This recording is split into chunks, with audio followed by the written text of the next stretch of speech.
Morning, everybody. Welcome to Cashers Round here. Georgia's off to a hot start. Ouch. Anyway, good morning, everybody, to Cashers Round, the finals, basically.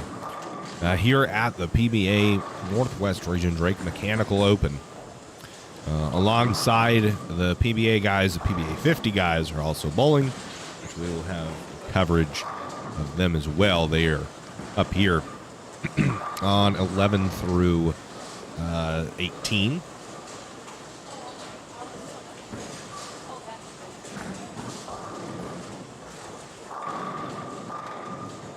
There's Rich Corwin. I know there are a lot of Corwin fans out there this afternoon, or yesterday afternoon, morning, I guess they bowled in the morning. And Gio just spared that on 19. Nice.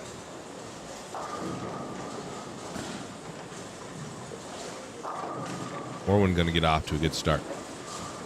And we will have two pairs of the PBA guys. They're a little bit further down in the house.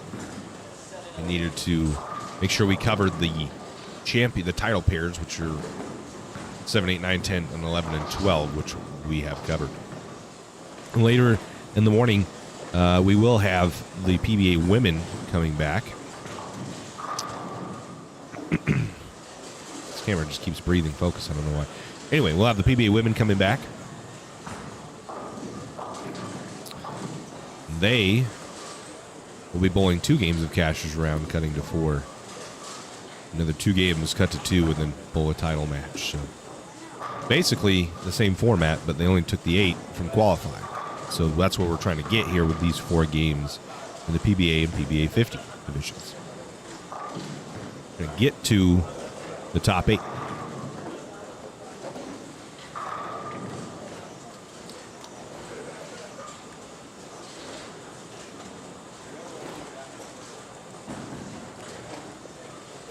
How's everybody doing this morning?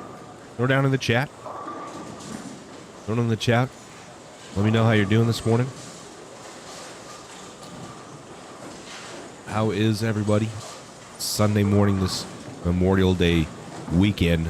I know there's a lot of events. Unfortunately, we're not on TV. We're on YouTube, so you can watch this and the other Memorial Day weekend events going on around the country, including the Indy 500 and the Coke 600. Lots of things going around the sports world. I'll be right here hanging out with you guys.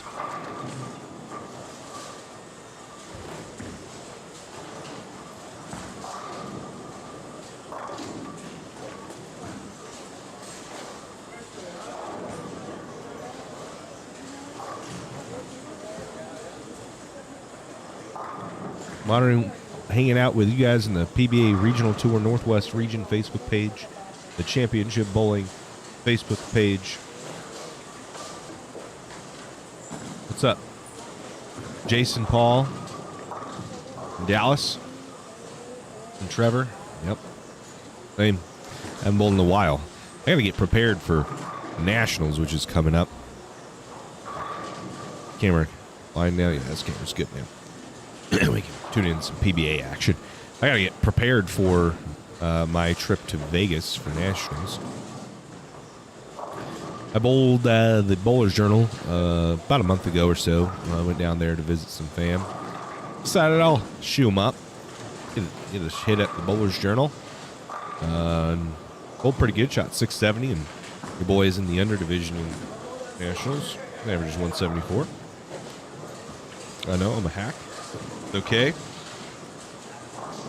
Anyway, yeah, shot 670 in the top 10 for the handicap singles division in the Bowler's Journal. So I got to go back, shoot 700, and try to take away a win there.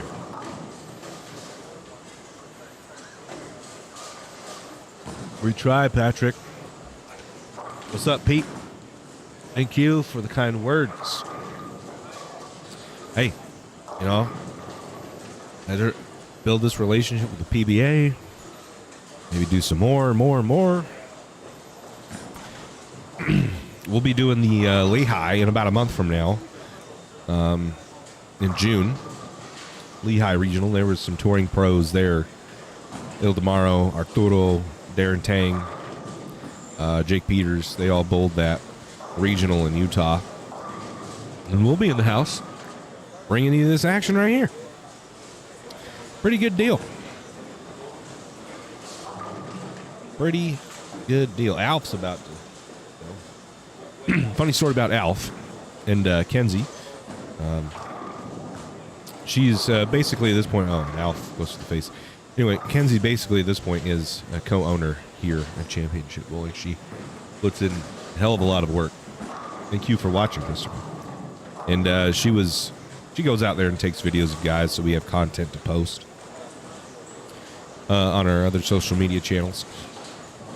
Excuse me. And she's filming Alf. He had front 7. He had front 6 trying to film Alf on his 300 pace.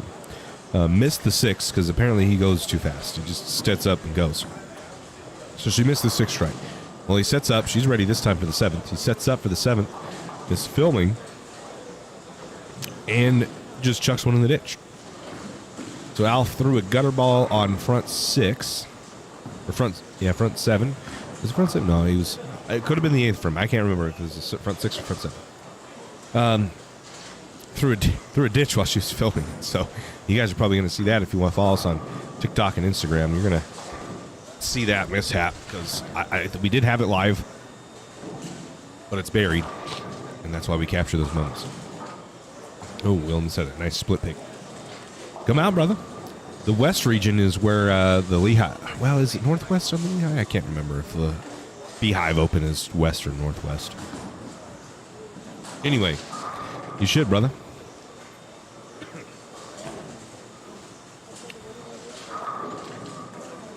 Ron Moore tore him up. He whacked him. Giorgio leads on the PBA division, went plus 187. Ron Moore went plus 214. So Moore whacked him yesterday.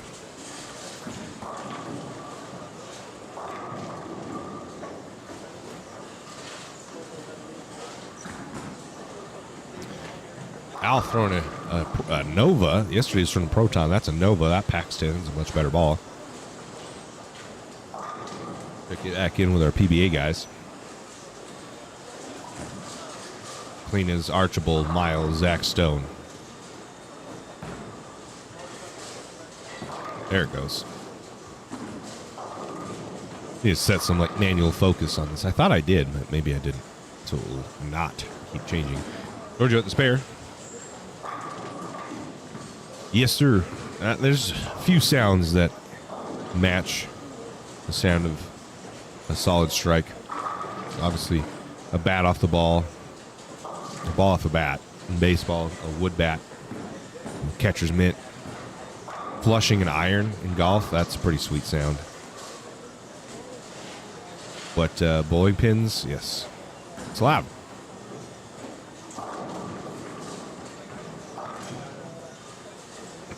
Thank you, Mr. Pritt. Jai, what's up? Thanks for tuning in, guys. Also, okay, I was going to say, YouTube stream now? No, so we are also streaming on YouTube. YouTube offers better quality. Facebook throttles us, 720p. YouTube allows us to full HD, stream full HD. Our breakfast.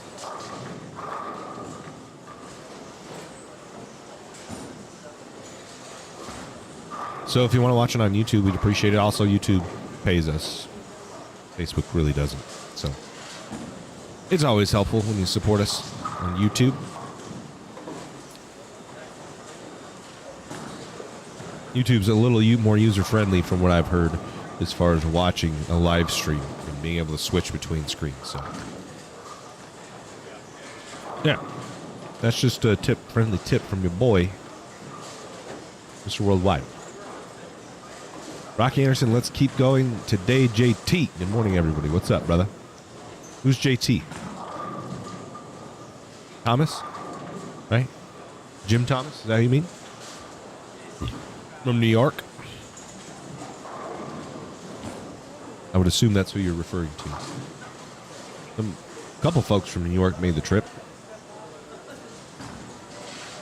Gio. Paxton, that's a good shot. So he struggled a little bit early. Who's on front 5?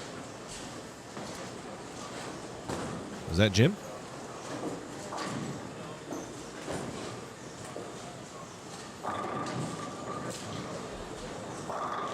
That's a good shot from Kendall Miles. Did you get some Tabasco or whatever? Stone's going to miss the head pin there. Is a 10-pin standing? It is. It's hidden behind his head. Oh, yeah. Good old-fashioned American brekkie right there. A little scramble guy. Woo! Boy, it's big excitement. Yeah, I know there's a lot, especially for the regional tour, there's a lot of people that travel. That was Thomas. He's going to 4-pin. That'll end his string of strikes. So their fam typically can't watch them bowl. So bring the action live. If you enjoy this, reach out to the PBA. Let them know you like it. Let them know you like championship bowling's coverage of the PBA. And then maybe we'll do more than just the 2 a year. Who knows?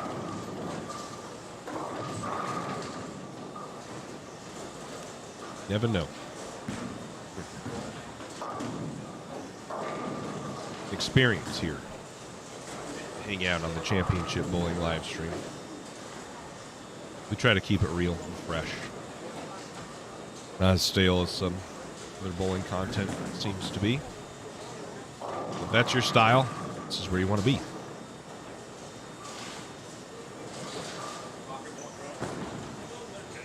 This is kind of what we saw yesterday as well. The lane started to break down. Jorio did struggle out the gate. Looks like he maybe tried to change something, but quite worked out yet.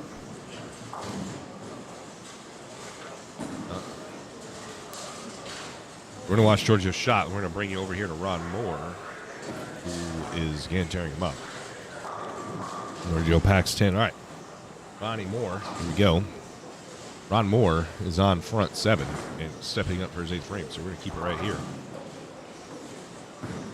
Ron Moore. Legend. Hall of Famer. Juan Sanchez, let's go Gio and Miles. Yep. Obviously, I'd like to see Kendall and Gio do well as well. Kendall sits 5th. Giorgio's is your leader.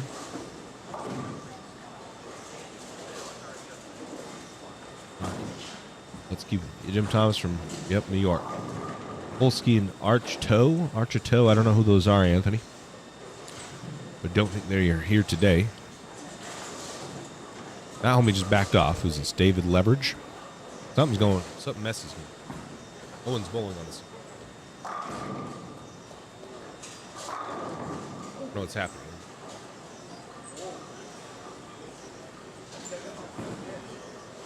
I don't know what's happening.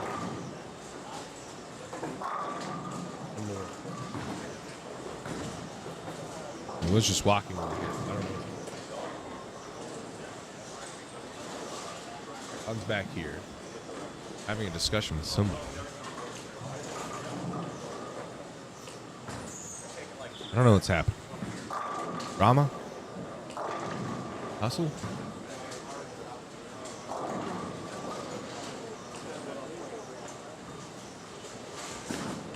Be confused.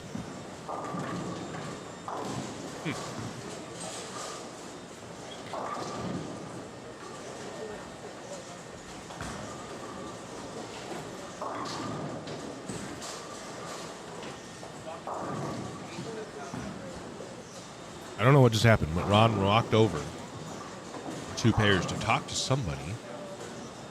I don't know if he felt that he got double jumped. He's going to pull off again as one of the staff here cleared a deadwood. He was running down the lane. So Ron really struggling to get this 8th shot off here. Many distractions, it looks like. Ron, on 8. 7, high flush, got it. So, finally got that 8th shot off. After a very long time of waiting, and who knows what was going on. Who asked that? Robert Stevens asks, is this being showed on TV? You're watching it, brother. This is better than live TV. You don't have to have any commercials.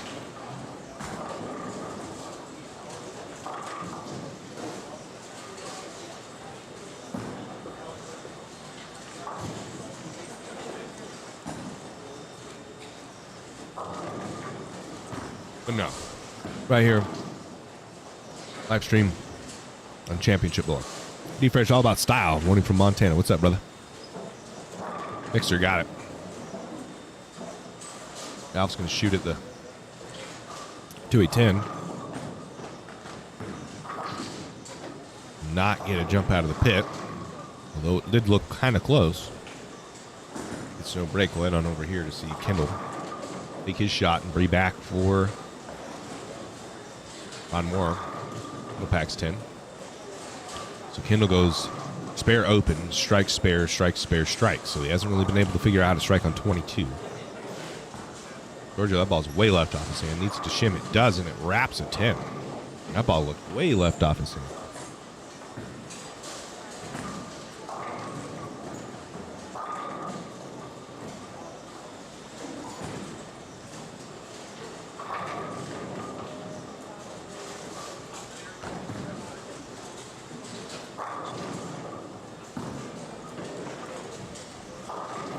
Thomas will bleed one through the face and come back to Ron Moore on the front 8. IQ 2 in hand. Ball needs to hook. High flush. Yes, sir. Count it. Ron Moore will go to the 10th frame with an opportunity here to throw a 300 and extend his lead.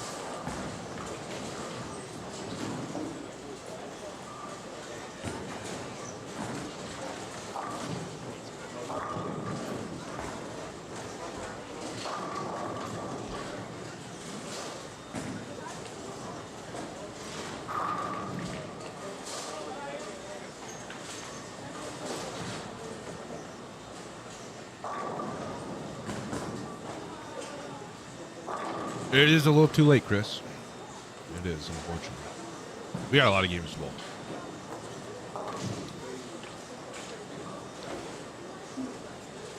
You already won. You already guessed it. You're too good. Oh, Chris Tolsky gets the hit on the 7. Craig Tolsky, sorry.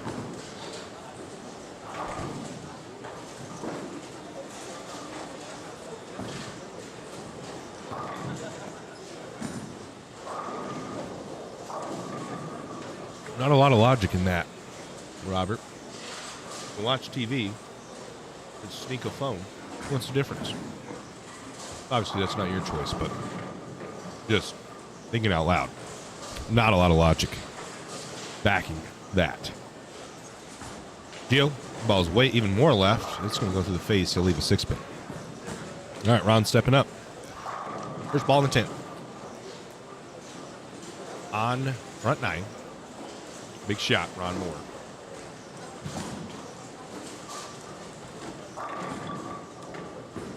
Oh, that ball, it's right, very fast and goes to the face.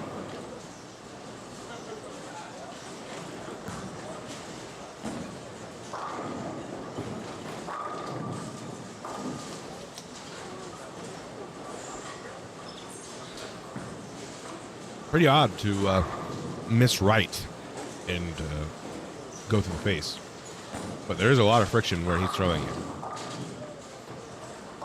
Alf splits the 8-9 of the proton physics. I feel like that ball offers him a little bit more control. Nova's a little too clean right now. I don't know if that's a bad ball here in a couple games, but right now I think proton's a little better option as it's going to start rolling a little earlier. If you guys aren't aware or confused by the ticker at all, this is a cashes round basically. We took 12 from the PBA 50 and 15 from the PBA division. And we're bowling 4 games, and we will cut to the top 8. Okay? And then at that point, we'll 2 more games, cut to top 4. We'll 2 more games, cut to the top 2, and those 2 bowlers will then bowl 1-game match.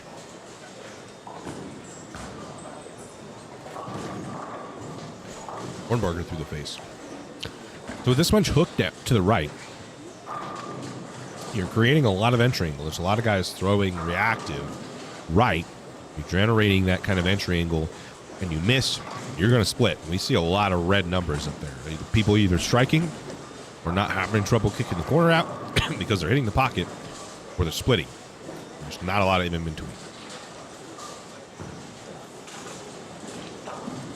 I think Moore has a lot of touch, a lot of feel. And this is why he's able to do what he's doing. That ball's much better. Much better. That's why he's able to do what he is doing right now with the ball he's using. He just got a lot of touch.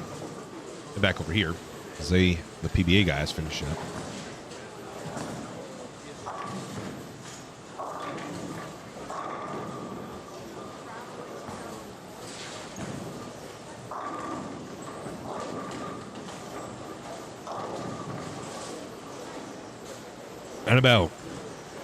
Annabelle, what's up? How's it going in Venezuela? Sir, go Giorgio. How's it going? How is it in Venezuela?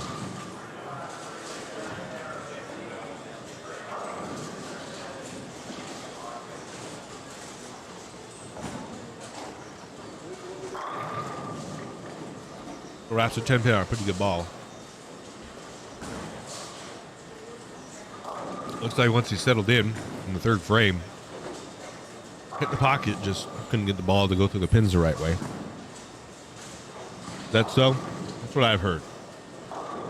That is what I have heard about Venezuela from Ilde and Pio and stuff. I wish you the best. Thanks for tuning in, though.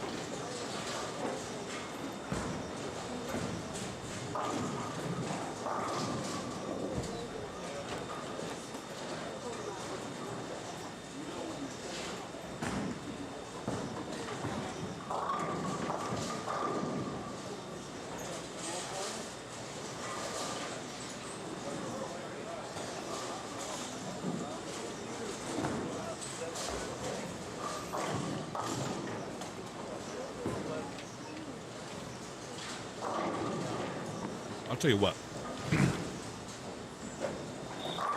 what. If you're ever in the area here, you're going to go bowl. Go West East Garden Lanes. First, very good facility. Very clean. We've been to centers where we have trouble sticking tape to the ground. Not here. It's so dirty. Not here. Good pro shop. Previously owned by the Archables. Live.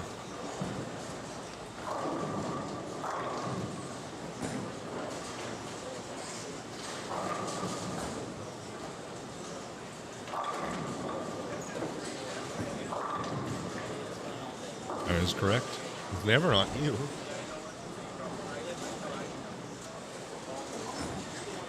All fake.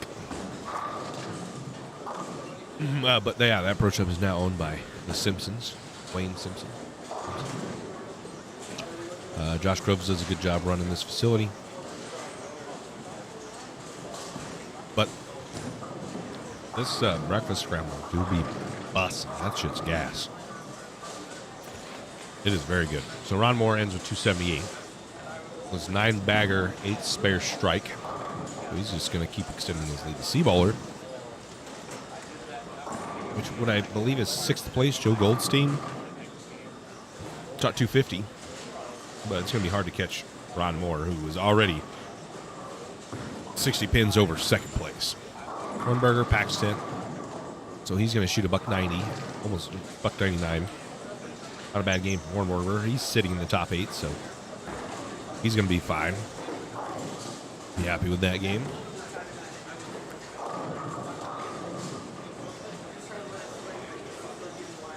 Rich Corbin is either bowling right now or he shot 230 with an open. Bowling right now.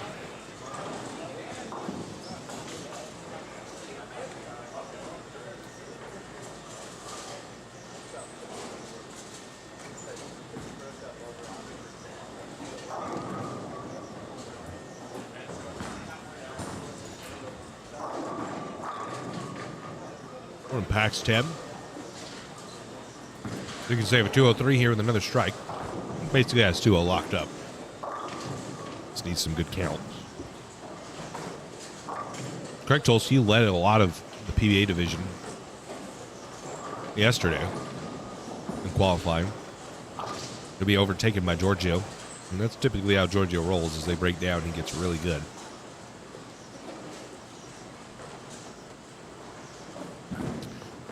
Giorgio is able to play in front of himself. I just feel like that with his speed, he doesn't play in front of himself because his throw is a little slower as some of the other folk. Craig shoots 250, so he's probably going to take over the lead again. But he's not able to play as straight as some of the other folk are. And but he's very, very good when they get a little burnt and he's forced deep. I've gained 8 of 8 here. I've been sitting here like this. This is one of PF of. Ooh. You guys got to keep me honest here, huh?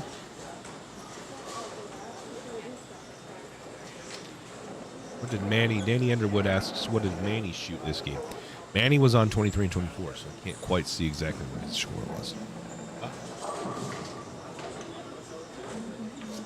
Cut to 8. 2 more, cut to 4, 2 more, cut to 2. 1 game.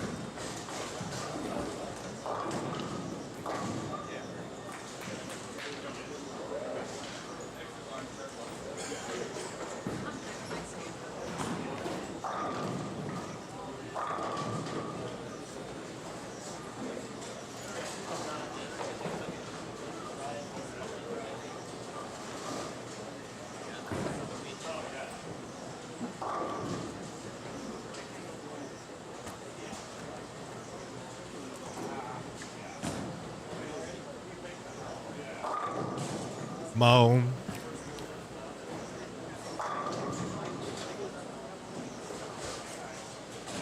right, well, I'm going to take a break here while this game finishes up. I'm going to fix that camera. And that's the end of game number 1. Heading into game number 2 now. We'll be cutting to our topic. I'll be right back, folks. Thanks.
Okay, I'm back. Manny shot 2-0.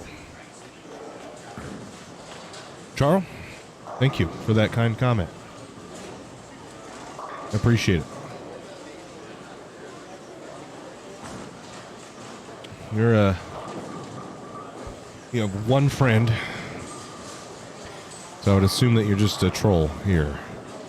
That's your only intent. So we appreciate that. Charles said boring. How about we watch paint dry instead? Thank you. That is just tremendously wonderful comment. Greetings from Staten Island. Thanks for what you do, says Irish Pogie. Thank you for watching.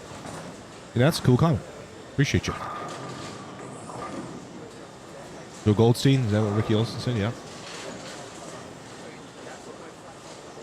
Yeah, but up yours, Charles. You lame. We got in the Isaac Rose, Ray Bourne, who made it in on a roll-off. Tolsky. I don't know who else is over here. We'll see in just a moment. Looks like they did update scores. Okay.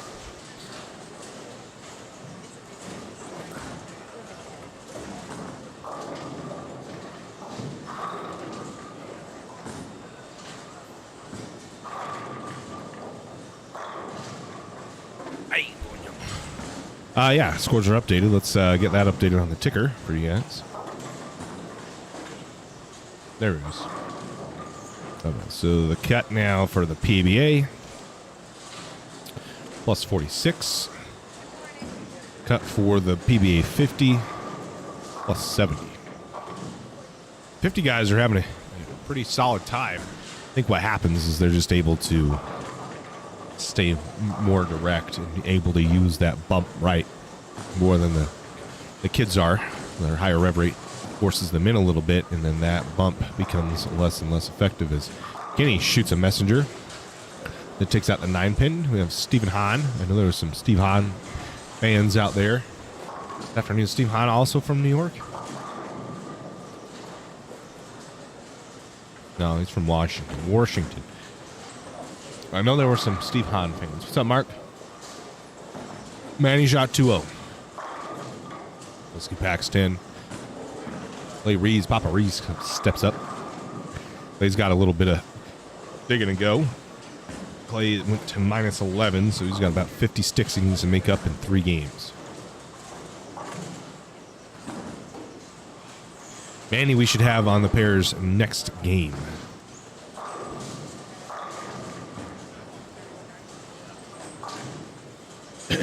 More is up, dude. Not up yet. Oh, actually, right here. There's Ron Moore, and he's going to back 10. The Moore struggled early on this pair. Was 8 spare open, and then packs 10. Alan Sabine.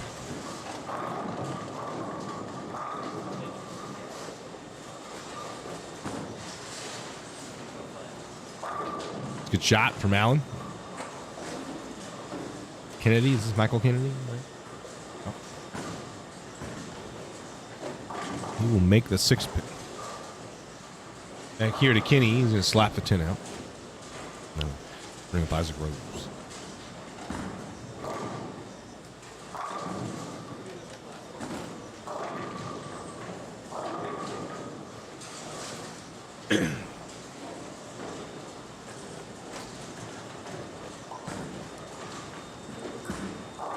Rose? Is that a two? Is he a 2-hand lefty? He's going to leave a 2-pin. Drives one through the face.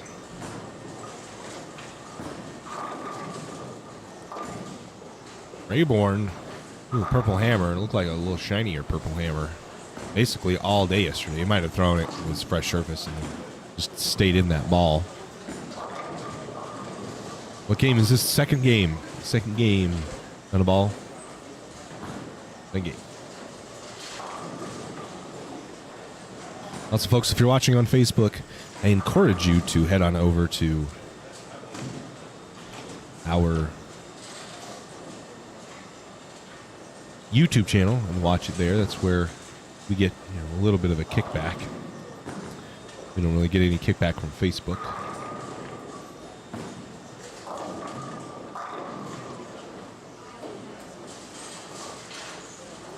we would very much appreciate that.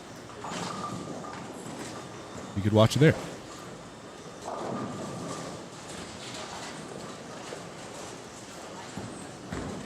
We have a links to all of our social media accounts in the description of the video. So if you're interested in checking us out, Facebook, on Instagram, TikTok, YouTube, other places, well, that's where you'll find us. Is those links. This camera again, struggling to maintain focus. I feel like if someone walks in front of it, then it is where it struggles. So I apologize for that, folks. Back here, where Ron Moore's bowling.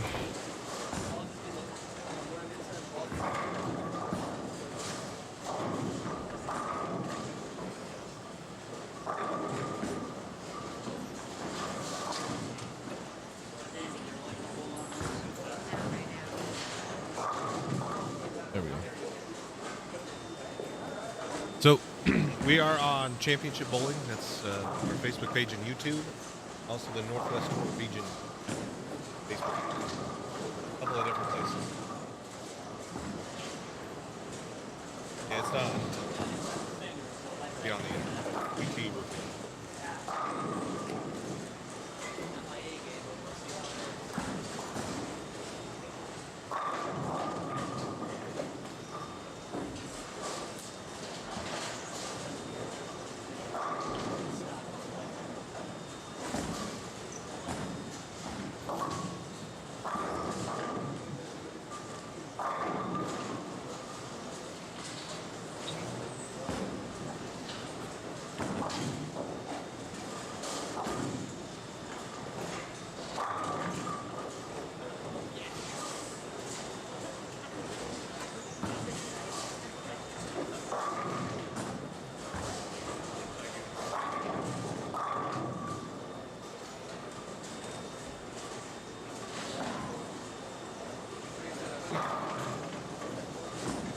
Yeah. Anytime. Hopefully you guys got a piece of that conversation. It was entertaining. Alf cleans up the spare. Alf. Better game this game. Goes 3-bagger, 9-spare, 9-spare. Last shot could have easily been a strike.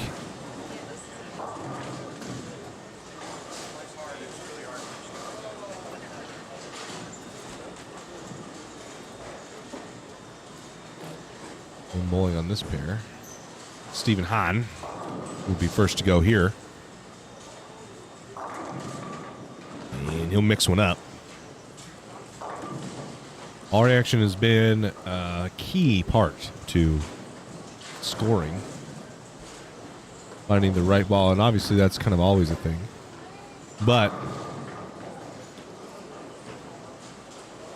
we got a little conversation. Too deep. Bad thing about watching bowl is it makes you want to go. Yeah, absolutely. You can see the scores on the ball at PBA.com. Play hooking it a little bit.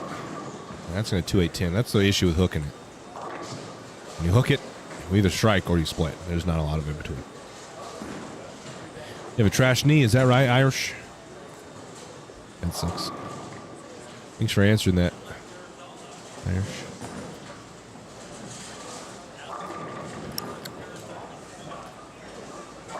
Dang. It is. It is a little speed sensitive. There's a lot of volume. It's 30 mils out there. 41 feet, 30 mils. So there's a little bump right. But yeah, you gotta be speed sensitive. So the kind of the issue is that we've seen. We talked to Kendall about this. Oh, dirty. Oh, the messenger does carry it. Dang. Isaac Rose.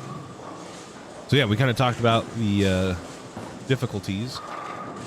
Alf mixes one up. About this pattern, there's bump right. If you move too far left, bump right goes away. Right? So if you stay right, there's not a lot of shim left, but you do have hook to the right. But you could easily throw it through it, so it gets really tough. Messenger got it for David Leverage on 15. That's why I think PBA 50 guys, and they're cut one up. Freaking website keeps refreshing to whatever was old. Why does it do that?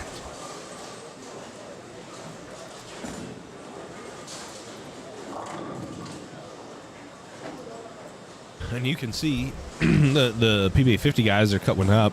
PBA guys cut one down. We didn't really go over the scores, though. I don't know why. Anyway, PBA division. And we'll watch them while I talk about the PBA guys. Craig Tolsky, who we just saw, currently leads. He's at plus 241. Clean hangs on to second, plus 188. Zone Stone is in third at plus 133. Jim Thomas is in fourth at plus 127. Take a 60-pin drop to fifth, and that's Manny Farrell at plus 69. Sixth is Jacob Dopkins at plus 56. Seventh is Kendall Miles at plus 55.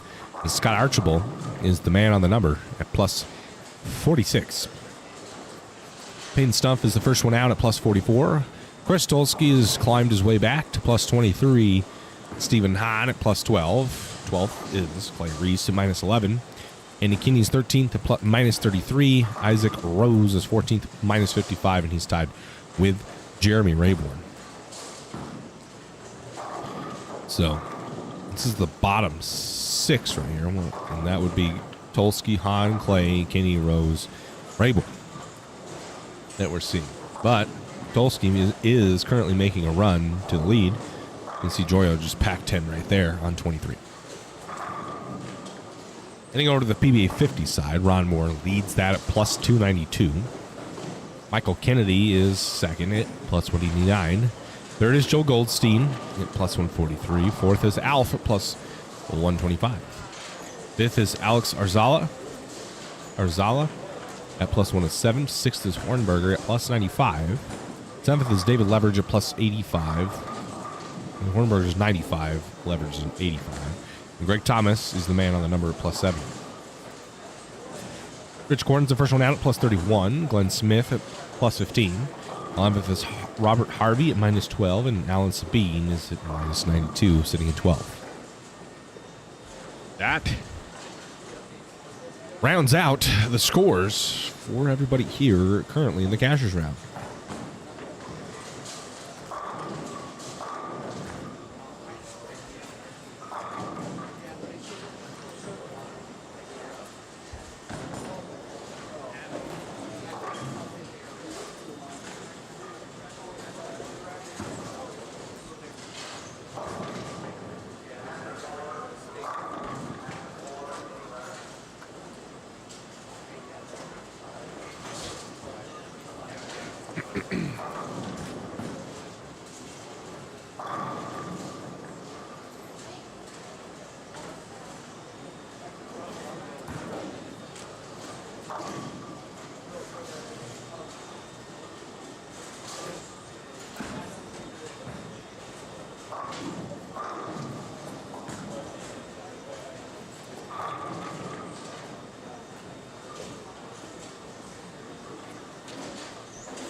Moore now on a string of strikes. Once he figured out this pair, he figured out how to strike on it. It took him a second when 8-spare split, and now has a 4-bagger.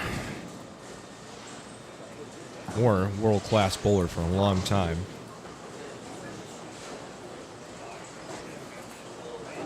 Showing why that is.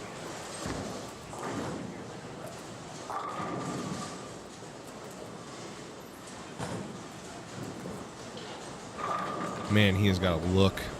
Ooh, that's a lot of money for a look to have a look like that. He has got room right. He's got shim left. You're gonna have a pretty good day when you have ball reaction that looks like that. That is for show.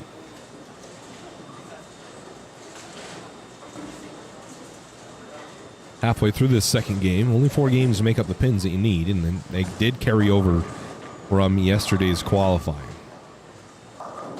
Kenny, wow, what a break. It goes straight through the face. And Kenny's got front 8, 7. Andy Kinney, where is he currently? He's 13th at minus 33. This would, if he can finish this off, jump him into the number. Big game here. I'm sure Kinney would like to see. Tulsi bleeds one through the nose. Leaves a 4-6, but the 4 falls late.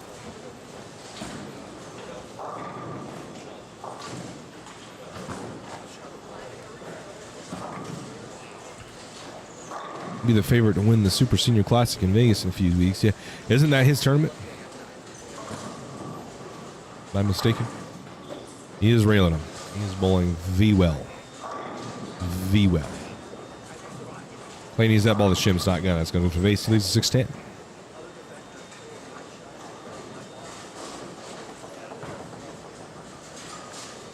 Kolsky picks it up, and that's gonna bring up Andy Kinney for his 8th frame.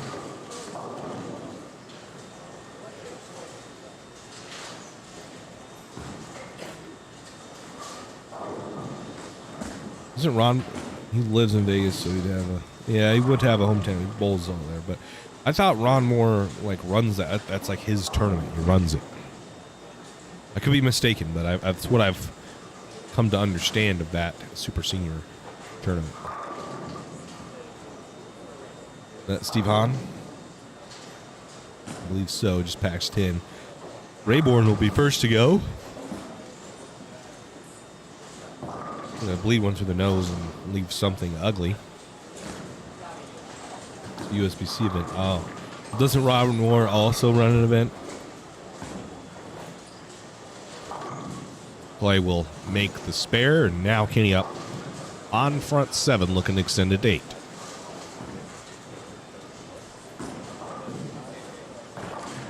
Wastes no time. Ball needs to hook. It does. Messenger, no. So a little half 10 there. The Messenger doesn't help. Kinney's string will end at 7. Back from New York. It's possible. Back from New York.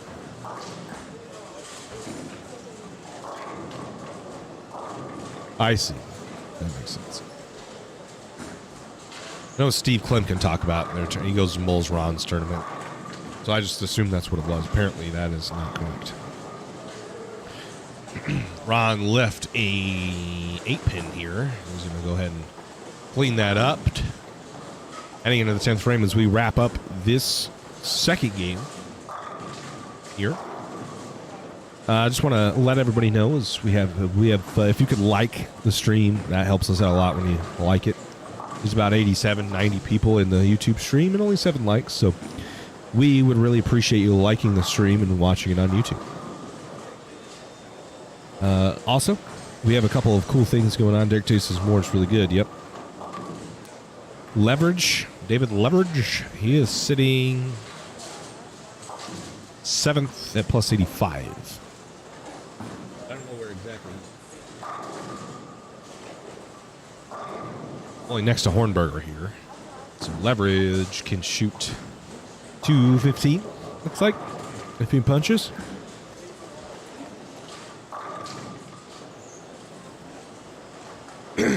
$215 if Leverage punches. Yeah, we're running some cool promotions right now. We're supporting a few of the youth in the area with a t-shirt. So if you'd like to purchase that t-shirt and support those youth bowlers, head on over to championship-bowling.com. It'll be under the merch section of our website. It's a great way to help some of these youth get to junior gold. There's Leverage, ball and mixer, crumbles half the bucket. So he will not be shooting. Shoot $190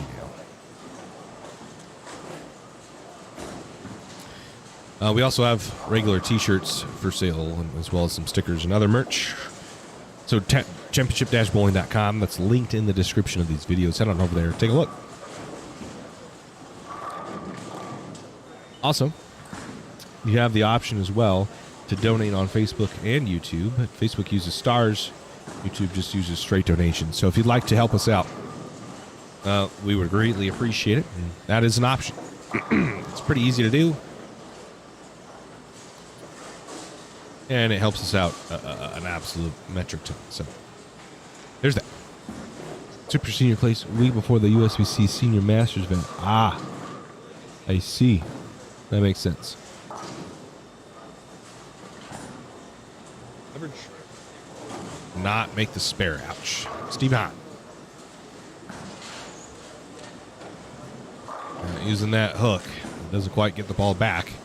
Anyway, last thing I just kind of want to go over real quick is Kenzie and I have decided to run our own tournament. So we are going to be running the Championship Bowling Masters in Northern Utah at Spare Time Lanes. It's in Roy.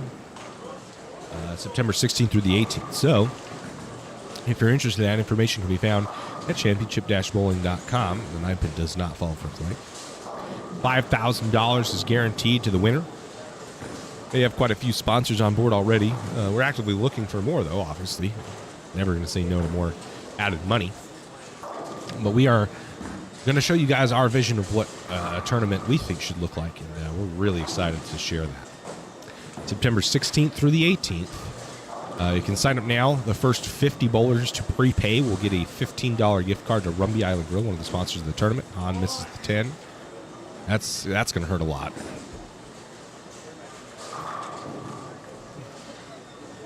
So we'd appreciate it. Also, if you're going to just come watch, because it's going to be cool to watch, and we'll have events there for those not competing to partake in, some games and activities. You can sign up for tickets. They're free. And we just need a head count for some of the vendors. We're going to have a mobile drink bar, all sorts of things. So you can get tickets on championship-bowling.com as well. That is linked in the description of all of our videos. Take a look at it. What's the highest score in the tournament so far? 270?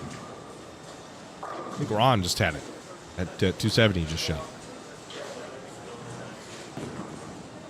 No one has shot 300. Ron Moore was the closest.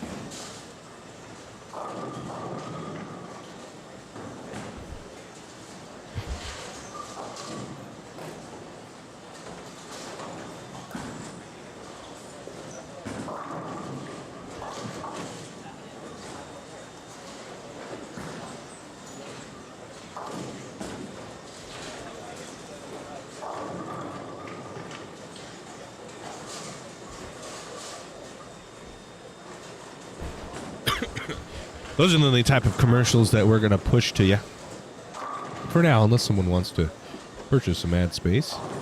But no, for real, that's kind of the only stuff we have as far as commercial goes. So, guys, bowl that tournament. It's going to be fun.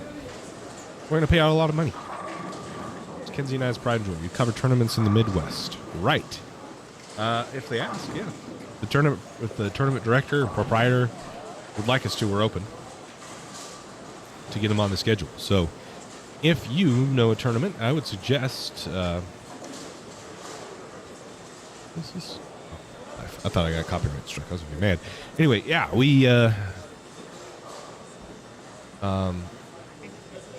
cover tournaments all over.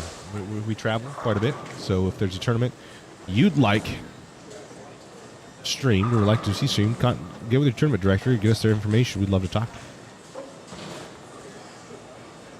Stephen Hahn now, after that open, goes strike. So he missed out on about 20 pins right there. You should come out, Irish. Cool to see. There'll be activities and entertainment. Lots of things to do for the non-competitors. It'll be worth your while. And from what I understand, we've talked to a lot of the staffers on Storm staff. And there seems to be a decent amount of interest in some of them making the trip to bowl the Masters. Clay's going to miss that pin, right? So Clay really struggling, especially on this pair. I don't know if it's just a pair thing or he's just struggling in general. But he is not having a good time here on 19 and 20.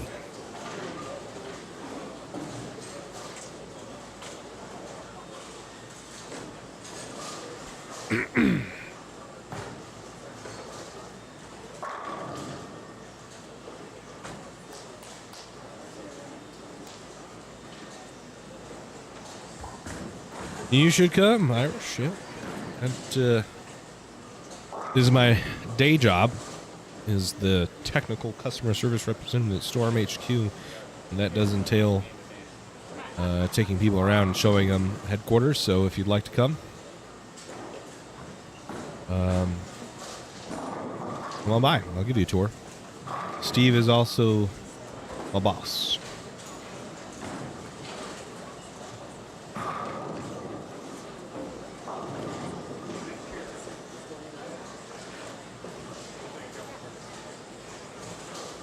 So Hornberger Levers, they're going to start the third game. Hornberger is going to start by boning a 9-pin.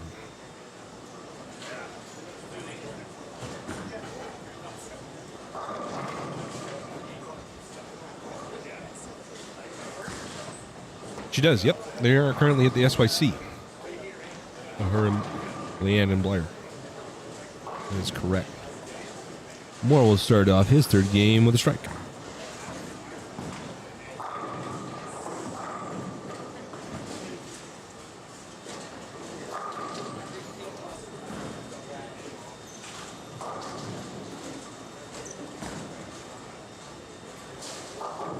Alpha bleed one to the face, and he's going to force 7-10. Clearly not happy about that shot.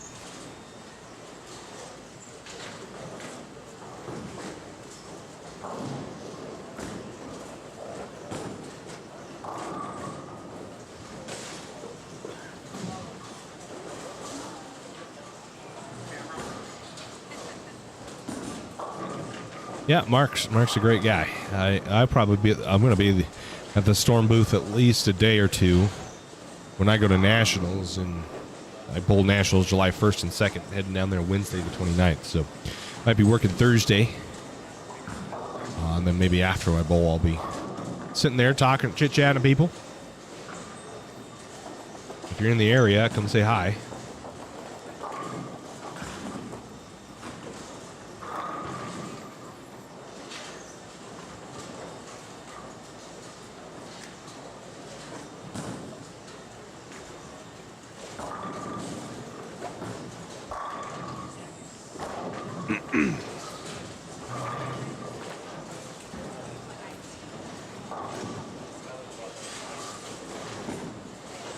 Ah, I see.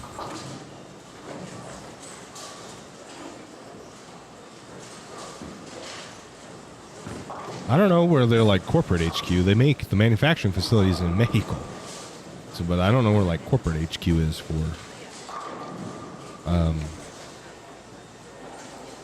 Brunswick.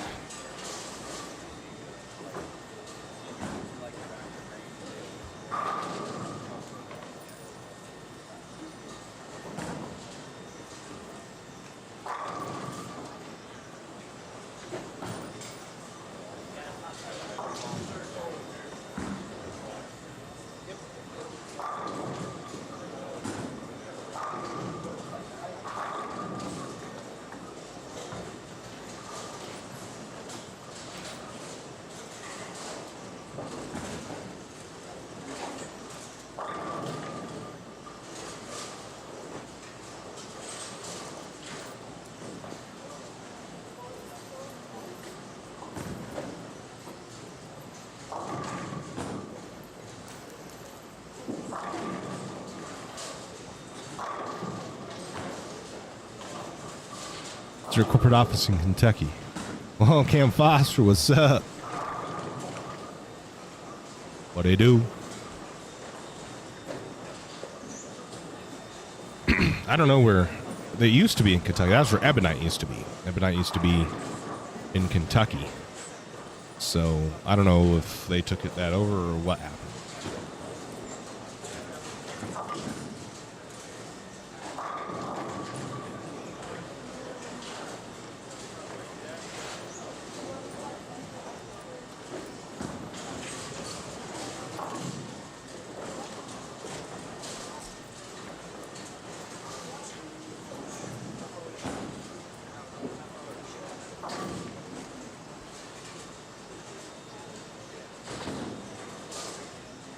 What's Ron throwing? IQ Tour. IQ Tour. There's Ron. Oh, he's about to throw right here. That's an IQ Tour.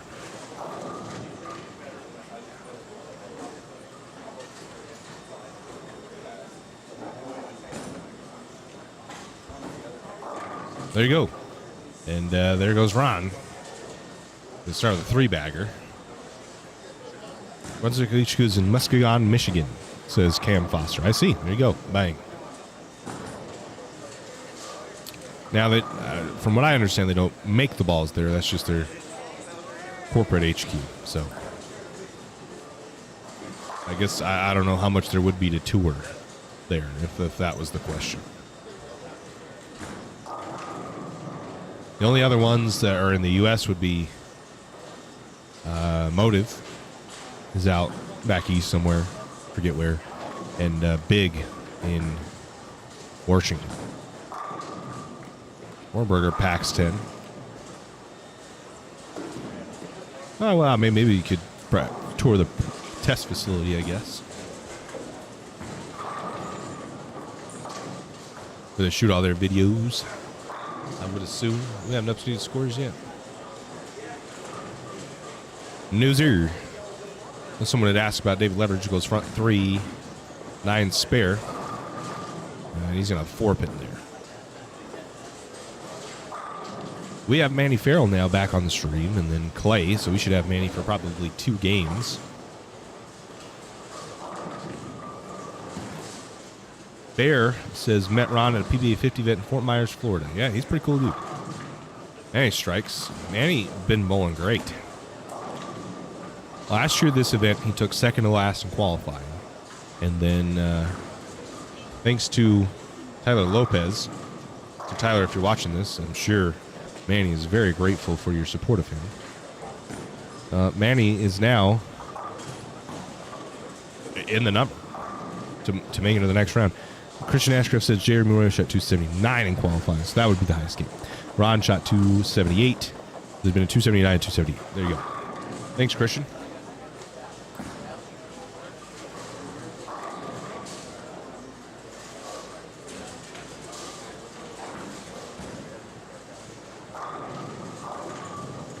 Yeah, that's a good picture there.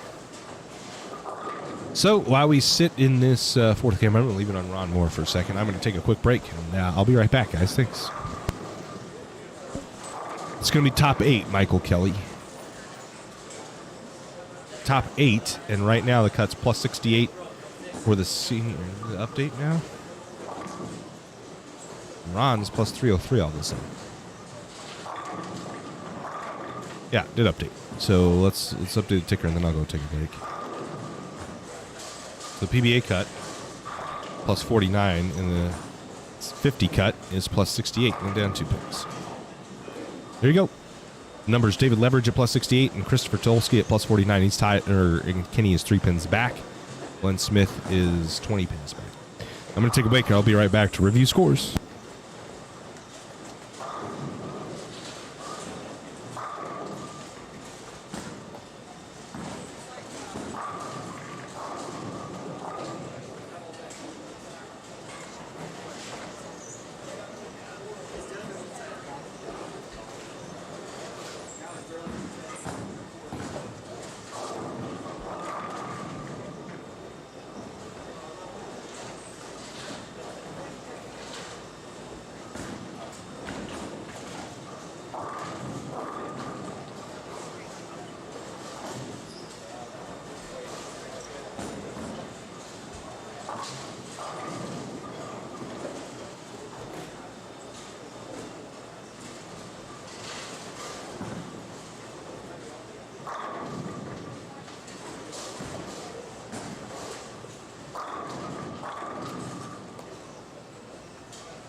Hello. Nobody still here? Woo! What's up, guys? Let's review some comments here. Sorry about that. I had to take a little break. Bobby. Why are we getting like spam all of a sudden? I'm the biggest inventor in the whole world. What does that even mean? Is that spam? I don't know. Anyway. No, correct. That's the front office. Missy Parkin is the top seed for tonight's PWBA event. Yeah. This is mostly Park Seong-gong dropping some knowledge.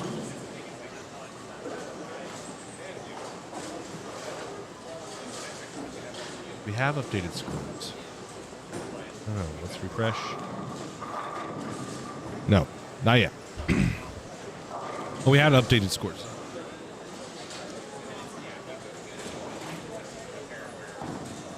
So all the scores are updated correctly. Craig Tolsky still leads at 211 over Giorgio Cleanness at 202. Giorgio is pressing. He wants to beat him.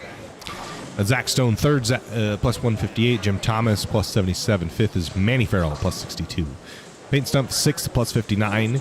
Seventh is Kendall at plus 54. And Chris Tolsky is plus 49 in eighth place. Just out is Andy Kinney at plus 46. Stephen Hahn at plus 34. Rounds out your top 10. And we'll chop that spare after a three-bagger. No. Manny went double spare, double, open, open, open. So Manny can shoot 201 if he punches, and I think he's going to need it. He needs to get as many pins as he can in this last couple of frames. Ron Moore is still your leader by a lot. Plus 303. Michael Kennedy plus 226. Alf Lopez plus 138. Alex Arzala plus 123. Goldstein Sr. 122. Hornberger 112. Greg Thomas 98. And David Leverage 68. Rich Corwin is 10th at plus 35. So he's going to need to find some pins in this penultimate game and the last game if he wants to make that top 8 cut.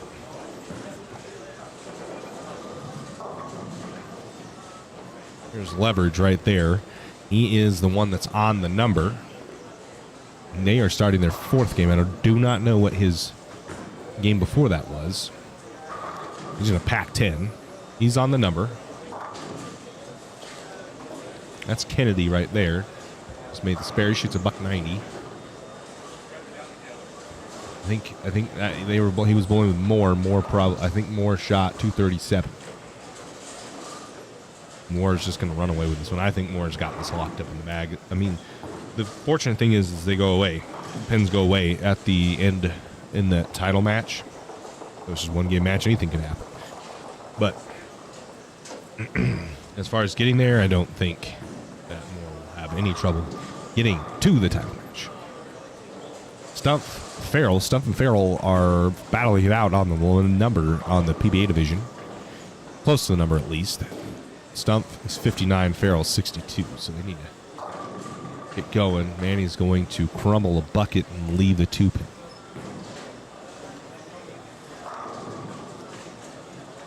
Manny having some struggles here. He'll no longer be able to shoot 200.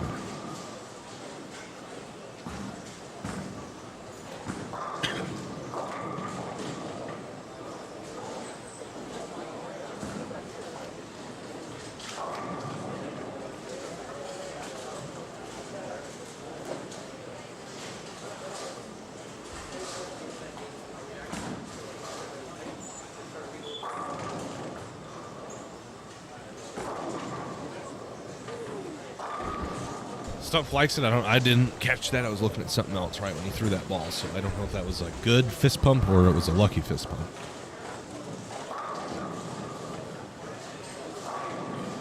Kelly says variety of different languages in here today. Oh yeah, they call me Mr. Worldwide for a reason. Shows Zach plays. Melvin Hudgens says. Dave Slager says 257.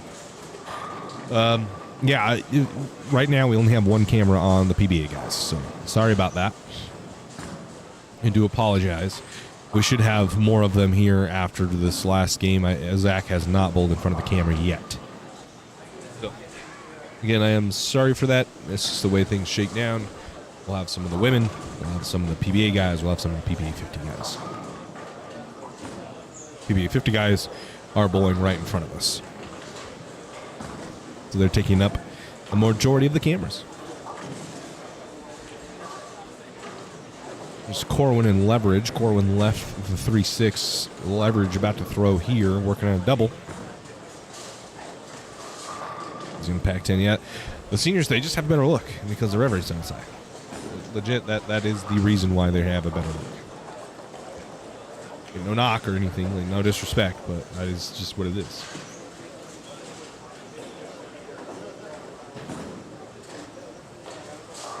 Yeah, as soon as we have Zach Stone, happy to show up. He just hasn't bowled on camera yet, so probably will here soon.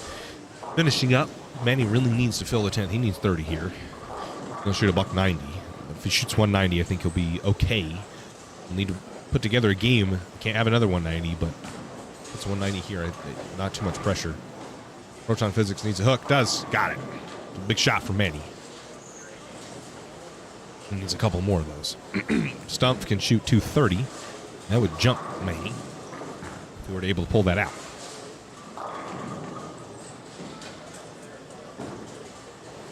Everybody has a camcorder they want to sell us for cheap. We'll gladly take it. This one struggles. This one struggles, right? So if you have a camcorder, you're interested in getting rid of it for cheap, let us know. We'll work a deal. Stump Mixer got it. That purple ham loves that hit.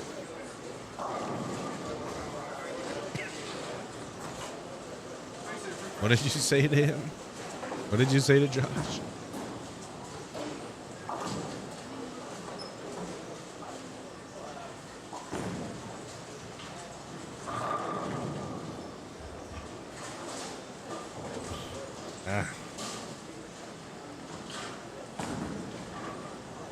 All right, Manny stepping up. Big shot here.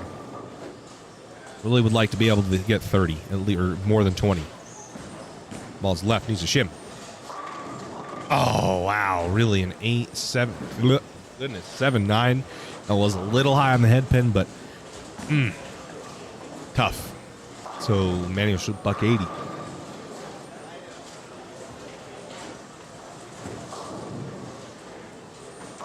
You're struggling over there.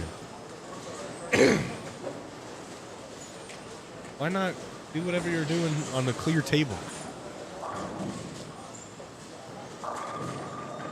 Stump mixes another one out, so Stump will shoot 230.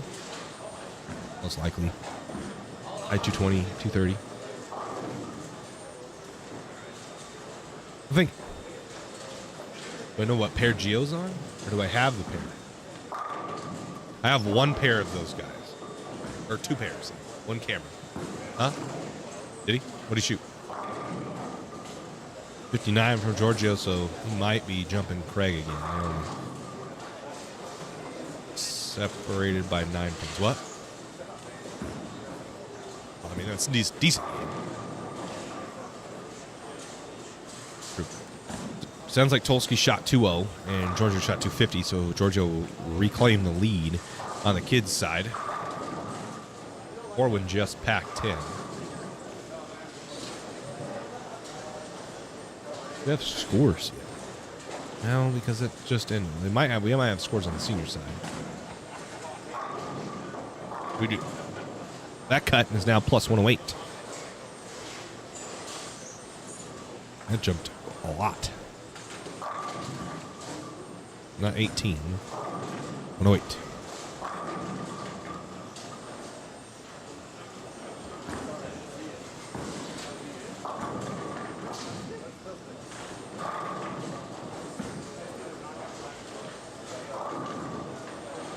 So on the senior side, Ron Moore extends his lead. It is over 100 pins now. Ron Moore plus 340. He's averaged 230 for all the games that they've bowled. 11 games, I guess.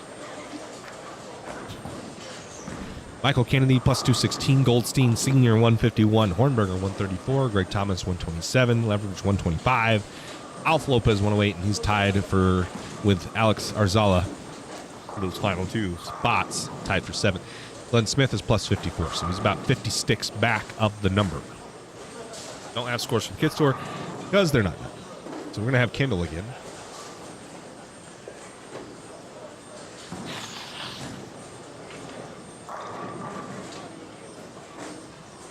We'll have Gio. Gio and Craig will battle it out on the end pair. We'll have, not 1, 2, 3, we'll have 4, 5, 6, 7, 8, 9, right? This is 1, 2, 3. Then it would be 4, 5, 6, 7, 8, and 9 when they start, at least. Things haven't really just shuffled too much. Gandy Kinney has come up a little bit. Reese has fallen a little bit, but I don't think we'll have either of them. Alf just packed 10. He needed a shot. Let's move over, I guess. Over here. This is the final game. This is game 4-4. Here in the cashers round. Cutting to 8.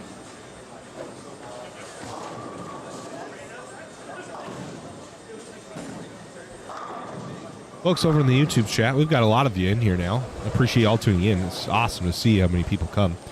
Have you considered liking this?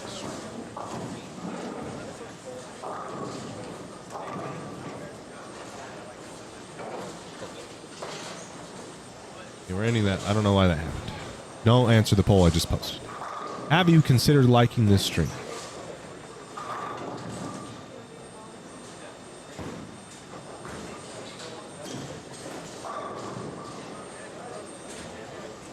Yes or no? If you haven't, please do.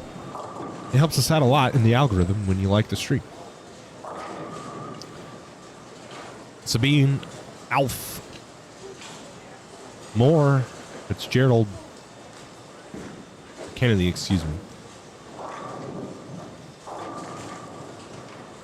Jarrett, where was Rich Corwin? Corwin. Corwin, probably over here. Yeah, he's about to sit off. We'll watch Alf, then we'll watch Rich. Alf gets another. So Alf is on a 4-bagger, goes spare 4-bagger. Over here.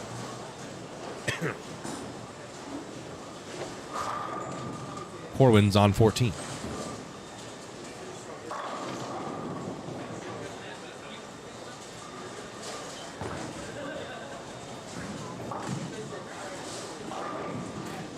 Leo 5208 asks. And Corwin gets one. So Leo asks, are there any pro bowlers who use a straight ball from the corner of the lane just to avoid dealing with oil patterns? Theoretically, it could work if accurate enough. On a consistent basis, no.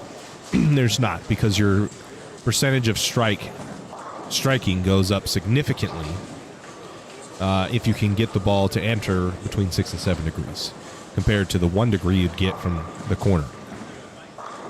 To get the same type of entry angle, you theoretically have to be standing where Greg Thomas is and throwing it at the head pin on lane 13. So, no, people don't consistently do this. Now, if the pattern is truly hard enough where the strike percentage just isn't there, then yeah, sometimes to stay out of trouble, and it's not to score, it's simply just to not split a bunch, and we've seen this before. I know Darren Tang's done this a couple times, just to make the cut at like the Storm Open when the pattern is truly impossible. Yeah, they'll do that sometimes, and you're not going to shoot 200. You're probably going to shoot 180, 190 doing it. But sometimes if the scoring pace is that low, as Hornberger sends a messenger that trips the 7 and the 9, if the scoring pace is that low, you can keep yourself out of trouble by throwing it straight. But no one on tour at this level does something like that.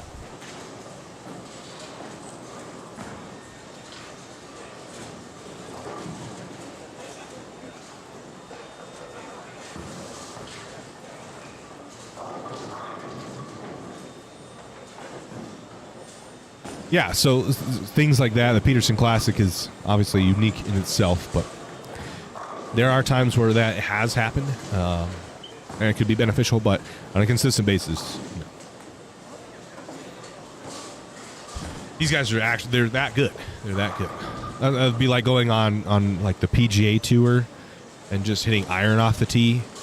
In some situations, that is going to be beneficial to you if they're that hard, if it's super windy, the rough super long and whatever XYZ. But at the highest level, there's guys that are good enough that can hit driver off of most tee, and you're gonna lose to that.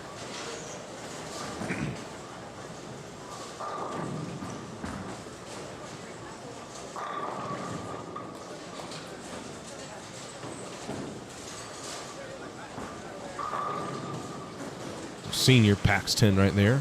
That's a good shot. Someone's on front 7 over here. Who dat be? Who dat be? It's not Hornberger. Hornberger's on a double. Leverage might be on front 7. It is Leverage. David Leverage on front 7 here on 11.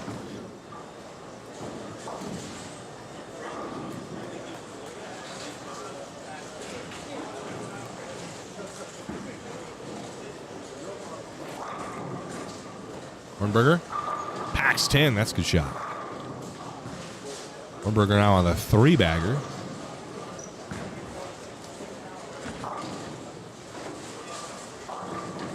Rizal blows one through the face. Fortunate not to leave a split there. And David Leverage on front 7 looking for 8. He's up here on 11. Needs a shim and will not get the hit on the 4-pin. So his strike come to an end. Manny Farrell steps up. Manny on a double, so he needs a pretty solid game. Scoring update. Kleenez leads at 251. Tolsky 217. Zach Stone 193. Fourth is Peyton Stump at 95. Jim Thomas at 91. Kendall Miles at 84. So a tight grouping in 4 through 6.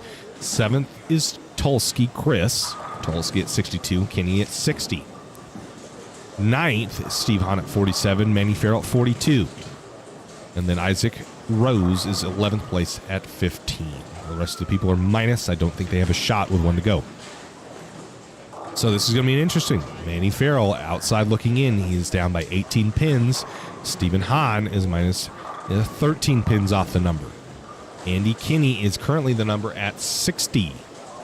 Chris Tucholsky's only 2 pins to the good of that. We know Manny, who is in front of us, you're on lane 21-22. It's going to need a big game here. That 180 game really hurt. As the rest of the field looks like they had pretty good games.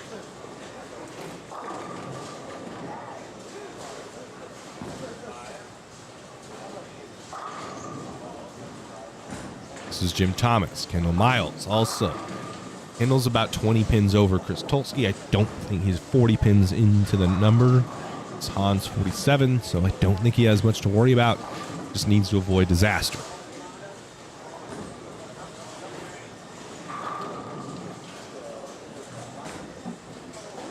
Stone's going to be in. You're going to see Stone at least in the next round and maybe even after that. Kendall's going to back off. Doesn't like something he saw.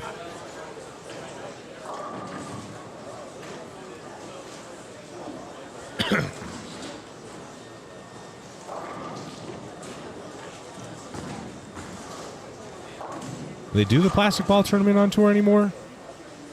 I haven't seen that in a long time.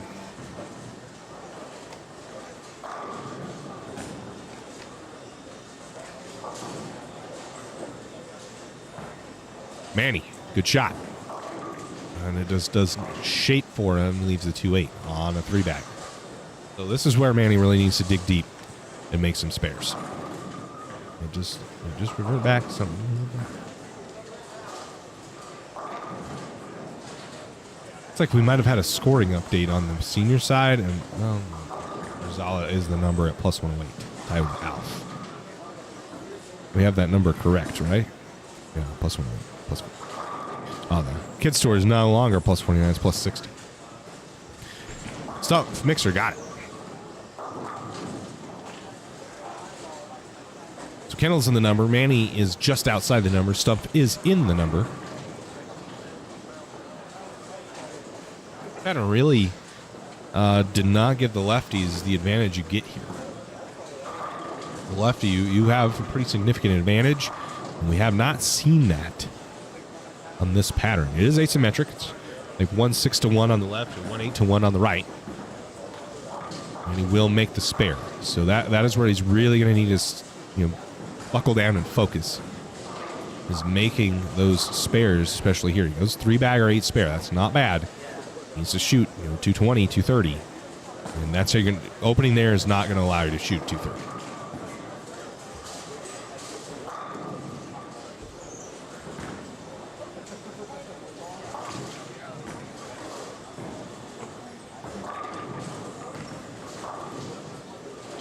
Dobkins in? Maybe Dobkins is -1, so he's struggling a little bit. He's pulled himself out of that number.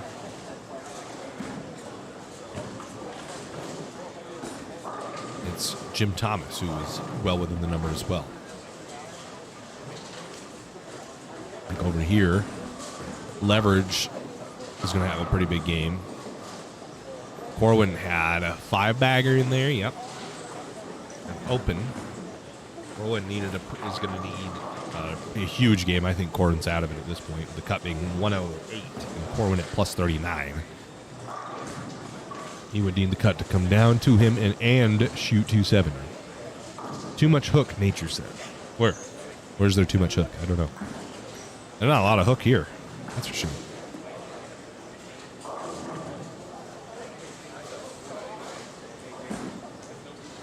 Corwin, he'll pack 10. So he'll have a pretty solid game, but he would need the cut to fall quite a bit with what he can max with. See Manny here. Manny needs a big shot. It's a big shot for Manny. Overall looks pretty good. Mixer got it. So Manny needs to get as many pins as he can here. He's 18 out of the number. He's going to need Andy Kinney he's going to have to beat Andy for sure by 18. If he beats Kenny by 18, I think he's it. I don't know if there'd be anybody else. No, it depends. I got Stephen Hahn. If he beats Stephen Hahn and Kenny by 18, then he'd be. I'm new to bowling. LOL. I'm a two-hander. Okay, that's cool, nature. That's cool.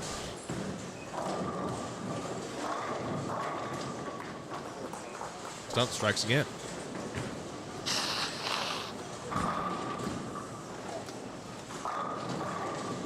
Moore just struck there on 18. Hopkins will go, and then Miles will go.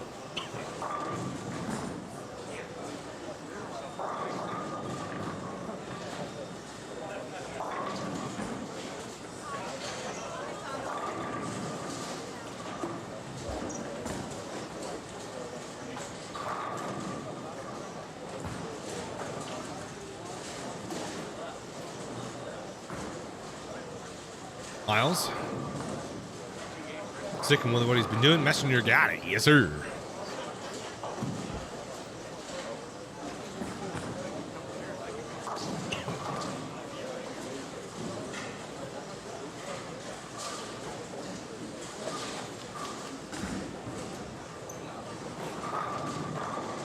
Archibald will clean up the spare. That'll bring up Manny Farrell. He's gone 3-bagger, 8-spare strike. That 8-spare was a 2-8 that he picked on a ball that didn't look too bad. I guess gassed it a tad.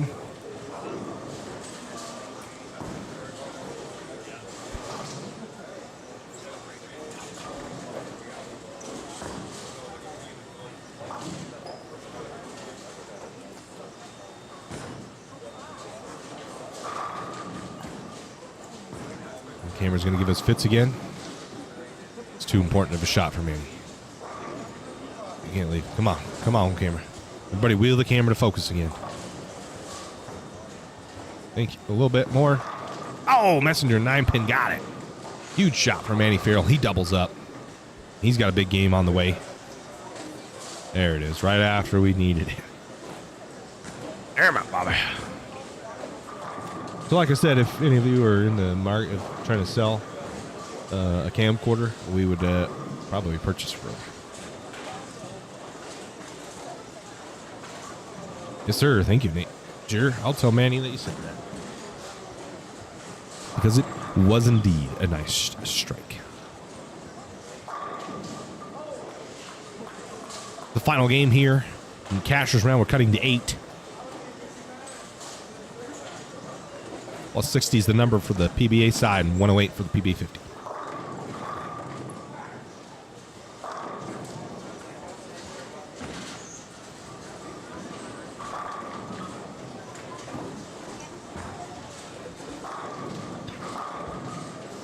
Lopez on 18 just stuffed a 10-pin. Kendall going to be up. So after this cut, you're going to have 2 games to get to 4, I believe. Going to be up there. That's Payton Stump at 95. And that's Hornberger at 134 on the senior side. Mixer got it. Kendall. He's happy about it. Kendall goes spare, double.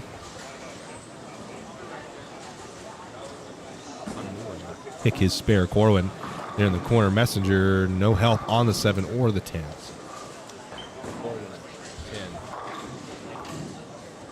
In the 10th frame, that one is going to hurt. It goes spare 5-bagger, open double 7-10. So that will probably end his run in making the number.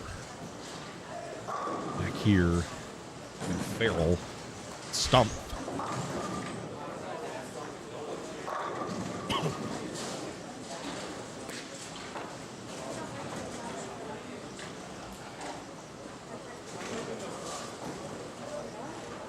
Stepping up, working on a double. A good game so far. He wants to keep the momentum going. He's thrown the ball really well all weekend. He's got here. Likes it. Oh, get it. Oh, Messenger got it for him. Wow.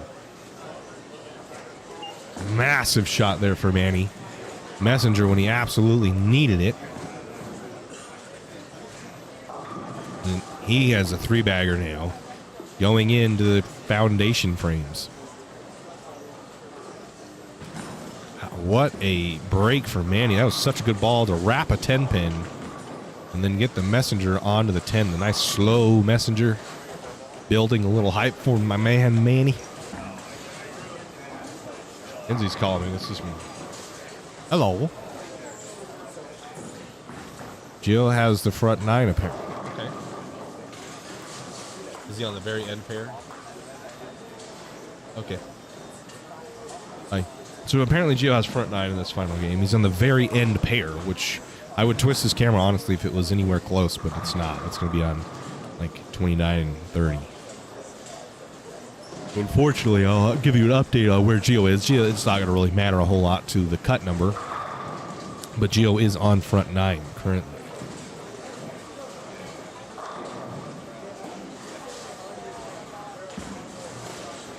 Kendall's going to take a re-rack. Doesn't like what he sees in that rack.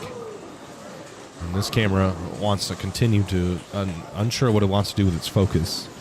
And I did look. I cannot change its manual focus, so that's nice.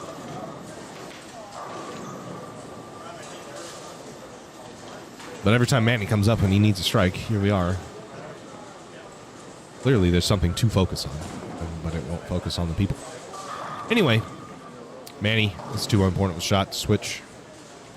Came right back, baby. Let's go. Good shot. Oh, Messenger gets thwarted on its way over to the 10-pin. He'll leave the 10. This is a big spare.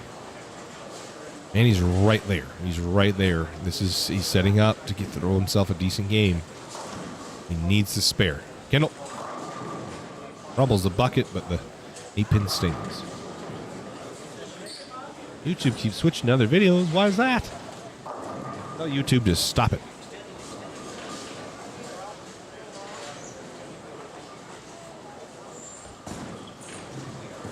Stump.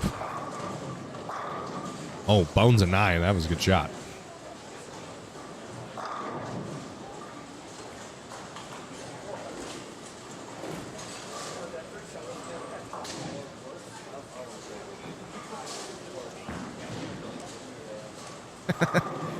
Kendall, you showing some of his frustration to the crowd?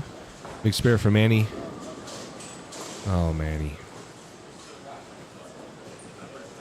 Well, those are the shots that you want back. Just a hair more focus. That's all spares are, is getting locked in. So simple. It's just like a free throw, but a little bit more important, I feel like, as far as your score goes, is shooting in the spare. That open, fortunately, not in the 9th frame, so he has an opportunity still to shoot 40 if he punches, but I'm sure he'd love that one back. 9th frame open, so that's kind of how the deal goes. That's going to be worth about 10 pins, because if you were to strike, it would count to the next ball. If you do it in the 9th frame, that typically costs you 20.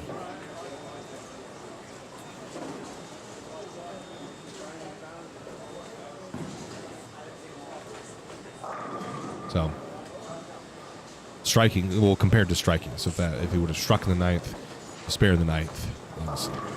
So that one's going to sting for Manny. That one's going to sting. And I hope it doesn't come down to that spare making the cut, because he will eat him. That'll eat at you. Cannondale goes very high on the head pin. He'll leave just the 4. Pretty good break. That ball was quite a bit far left off his hand. The seniors are done. Seniors are done, and it's looking like 91 was the number at Robert Harvey. So you have Ron Moore that led at 334. Kennedy at 241. Leverage at 184. Thomas at plus 175. Goldstein at 160. Hornberg at 155. Alf at 132. And Harvey at plus 91. And it sounds like Gio did not convert on the 300. I heard a big... Oh. No, man. So I would assume that Gio did not shoot 300. We'll have videos of that later on our social media channels, Instagram, TikTok, and our Facebook page. So all those are linked in the descriptions of the videos you are watching. Thomas goes high on the head button and trips the 4-7-10 link. All right, big shot. Manny really needs to strike now after that open. This is a big ball. Needs it. Got it. Huge shot. So Manny now. So 185 in the ninth. 245. 45 would get him to plus 87. What happened? Dang, Gio shot 299. Did you get on camera? All right. Well, you're going to see Gio's 299 later on, probably next week, on Championship Bowling's Facebook, Instagram, and TikTok page. So if you're not following us, look those links in the descriptions. Dang. Well, there's the new highest game of the tournament, 299. Kendall, the ball's left off his hand again. It shims. He threw it real hard. Wow, look at you. Amen. Good job. Little photographer guy.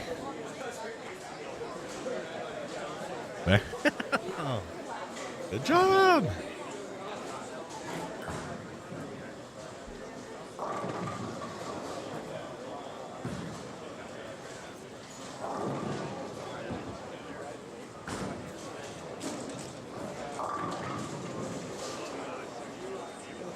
Are they moving away from me? I can't move these cameras, so I sure...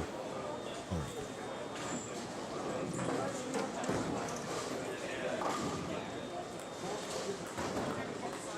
A little worried on how the setup will be, as far as where people are going to be.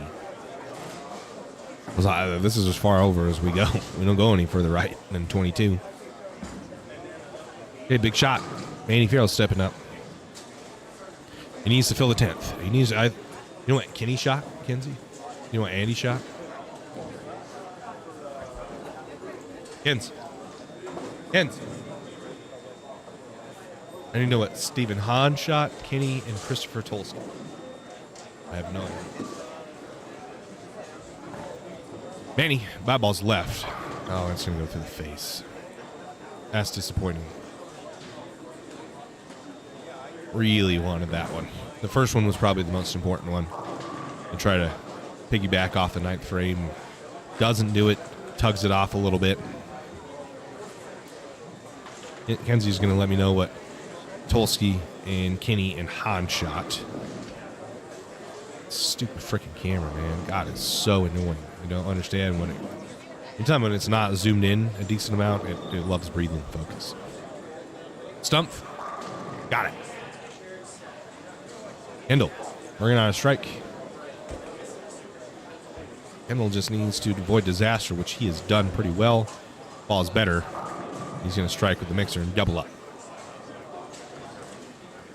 Yeah, they had a better look. They 100% had a better look. This is a big spare. Got to have 20 this round. Okay, Manny picks it up. I was a little worried from him. Zach Stone, Stone's fine.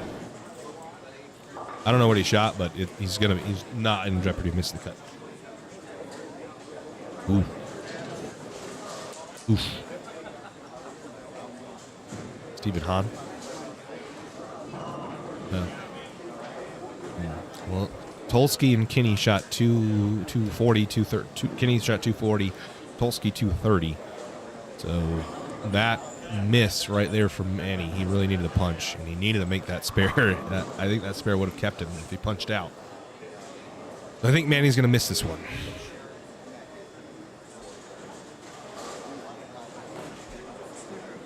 He needed to beat. Did he? Yeah, he missed a 10-pin. He went 3-bagger 10-pin with strike. And if he would have punched, he would have shot 245. And he needed to beat Andy and Chris by 18. So this spare would have, he spared and punched, he would have made the cut. I think it would have been really close. Yeah. And that would have been 255 had he spared and struck on the first ball.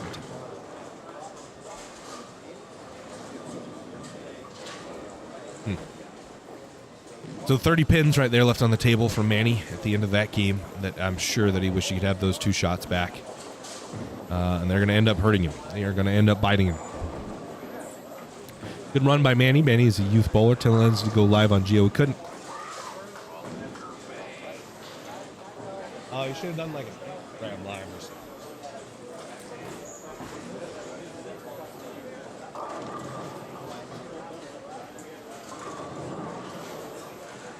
Both.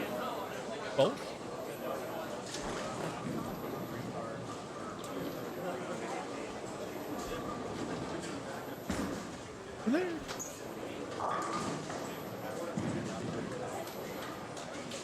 That's what Stacy said. So it looks like amateur pros to me. Oh, I mean, it's the regional tour. So, I mean, these guys, a lot of these guys, some of these guys do bowl on the big tour, but it's this regional tour, basically watching AAA baseball.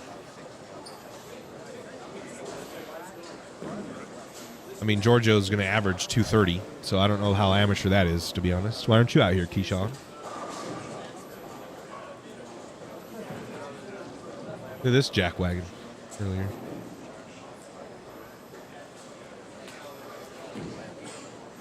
I don't know.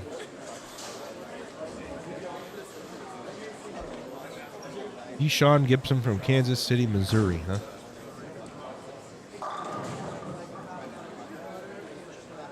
Go bowl then. If you think you're better than these guys, there's money to be had.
Randy Thompson, thanks, brother. That's cute. We appreciate you, Randy. Sending some stars supporting us. That'll help us get rid of this stupid camera. Kendall 4-pin, he's fine. He has nothing to worry about. Other than getting pins to get into the top 4. Not too far off anyway. But he'll be fine. He'll be into the next 2 games.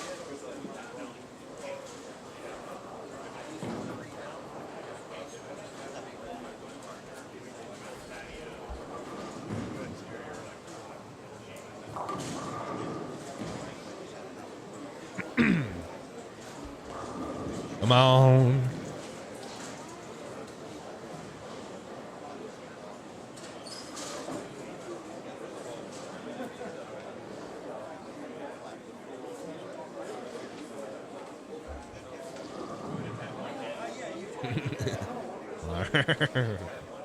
So Kendall going to shoot 220.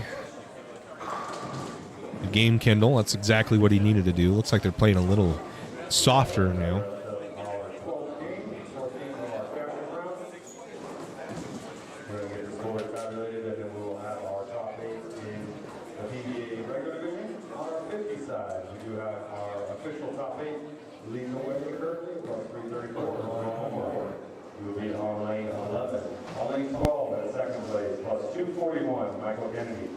Currently in third place, on lane 13, Dave Levers, plus 184.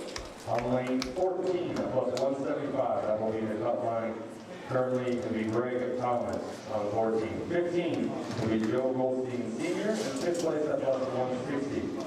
6th place on lane 16, Sean Hornberger, plus 155. On lane 17, at plus 132, Alf Lopez.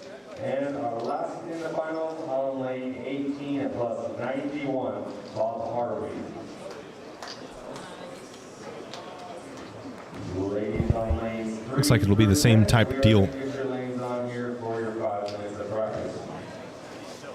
The same kind of deal. We'll have 1, 2, 3, and 4 for 2 games on 19, 20, 21, and 22. I hope, at least. I hope. Ladies. These are your ladies right here. Now 5 minutes of practice. They will also be bowling 2 games. Let's switch it.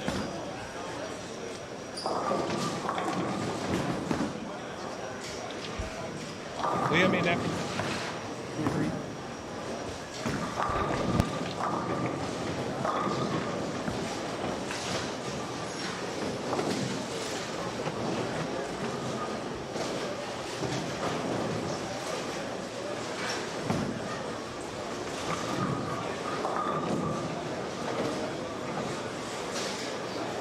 So here's your PBA women.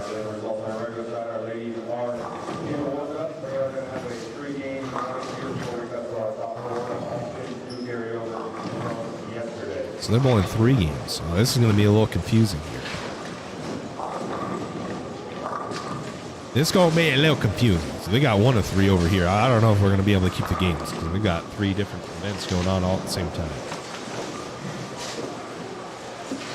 I'm going to keep you updated, so don't mind the ticker as far as they go, I think. Yeah, it's blurry. I'm sorry. It just won't stay focused. It'll come in and out of focus when it's not zoomed in a decent amount. This is a good camera. This one doesn't ever have any issues. It's very clear. As he throwing that gem, that ball looks pretty good. Just parallel right, throw it right there.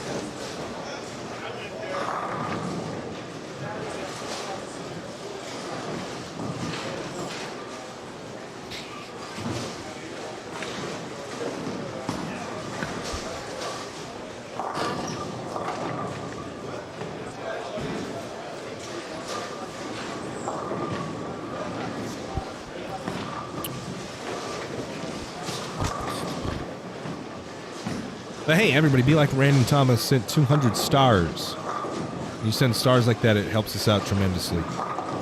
Gives us a little kickback, like a donation. Helps us buy new equipment, which that camera will be going. We want to get another good DSLR camera. Take pictures and videos with for our shorts and Instagram and all that good stuff. And we also want to get another camcorder, a decent one. Like this one. This one's good. Very clear. The Bartlett, Archibald, Shock, and Reese are going to be up in front of us here.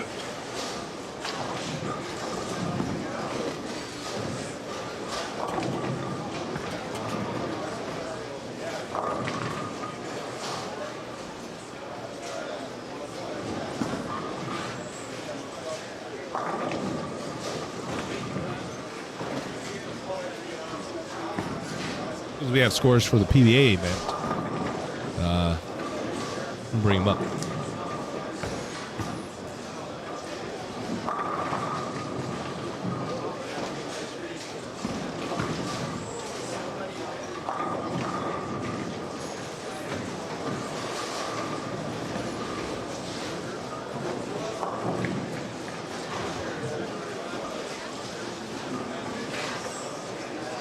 All right, we have our top 8 on our regular. Currently leading away at plus 350, George Rodriguez. Currently second at plus 233, George Craig Saholski. Qualifying third at plus 207, Max Stone. Qualifying fourth at plus 143, Nathan Summer. Qualifying fifth at plus 110, Kendall Miles. Qualifying sixth at plus 103, Andy Kinney. Qualifying seventh at plus 93, Chris Saholski. And last in the finals at plus 71, Jim Thomas. Congratulations to our top 8. We'll be using the same range. We'll be using 19 through 26 for this round. So Giorgio will be on 19, Greg will be on 20, Zach 21, James 22, Kendall 23, Andy 24, Chris 25, and Jim 26. Ladies, about 30 seconds left in practice.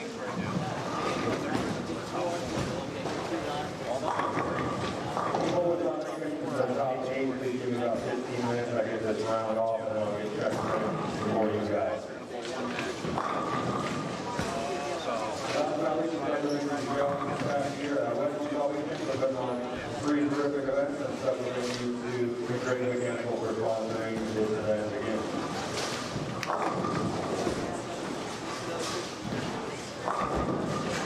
All right, ladies. What up, Manny? 3 through 10, please qualifying practice. Again, ladies, we're going 3 games counting around here, so we got to our top 4, and we are catching our top 5. So there's the 20 pins from 5th to 8th. So a lot of movement can happen here on the ladies' side. Ladies, once you click the play button on your screen, that'll activate yellow screen into red arrow, and you begin your competition. On our PBA 50 on our regular side, give us about 5 minutes, and we will get you into your next round. Ladies, good luck and high score.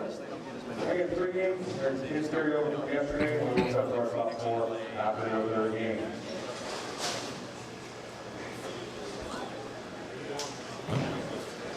What?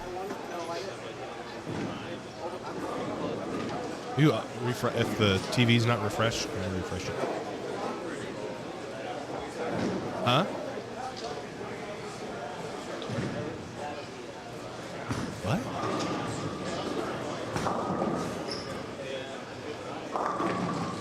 All right, so the women are firing off. This is the first game. They're bowling 3 games, apparently. Cutting to 4 top 5 cash. The seniors in regular division will bowl 2 games, and I'm not sure if pins carry over.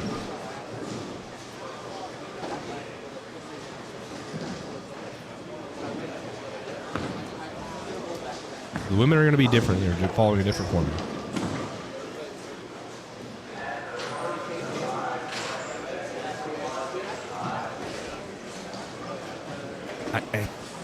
Top 4 pins carry over from. I think they do. I think they will carry over from Cashers round and qualifying. I believe that's the case. I'm not 100% sure. That would make it to where the cut is 143. The cut on the senior side's 175. I believe. Again, I could be 100% wrong on that. Hopefully, we will find out for sure.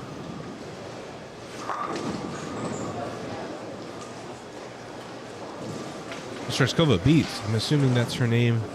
All ball looks good going down. It's Reese, R-E-E-S. Lizzie Reese.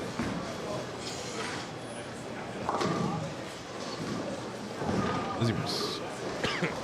What's Chris doing this game? Chris Tolsky, he made the cut. He's plus 93.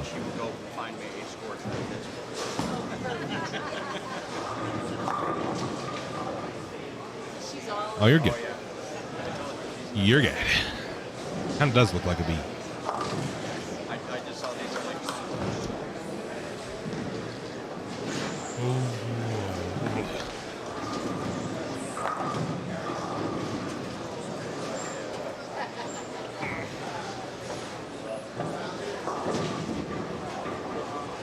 Those are just updated.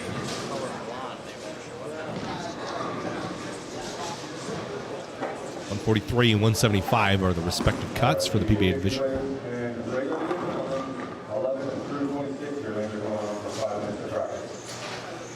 We have 5 minutes of practice. That's one thing that's surprising about the PBA, and I actually kind of like it. I like the way they format it so that you're not running into time constraints where you can have a short practice. So that's kind of we're doing something similar to that. Not quite as the scale that the PBA does, but at the Championship Bowling Masters, we're having a top 32 double elimination bracket on Sunday. So you'll bowl, there's 5 different qualifying squads. You bowl 4 games, and then we cut 1 and 5 from each of those squads to make it to a cashers round Saturday night, where your pins will carry over from qualifying to that cashers round. So if you don't bowl great, then you still make the cut, you may want to bowl again to increase those pins that you'll get in the cashers round. Then at cashers round, you bowl 3 more games. So you bowl 4 games in qualifying, 3 more games in cashers round, and then at that point we will cut to top 32.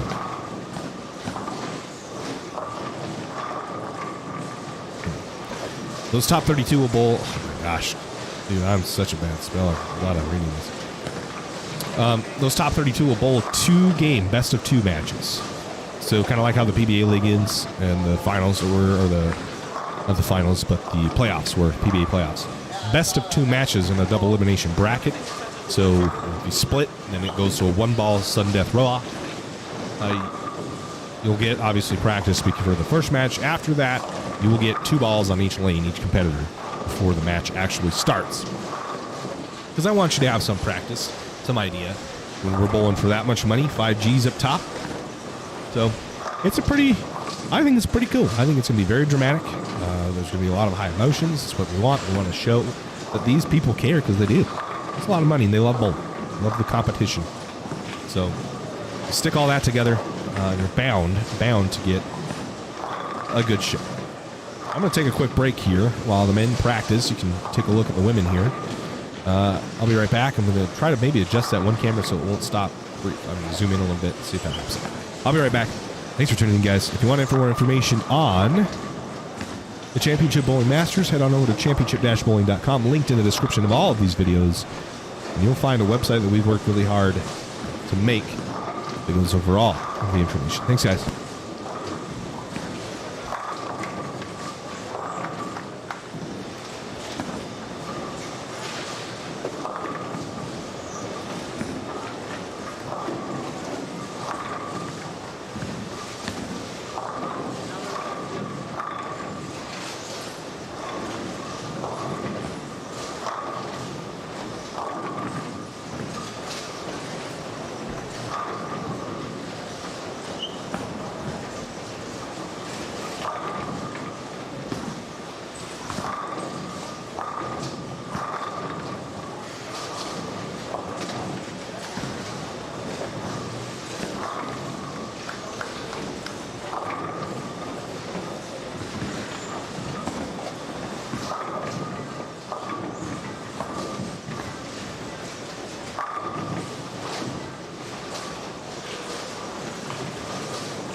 after every game. Also, you can follow along on PBA.com. Anyone missing a copy, I do have kept ready here at the tournament table. Both of them here are up. No rush.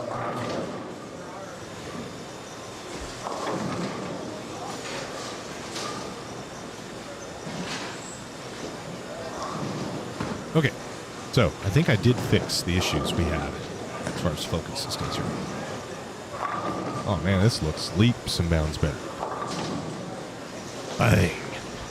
So, yeah, we're gonna have different cuts and whatnot. Getting those set up on my computer screen there.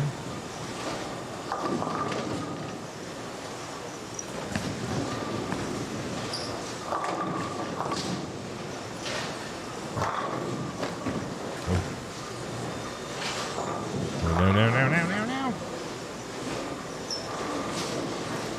Okay. Now I just need to find the PBA women's so that I am aware. Bang, there it is. And we're all good. We're set. Now I gotta go change the camera battery. I'll be right back.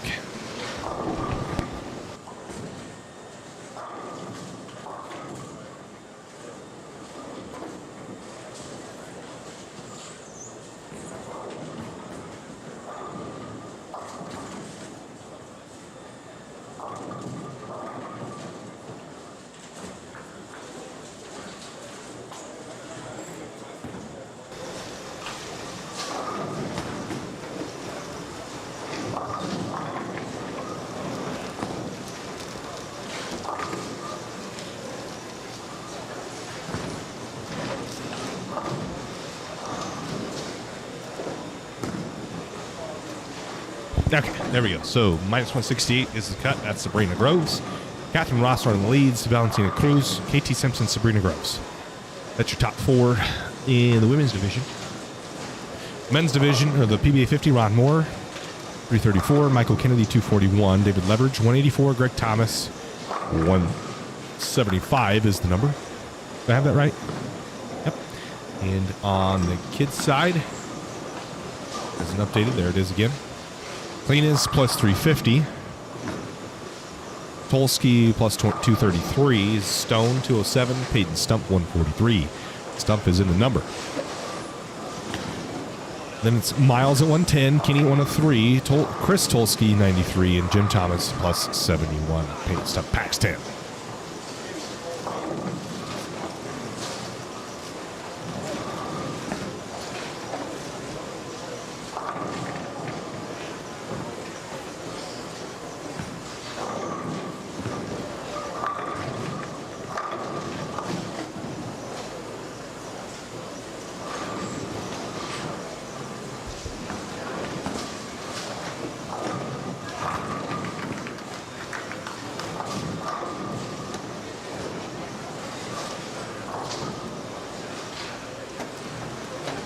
Decent crowd is amassed here as well, watching these women and men.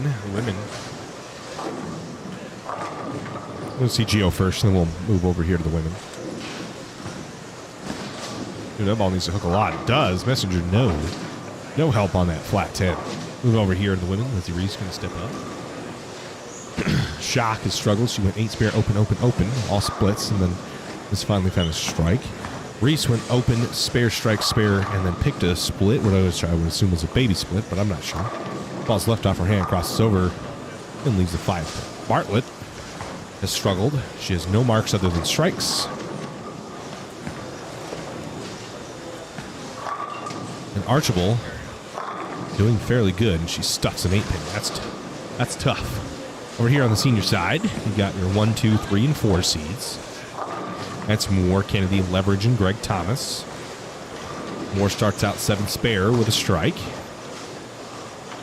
He's going to step off. And step back on.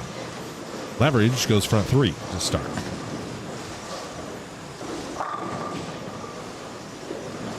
How's PBA 50 going? It's right here. William Biggs.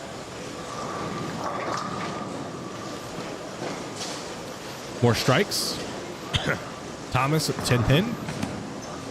Greg bowled pretty good here last year. He might have won. last year. I'm not sure. I remember that swing. Maybe he did. I don't remember exactly, to be completely transparent. But I do remember that swing. Kennedy up.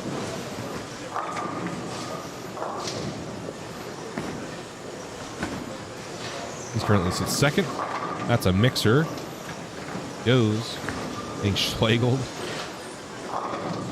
That's if you're on the beneficiary side of the solid 8-pin, right? That's when you're benefiting from stuffing an 8. This is Hornberger. Hornberger currently sits just out of the cut. He's at plus 155. So it's 20 sticks back. They're bowling 2 games. He's going to whiff on the 10. So back over here, Tulski. He's going to split the pocket. Zach Stone starts front 3. Stump goes open 3 back. This is his 4th shot, Zach Stone. Flat 10, no messenger to help.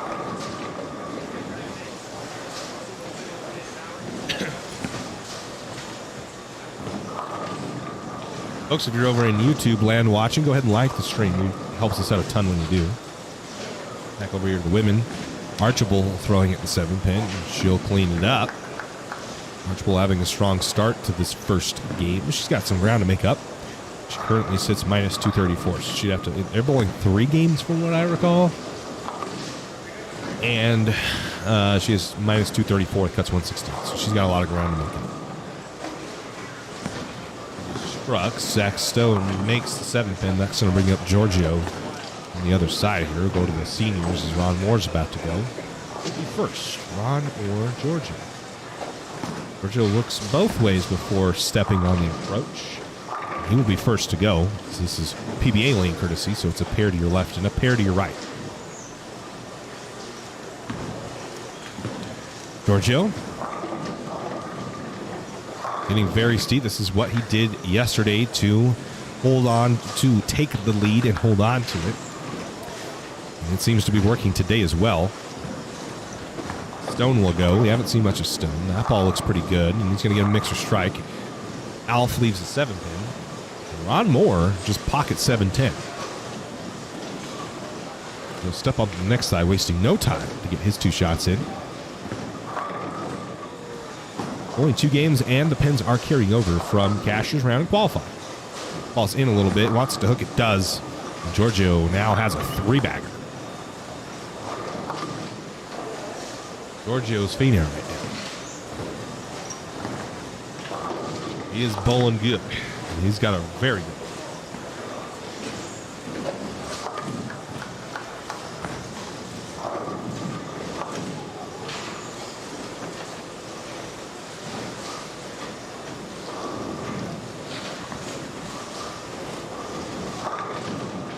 Polsky, currently 2nd place on the PBA side. That's high flush. Oh, and Stone's an 8-pin. Just got schlegeled. Irish Pogie. Over here, Lizzie Reach just left the 6-7-10. Is this on the other side of the women? It's Chloe Bartlett. Does it change again? Mine just automatically refreshes to the previous one. She's going to miss the head pin left.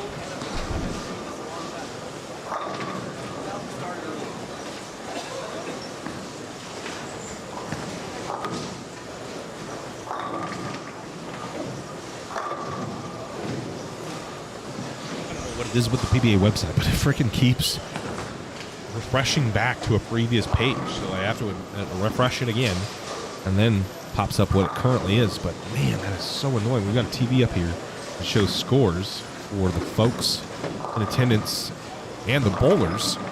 The stamp. Oh, Bartlett's gonna miss the spare. That's tough. It's so dang annoying.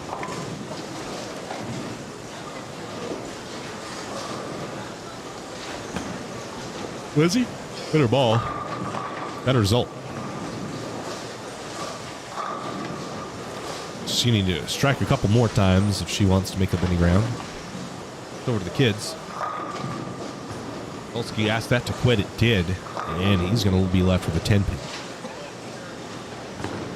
Giorgio really opening up this lead that he's taken over here. Leads by 120 sticks, 117 sticks, and he's looking to extend that even more here. He's really getting into the groove here. He's really starting to focus up.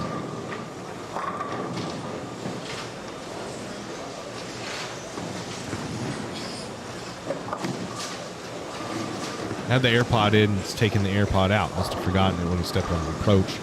Someone looked like he'd reminded Gio that I don't believe that that is allowed. Stone crumbles one, so Stone goes 3-bagger spare double. Up steps Giorgio. Evers just slapped one out over there. Then double. 2 games for these guys to get them into the top 4. Gio. Ball's in a little bit. Needs a hook. It does bat it. Gio on a 4-bagger. He's using that bumper. That reality that's lane shined a little bit. He talked about it a little to me yesterday with that reality. And it looks really damn good with the hook that's there. He's using the hook that is there and is making it look great. Stone in a completely different realm using urethane. Also bowling around. The frames wind down. Not many opportunities now to make up pins as Gio's running away and hiding. Gets around that one. It's in again. That ball is looks like he got around it and he got it in.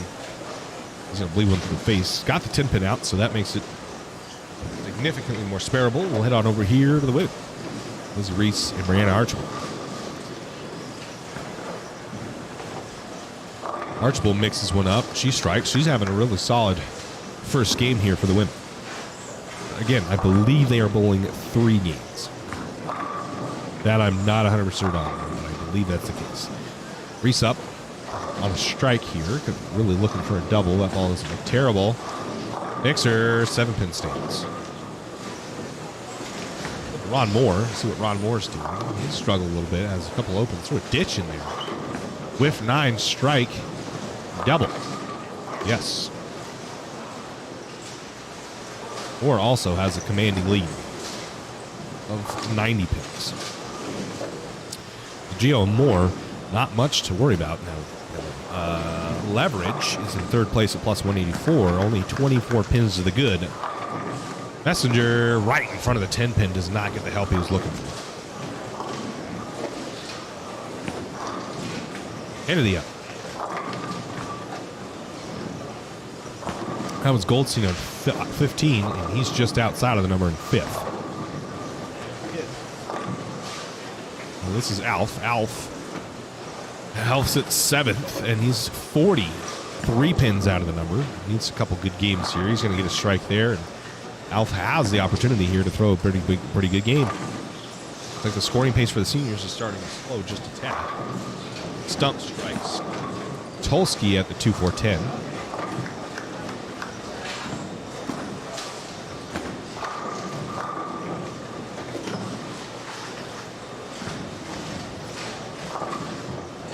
Tolsky will chop. Almost chopped the 2 off of it. Gave it really no chance of hitting the 10. That will bring up Zach Stone, who's on a 3-bagger in a big game in his own right, looking to take it. See, it just did it right there, PBA website.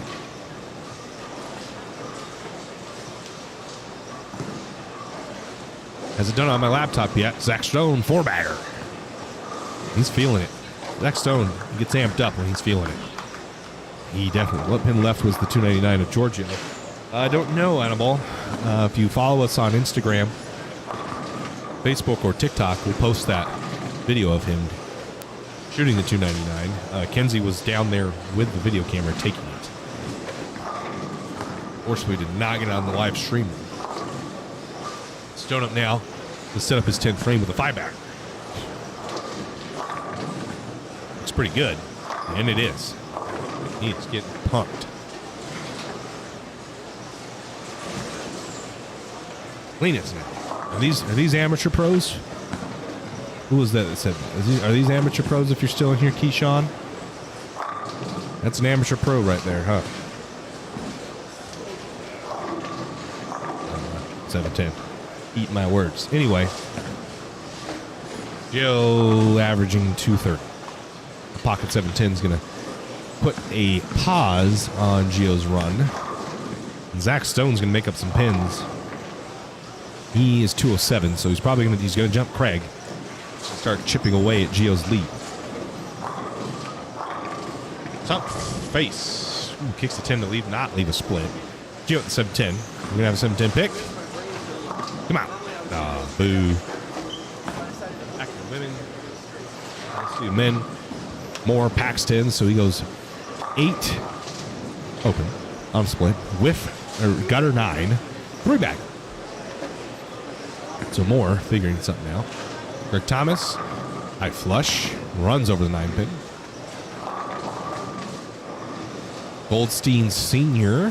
needs to strike a bit more. Alf has a string of strikes going. He's going to need him if he wants to take over the 4th position over Greg Thomas. Thomas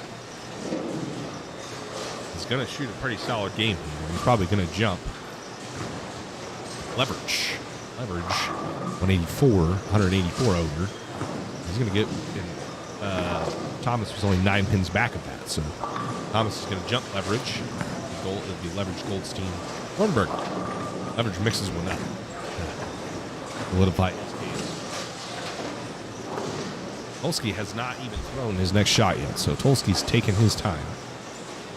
More. Pax 10. Goldstein will almost lead the 7-10. The 7 falls late.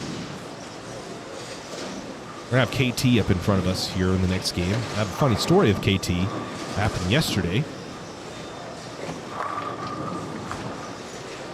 As Greg Thomas packs 10. Leverage going to step up. Leverage really looking to punch here to not lose too much ground to Thomas.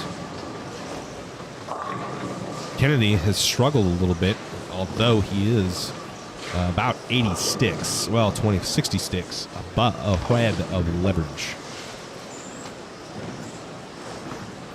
Pilk. Kenzie likes her Pilk.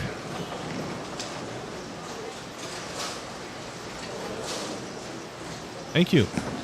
Leverage. Looking to double here. Messenger takes the 10 out. The 7 gets tickled, but will not fall.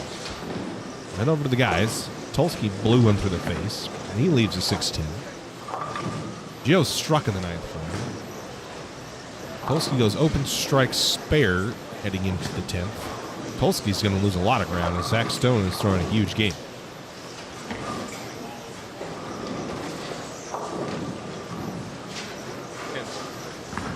Annabelle asks what pin was left in Giorgio's 299. What pin did Gio leave in his 299? Annabelle is from Venezuela, and that's what Gio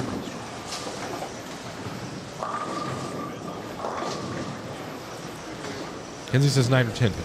She's not 100% sure. Tolsky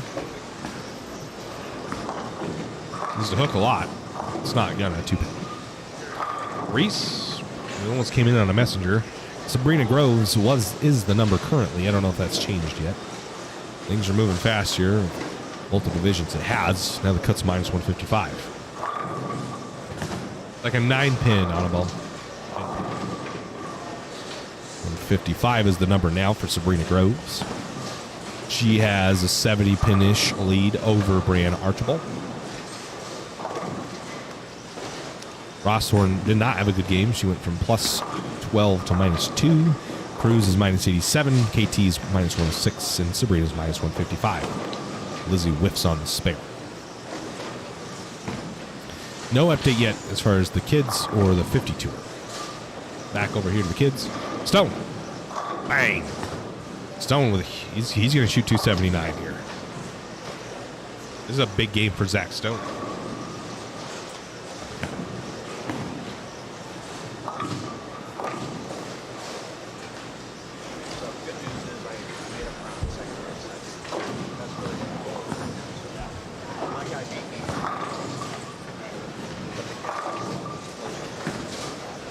Tolsky will just miss the headpin right in his fill and shoots a $189. So Tolsky's going to lose at least one spot.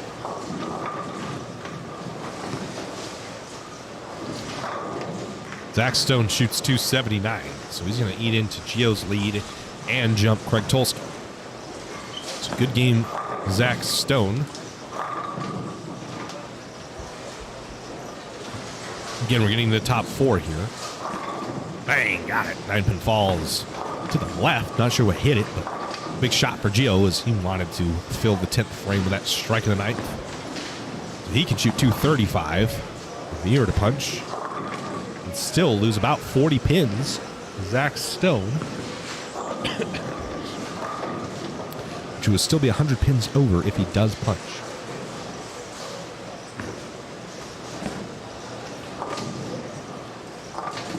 Ron Moore is about to shoot here. He is on now a 5-bagger after going ditch 9. Looking for 6. He got it. He's pumped. He's getting a little grunt out there. You are welcome. I will, Anibal. I will tell him Anibal Subero is in the chat rooting for Giorgio.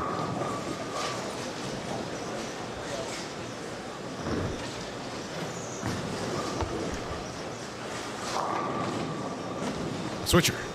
All right, more to finish off the game. Started out a little bit ugly. The first half was fairly ugly. The second half is perfect. That's going to do it. Yep. So, Moore shoots 235 with a gutter in it. Over here, Liz Breeze set to go. Again, I believe they are bowling 3 games. Mixer, 7-pin almost stood there for a second and it falls straight back off the pit. Into the pit. Sabrina grows up. No bowling happening on the other pair, so we'll stick it here for a sec.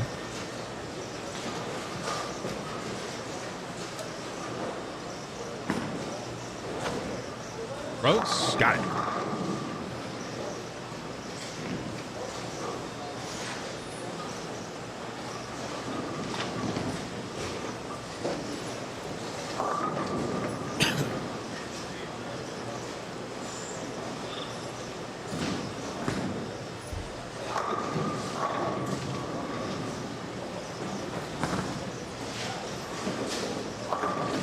Lizzie goes 9 missed strike.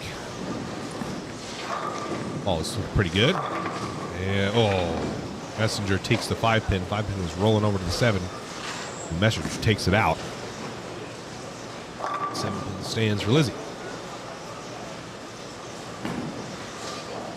Yep, Zach Stone's cruising right now.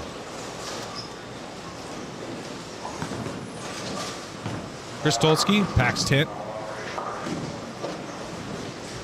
They jumped a lot because I thought we would have Giorgio crew. We don't. They must be skipping a pair or two. Tolsky comes into the mix. Tolsky, well, so we have 7-8. And we're going to have 5-6, which was, I don't know what it currently is now. 5-6 was Kendall Miles and McKinney. We know Zach Stone's good. We know Craig Tolsky's good. We know Gijo's good. Peyton Stump didn't have the greatest game, but I don't know what Kendall, Andy shot, and I don't know what Chris shot either. We will know here momentarily once they update the scores. Tolsky's going to bleed one to the face and split. He's not happy about it.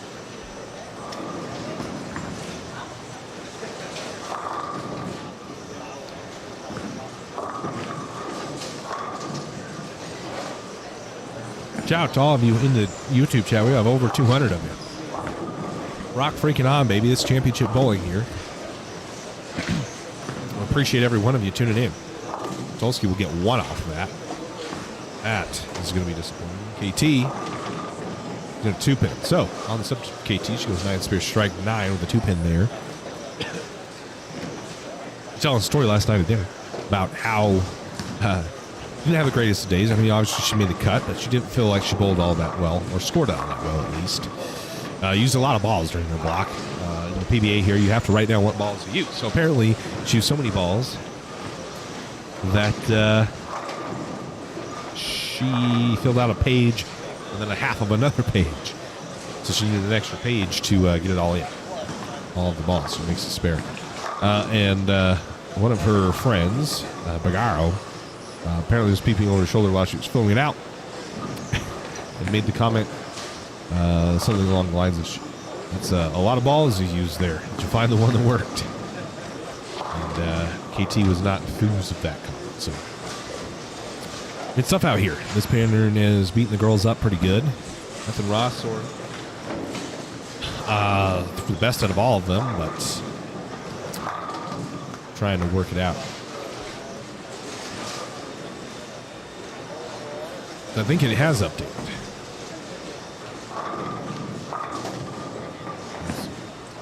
I know the kids' tour is updated. Let's see if it's updated on my laptop.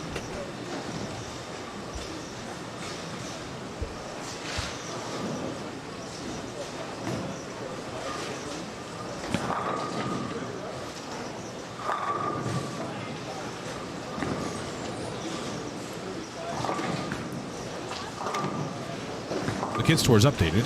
Their cut now is plus 165.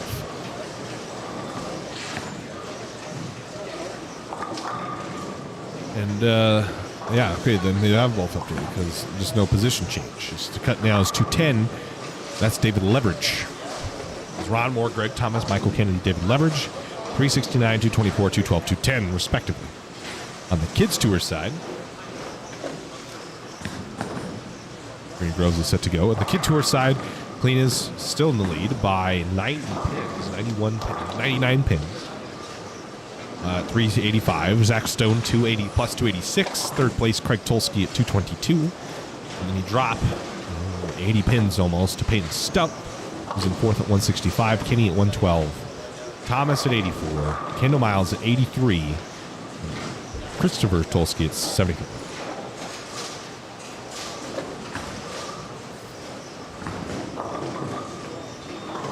Back to the kids. This is game 2 of 2 for the men and the kids. So let's update that.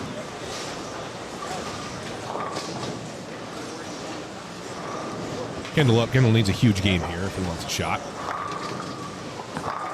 That's 10 back, so he's going to start off with a double.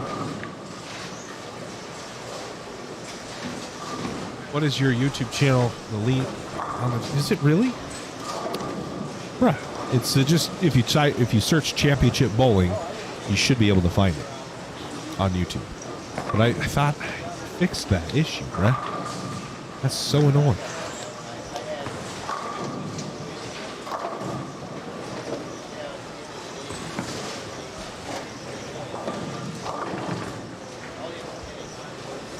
I clicked it on Facebook, took me right to it. Maybe it didn't.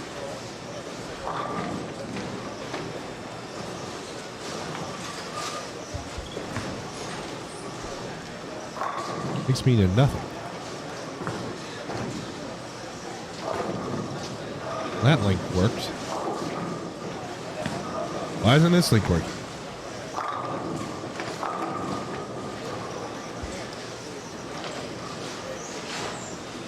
Dang it, Bobby. All right, hold on. Hold up. Wait a minute.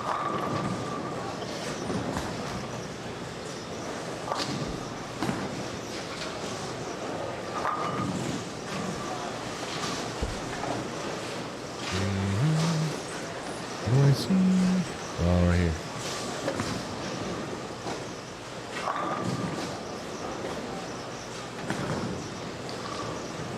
Here we go. I'm fixing it. That's not what I wanted to do. Go back one. Oh, hell.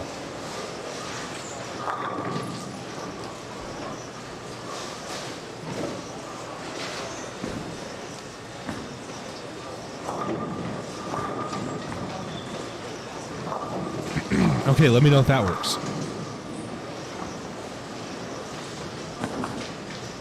Okay, it took me right there. Bang. All right, that should work now on Facebook.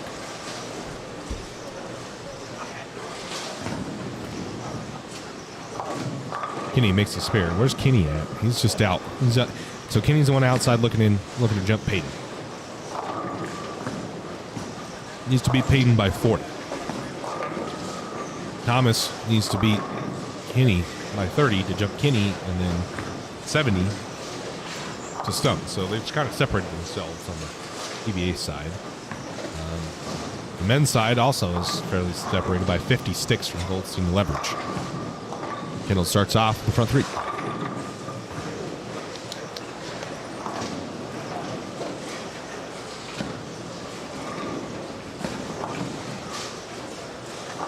YouTube, Saf's on offline.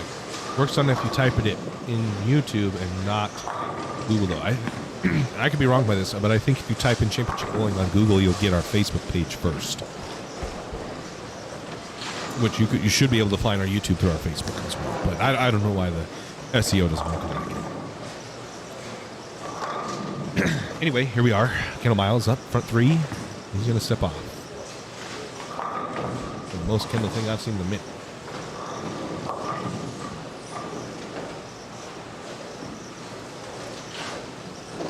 Polsky going to step up. Alf will be first, though. We'll head on over to Alf. Alf sits 7th in the 60, 70 pins off the lead. On a 3-bagger, pretty good game going, and then that 10 pin is going to halt it right there.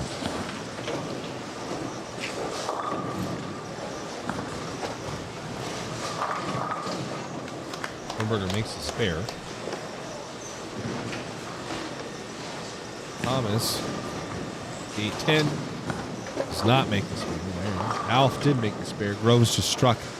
Lizzie's going to pick her spare, and then that'll bring Kendall up. He's just off camera. And he left a 6-pin. Excuse me, a 4-pin.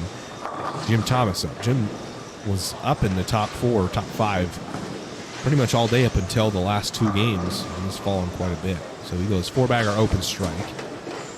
A little too late in this kind of a run.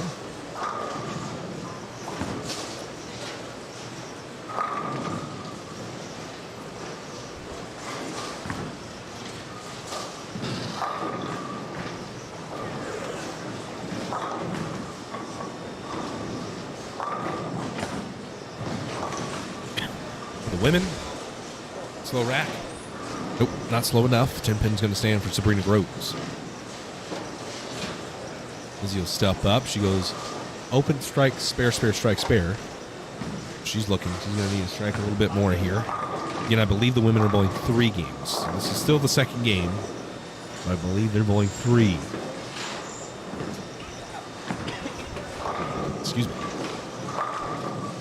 Allergies have not been kind to your boy today.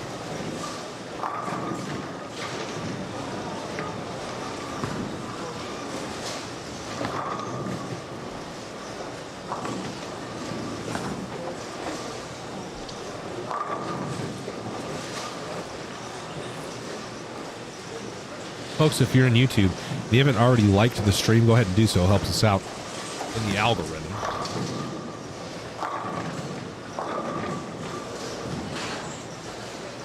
Kenny stepping up, as well as Chris Tolsky.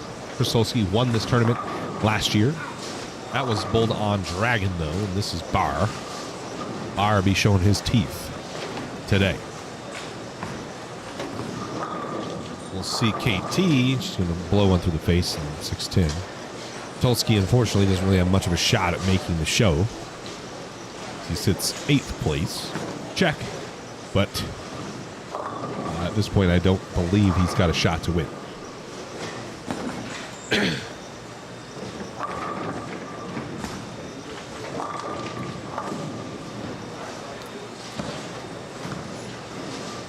Guys, I think it's time that we start trying to give away a t-shirt now that we've got quite a few of you in the chat. So, if you're in the chat and you want to try and win one of our 10-back baby t-shirts, and it's on our website, you can find it at www.championship-bowling.com. If that is something you'd like to win, get in the chat, type bang for me. Type bang in the chat if you are wanting to win one of those 10-back baby t-shirts. There's only a few games left for us to try and win one. Someone needs you to hurry up before the end of this game.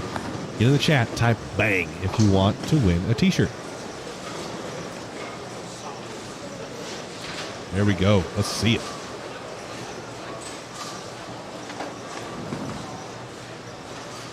Tolsky's going to miss that pin, right? Tolsky's really struggled in this pattern. He shot a $120 and really dug his way out of that hole. The first game quality shot a $120. got himself under the number, made it to this cut, but hasn't bowled tremendously. So Kendall looks a little defeated, as he too also doesn't have much of a chance of making it. They're bowling a pretty solid game right now. But yes, I like to see it. Fill this chat up, baby. People want to win the t-shirt. But Paul, Brady, Michelle, there they are. Derek, Brian, Chuck, Michael, Ryan, Rocky, Chris. Let's go. Let's go then. So we like the game. It's been pretty fun to me. If you can guess the person's score,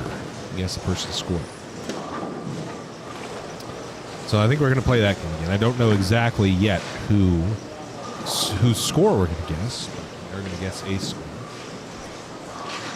Let's see Lopez here. Bang, got it. Lopez grinding, try to make it to the spot, but he's still, like I said, 80 sticks out of the number, 66 out of the number. Hornberger, bang, got it. Hornberger, though, he is 49 pins to David Leverage. Leverage, over here, he's actually about to throw a shot. Leverage goes 3-bagger, spare, strike, spare, and then at the bucket here, will make it. That's a very good spare. One he needed. So he's got Hornberger and Lopez and Goldstein right on his heels.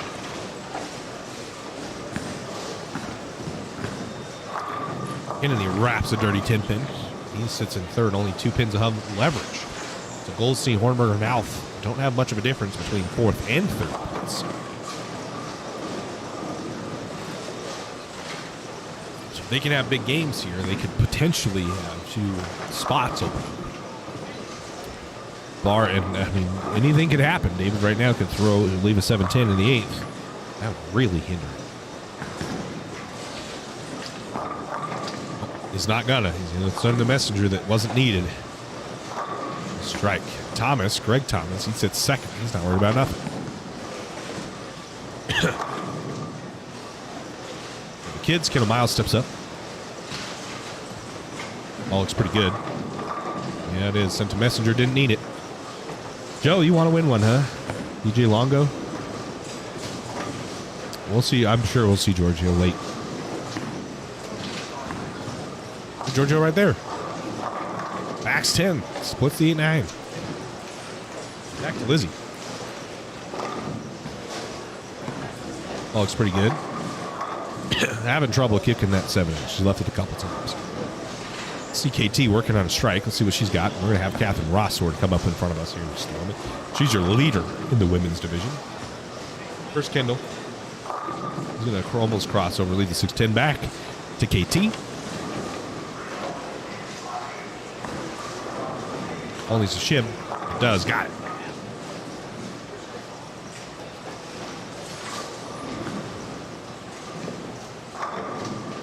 It looks like we just got a bunch more from YouTube. So I've told everybody in the chat, if you want to win a t-shirt, you need to get in the chat right now and type out bang for me. We're going to be giving away a t-shirt this next game. We're going to try to at least. Chris Bennett donated one to one of the youth here at the tournament. One that he won. And Jeff Massey of Just Pro Shop won one yesterday. I flushed. Oh, man. She almost paid the price for a shot that wasn't actually that bad. And leaves the 4-7 or 6-10. 4-7. 10 was standing there for a second. Falls late. Ball wasn't too bad. A little high on the head, but nothing ridiculous.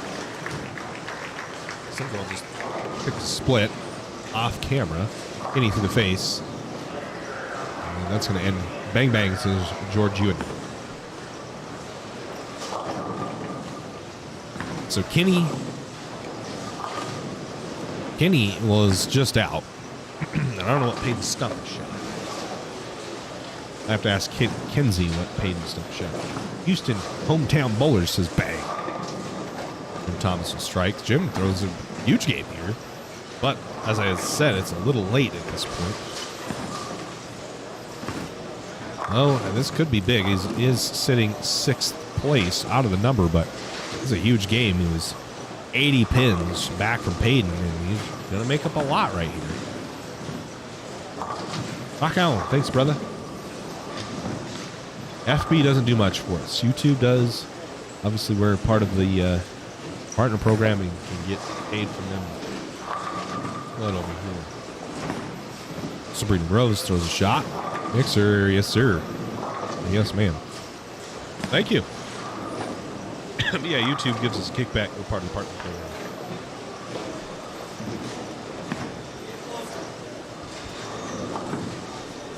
Monka. Oh, I'm on messengers. Lame. Anyway, where were we? Oh, that's pocket 710 right here. Who was that? That was Hornberger. Hornberger's run's done. Alf's run is done. Thomas just split. Oh, go back. Thomas just split. Kennedy's fine. Moore obviously is fine. He had nothing to worry about. Thomas is going to max $190. That's going to hurt. Leverage. Lopez real quick. Lopez going to shoot 224 with a strike here.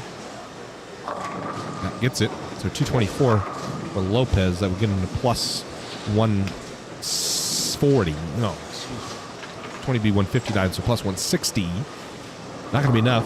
Leverage. Right here. It's not going to fall that far. Kennedy also has a pretty solid, or probably isn't going to fall that far. He's going to shoot 60. He could shoot $190. It's not enough to fall for Lopez to take that spot. Flat 10 for leverage.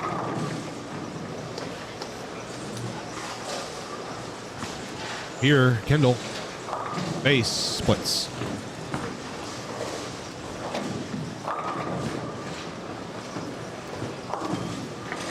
That's Giorgio. He's going to have a dirty wrap tip.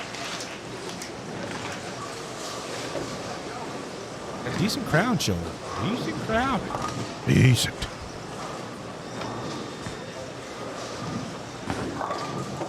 Yeah, DJ, we hope bowling continues to grow. We're here to show that. Georgia's good, friend.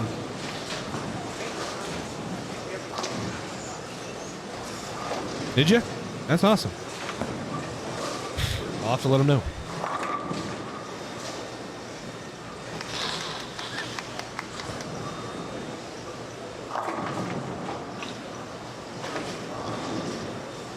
Kendall just threw that shot, turned right around. Didn't have the striking, but he was uninterested in the result. Moore packs in, got it. And Moore really has nothing to worry about. Neither does Georgie. Leverage steps up. Girls are moving on to their third game. Leverage packs 10. We'll update the women's scores. So. Kenny just struck off. Moved over there. No one was bowling on this pair anyway. Kenny can shoot 238. That would get Kenny to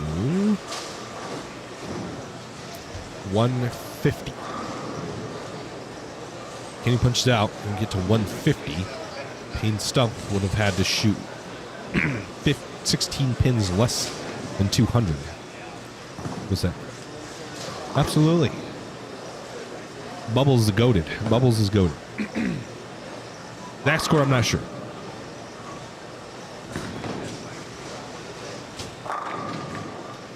He's off camera. We should see everybody next game. I mean, 8 total bowlers. Gosh darn it. Ball's left for Kinney. The face is not going to shoot it, so Payton Stump would have had to have had a disaster game with Tulski. I mean, that wouldn't even matter. So it's going to look like it's going to be Stump. Jim Thomas shot 265. So he's 20 pins back of Kenny. Stump would have had to have had a disaster game to get jumped by Thomas or Kenny. Kendall did not have a good enough game to beat either of them. Shot 237. Good game, but he had to shoot 270 to have any shot. Kenny will shoot 224. So really, it was only the question is if Jim Thomas beat Peyton Stump by enough, which I don't believe is done. And over here, Rick Thomas. Thomas at second place. He can max 190.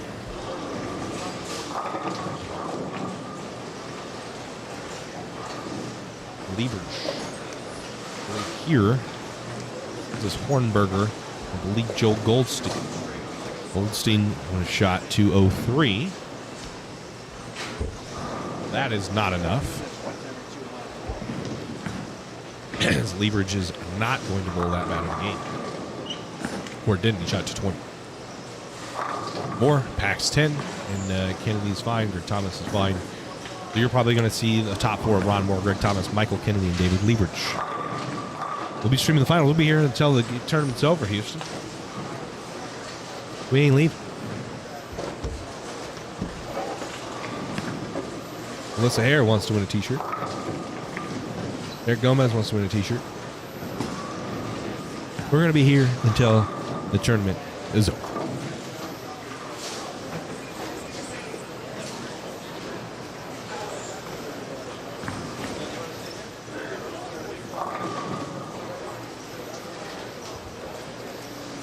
The girls start game 3.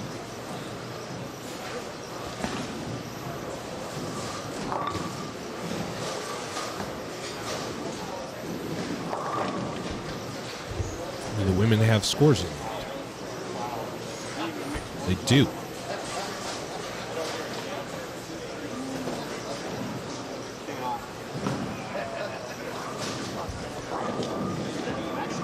Rossthorn gets back to plus, goes +7. Cruz minus 96. KT 110 and Sabrina Groves minus 176. She has almost 100 pin lead over Blaine Archibald. So again, this is probably going to be your top 4. Not much drama to be had on the women's side either, as we head in the final portion of the advancers rounds. Great job. Thank you. We try our hardest to bring you as good a quality as possible. These are the only matches going on, as now the seniors and the regular tour have finished their second game. This is game 2. This is the third game of their set for the women. Well, we try to make it as entertaining as possible. That's the whole goal here, championship ball. You know, watch most time with pro golf, PGA Tour, the first 2 rounds aren't just dead silence. There are some, holes they can't cover everything. But, most other sports don't just have dead silence and poor audio quality. So we have decent audio quality and try to be as good on the camera as possible. Braden Hatch, the OG. You get those bracelets, Braden? Did you get those bracelets in? I sent him a fat man ago. Osthorn's going to miss on the 7 pin, so she goes strike with. Now awaiting the results of PBA50. Looks like they have updated.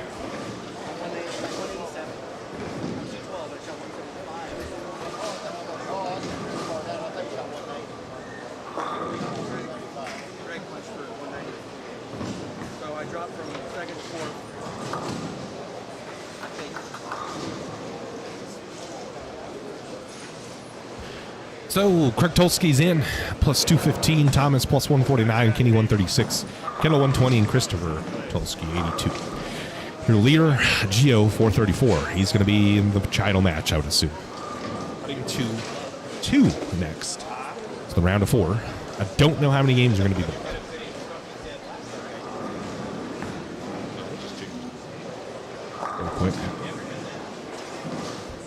So that you're aware, because the only thing happening right now is women. This was their last game of their advanced round. They're just tallying the scores now. So Cleanest 434, Zach Stone 324, Peyton Stump 243, and Craig Tolsky 215. So the next advanced round, the cut's going to be 324, and that is almost 100 pins between Zach Stone and Peyton Stump. Mint, Braden. Glad they got it. On the senior side, Ron Moore leads 369. Greg Thomas 224. Michael Kennedy 212, and David Leverage 210. So again, another 100 pins separates first or second from third. So I don't know if it's 1 or 2 games that you're going to bowl next. But if it's only 1, I highly doubt you're going to see much jockeying for that final transfer spot before the title match.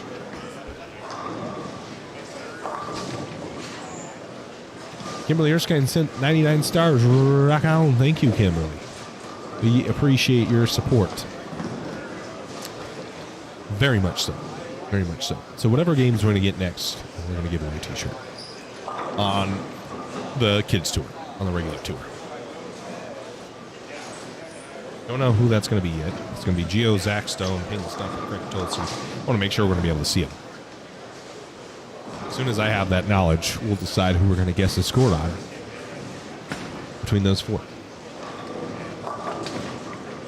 But yeah, hey, shout out to Kimberly, sent some stars over on Facebook.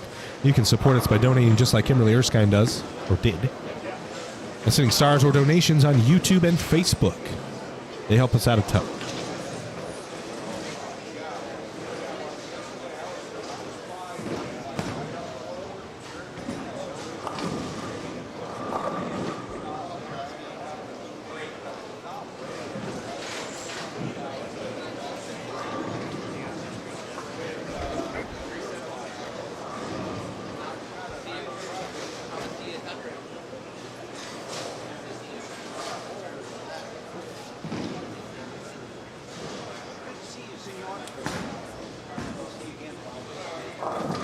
So your top 4 does not change, so we'll update the cuts for them. Cuts for the 50. 35. Cut for the PBA.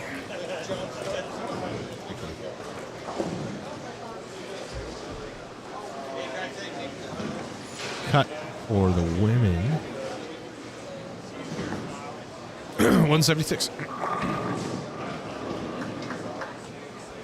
That's Sabrina Groves at plus 176 again. 98 sticks above Ryan Archibald. So Ross went at the 210. Got it. Take that split pick. She's struggling on this pair. Not in any real danger of losing the lead. Valentina Cruz, who's next to her. But Cruz is now on a double.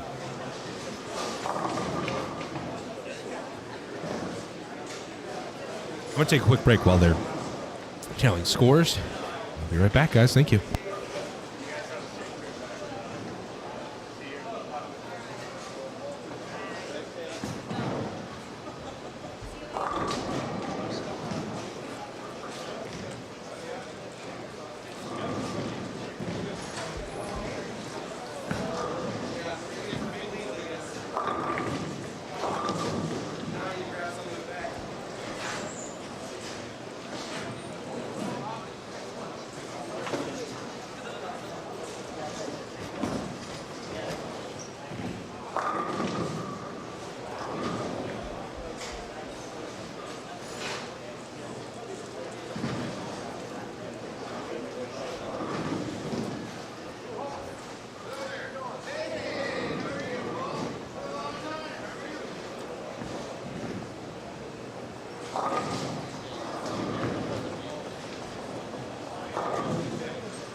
And I'm back. Shut up, everybody.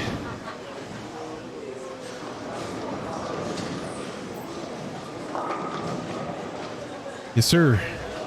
And so everybody knows we'll be back June 25th, 24th, 25th, 26th, or something like that. 25th, 26th for the PBA Regional Northwest or West. I don't know if it's one or two or both or whatever it is. But the Beehive Open in Lehigh, Utah. So we'll be there. Streaming to you live from Championship Bowl. So more people we have watch, better the streams do, and maybe the PBA will take notice and we'll do more. Who knows what could happen? Oh, we might be waiting for them to finish. They're almost done, so we might as well at that point just wait for them to finish. We have 8 pairs. We have 16, and we have 4 times 3, which is 12. So we should be able to put everybody on the stream. I hope that's what they do.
These games are coming to an end. Archibald, like I said, Groves and Archibald are on the line, but Archibald would have had to beat Groves by 100, basically, to take over her spot. Rihanna is on pace to shoot 180 or so.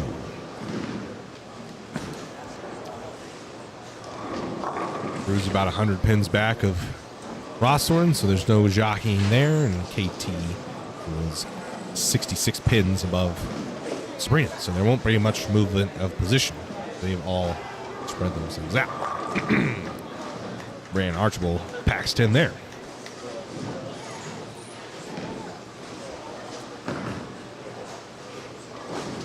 Yeah. We did for these. It's hard sometimes because they change the times or.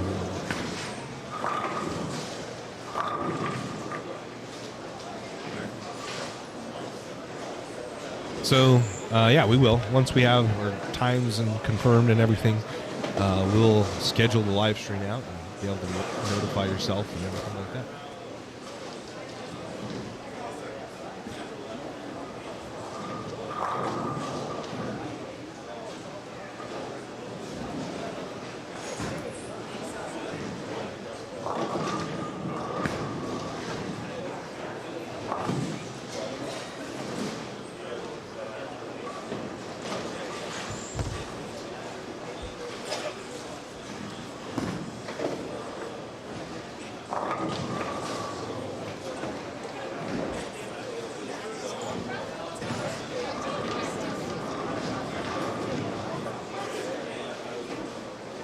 Yes, bowling, Deb, bowling indeed.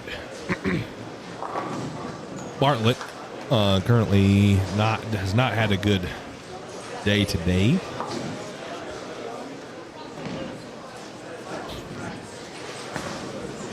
Rossword. That's a good shot. Packs 10. These are definitely Storm. I thought Rossword was on Brunswick staff, and she might have been for a long time. I don't really know a whole lot, but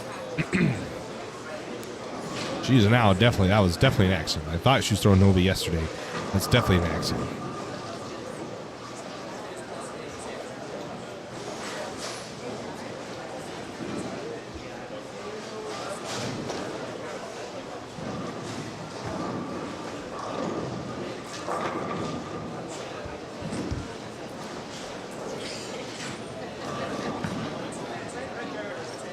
Folks, also, if you haven't already, head on over to our other social media pages, Facebook, Instagram, TikTok. We post there daily, basically, at this point. Keep on growing. We're almost at 5,000 followers on Instagram. So shout out to all of you for following us there and liking our content. We Defs we're hitting the ground running and growing quite a bit. It's pretty awesome. We appreciate it a ton. Also, take a look at our website, our new website, www.championship-bowling.com. That is linked in the description of these videos. Right now, it is our website, but right now it is housing the information to our tournament we have planned, the Championship Bowling Masters, which is guaranteed to pay $5,000 to whoever wins that tournament. Top 32 double elimination best of 2 bracket Sunday. 5 qualifying squads of 4 games, different divisions. It's a scratch tournament, custom pattern. Different divisions, 199 under, senior lady, and open. Right now it's 1 and 5. We'll see where entries end up being. May drop it down to 1 and 4. It'll never get worse than 1 and 5, that's for sure.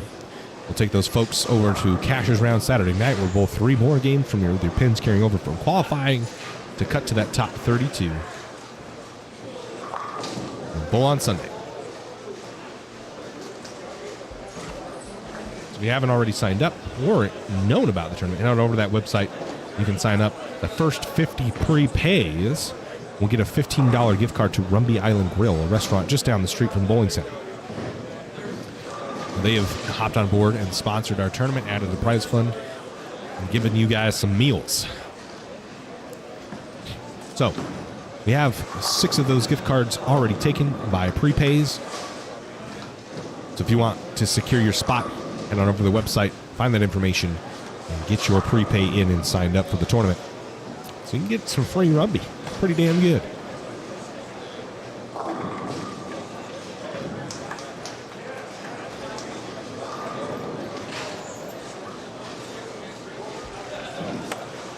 Have any of you in the chat looked at the website? Have you gone on the website? What do you think of the website? It's the first time that I've tried to actually make a website, so let me know how it is. Is it good? Is it bad? Anything you'd add? Anything you'd take away? Let us know in the comments. Are you excited about the CB Masters? Not only is the competition side going to be fun, but they have events and activities planned for anybody who comes to watch the tournament. No, Storm Latino, it's not. That's why we're not showing it, because nothing's happening right now other than these matches here. I think they're all waiting to bolt at the same time. Last one goes to the phase 610. You know, this is either Arturo or it's Il Demaro, the Storm Latino that just commented. If you think that I wouldn't be showing you guys Gio right now bowling for a title, you're tripping. You're off your rocker. So no, we will be showing those when they're here. I'm not just blabbering. Yeah, if you've seen it, are you excited for the tournament? Your fam's going to have a good time if you bring them. We got activities planned. Oh, no problem, Jeff. No problem. Yeah, thank you. There's going to be some prizes given away, all kinds of cool stuff. Vendors, mobile drink bar. I knew it.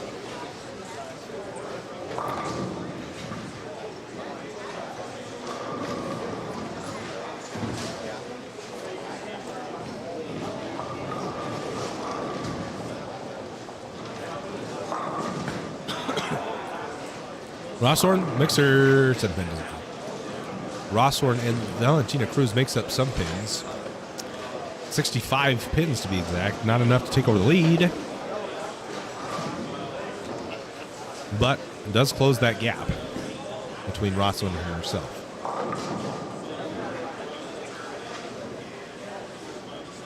This is the only game, actually. Well, there's one further down. That's with KT. I don't know what KT is shot or shooting. We'll find out. She can shoot 70, 80, 90. KT was probably shoot $190.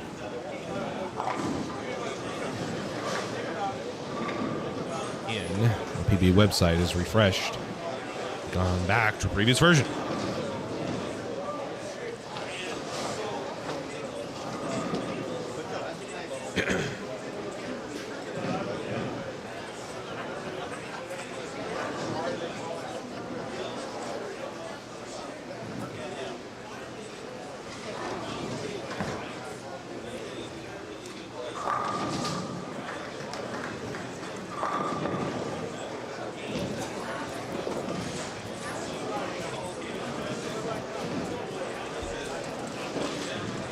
This is in the NO King of the Hill events. Let's see. Got a nice fit of Il Demaro beating you, Houston says, by 4 pins at the NO King of the Hill. Ah. I see. Now the context is here. The head pin for Bartlett trips the 4 out of that, leaves the 9 pin. So Bartlett shoot 84. She's got 93. Could shoot 94. And Archibald shoots 75.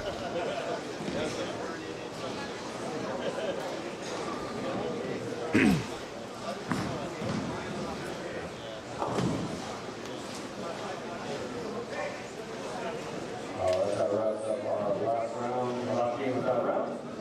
We are down to our final 4 in all 3 divisions. Ladies, and currently for the and I will announce yours shortly. Our top 4 on our regular side, leading away currently at plus 434, Giorgio Planet. Currently second at plus 324, Zach Stone. All by third at plus 243, Dave Sun. And our top 4 is rounded out by Craig Kowalski at plus 215. Over on 21, 22, 23, and 24. And our PBA 50 side, our top 4 currently at plus 437, your leader Ron Moore will be on lane 13. On lane 14, currently second at plus 235, David Leverett. Currently third on lane 15 at plus 214, Greg Thomas. And fourth place on lane 16, Michael Kennedy at plus 187. Congratulations to our boys finishing 5th through 8th. Make sure and pick up your checks here at the tournament table. And I'll announce our top 4 winners here shortly.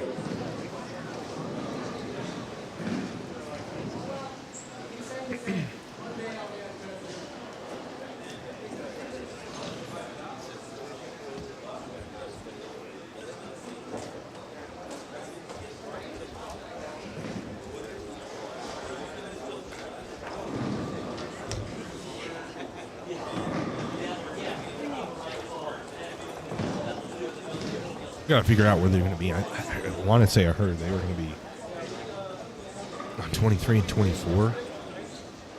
That's going to press you, boy. Hopefully they're on 21 and 22 at least. I think it's one game. Why not just shift it over to 19, 20, 21, 22? I don't know. I don't understand that. Your boy, when I run my tournament, this would never happen, ever. I'll know exactly what players are going to be on TV, and you're going to be bowling on them regardless. If it's fresh or not, I don't care.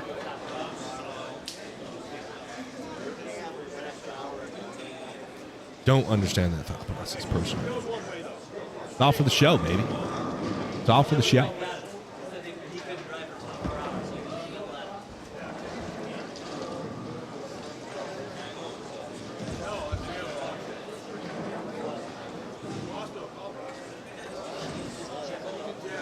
Who do you guys think is going to win? Gio, on the kid side, Gio, Zach Stone, they're both bowling really good. Zach Stone's got a great look with urethane. Gio's got a great look with reactive. Who you got?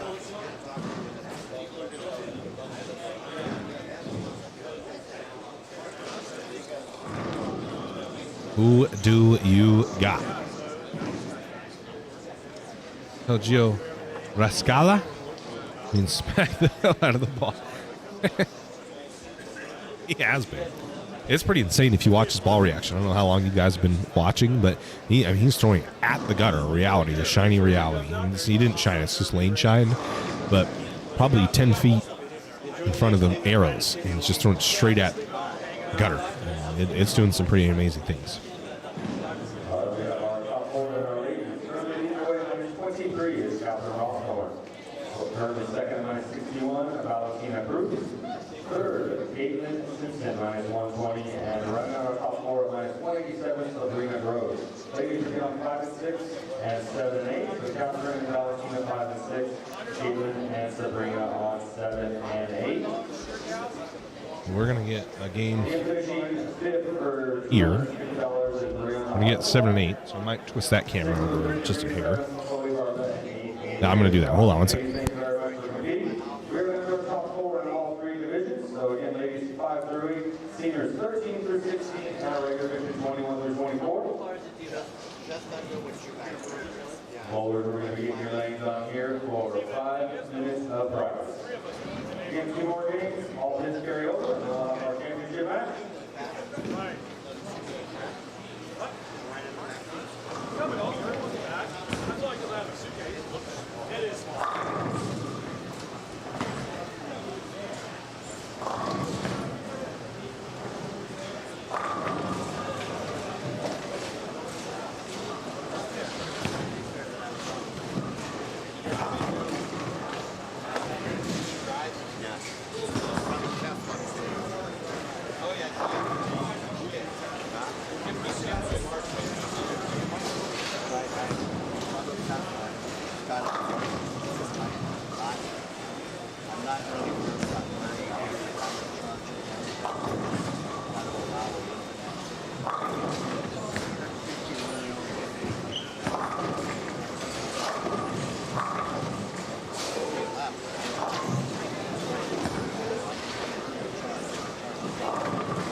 All right, Ilmar, I told him. I told Julio Rascala. And he said he's going to rail the ball as hard as he can. Be good. Be good indeed. So we'll have scores. We'll really only be able to see 3 lanes. But we'll have scores there. We'll have the scores there. And we'll have the scores there. Again, we'll only be able to see about 3 lanes. Sorry for the awkwardness of the... I don't know why they just did it like right in between the lanes. They kept 7, 8, 9, 10, 11, and 12 clear, as those will be the championship pairs. And those ones we will have just fine.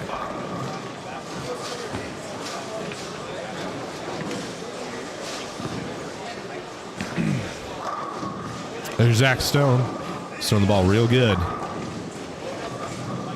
There's Gio. So let's do Zach. Let's do Zach. And you have till his second frame to guess what his score will be. You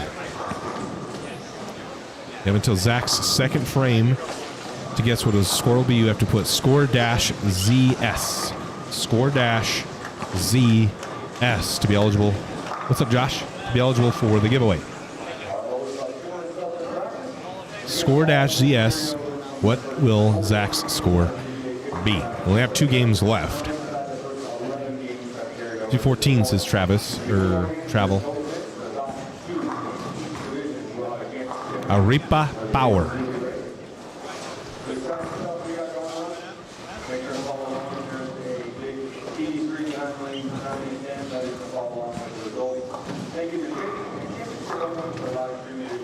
Aki says 232.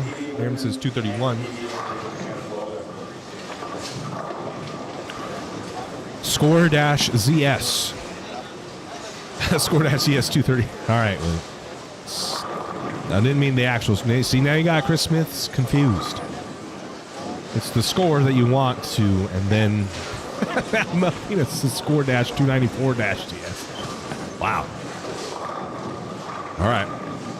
All right. Second frame. 222 says Michelle. Oh, we got some like.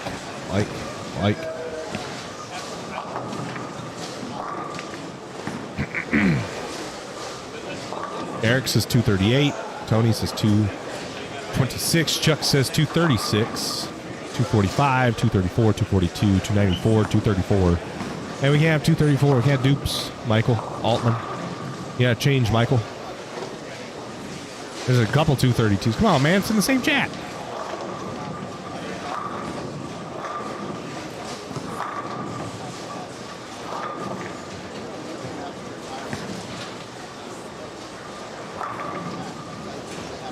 All right, there's 2 rounds left. We're going to give away 2 shirts, so screw it. Whoever's closest will win. So we don't have to do exact. Someone will win a T-shirt this round. Got 235, 222. Runball says 225s, yes.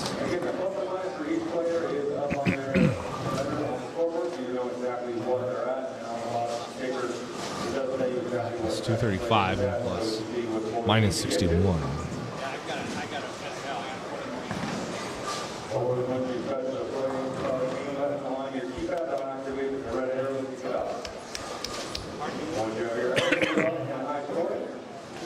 There you go. Thank you, Randy. We appreciate you watching. You guys do Randy, if you didn't know, runs a lot of tournaments, South Sound Tour out in the Washington and Pacific Northwest area. So appreciate you, man.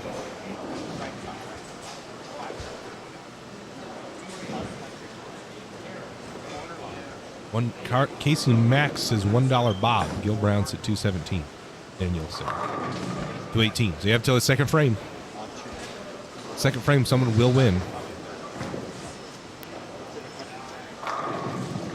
Giorgio packs 10.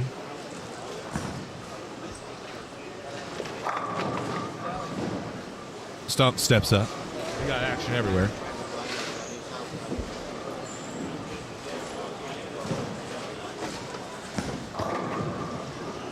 Stump leads the 2-8. You can see their scores. Currently in on this side, Zach Stone, and it's by a lot. So Peyton Stump will have to hope that Zach throws like a 130 game. Zach will flat 10. I'm guessing Zach's first game score correct. Yeah, I believe. I think they're only bowling 1 game. Am I tripping on that?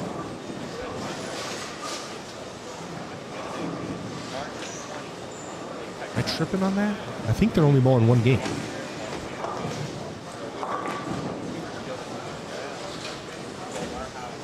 Could be way off. Hey, Kendall. Kendall.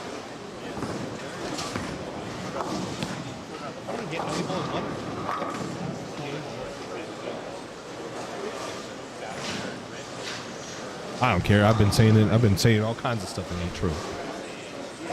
I do be doing that. Sabrina Grove's ready to go. I'm getting clarification on exactly what it is. I don't know what it is.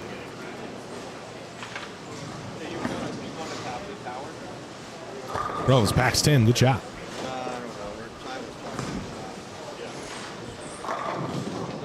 Two games. Ryan Willis says 2 games what the schedule says. Gracias. Okay, 2 games. I wasn't sure. Thank you for the help. Back here. So Zach goes 9 spears strike, so entries are closed. Entries are closed. Wishman, what's up, brother? 11, he says. Someone said second that. Oh, Jeff did for the. Appreciate you.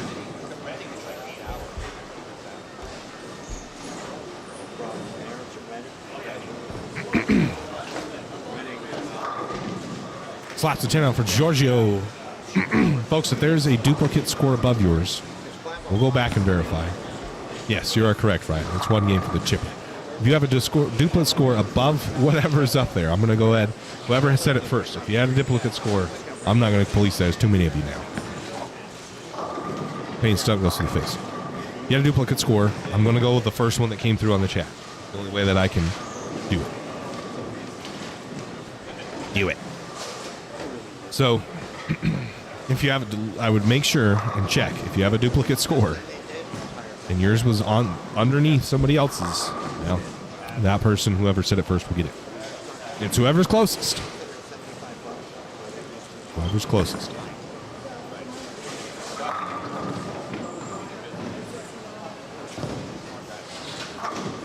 Picks the 2-8, and Zach Stone steps up.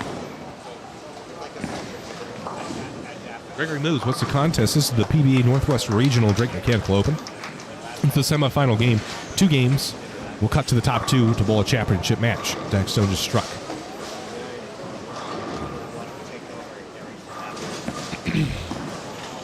Two games. We'll cut to the top 2 to go to the championship match. KT Simpson, with 2 games to go, is 60 pins back of Valentina Cruz. Greg Thomas is 21 pins back of David Leverage, so that one's going to be a close one. On the other side, Zach Stone, Peyton Stump, it's almost 100. Pax 10 for Peyton Stump.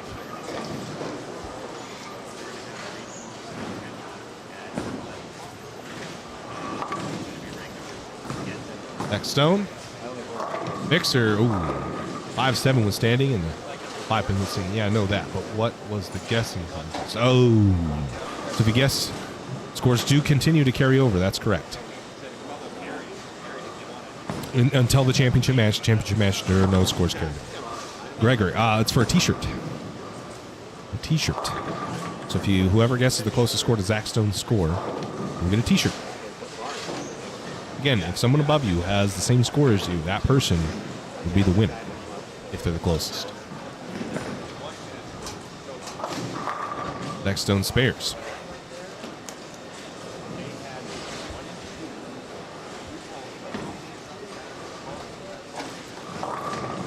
Linus is your bleeder. We'll head out over here. KT, this is going to be a tight one. This is where some things, fireworks may happen, is KT Valentina Cruz. Cruz is on 5 and 6. KT and 7 and 8. I assume they will flip-flop. Cruz is the C bowl. He almost drops the ball. Hooks early, goes to the face. There's a huge bumper there. And on over here, there's Giorgio.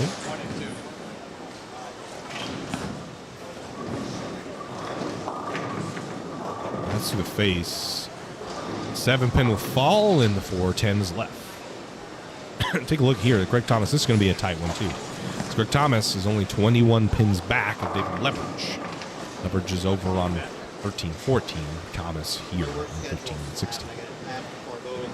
Or stepping up at the 3-6.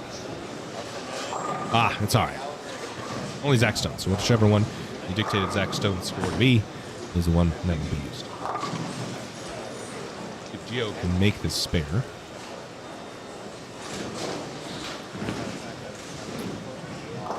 Nope, didn't even look at it. Valentina Cruz packs 10. KT's chasing. Cruz goes 9 spare strike, open strike. KT goes spare, spare, spare. So she needs to strike a little bit more. She's planning on gaining. Not more. Me first to go. Sabrina Groves is quite a bit further down. Or Paxton. He has had one of the best looks I've seen in a long time today. And over here, this is Captain Rossorn, who is the leader of the women's side by 40. No messenger. Gets caught up on its way over. Giorgio. Won the bank t-shirt. No one yet, Joe. We're giving it away right now. Whoever closest, guesses closest to Zach Stone's score wins the 10 back baby t-shirt.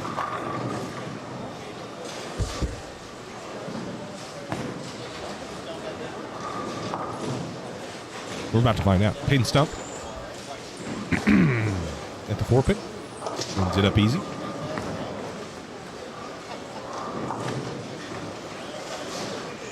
Rick Tolsky is on a 4-bagger, front 4. Next Stone, working off a spare here. And flush, no messenger help. That ball is deflecting quite a bit. On over to see Sabrina Groves.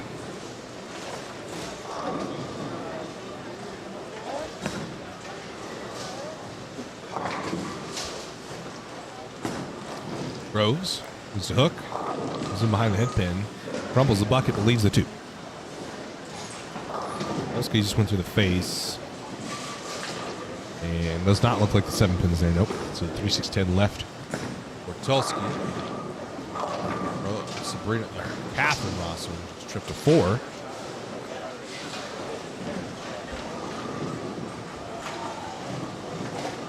The next one will switch to the next pair. Next lane, excuse me.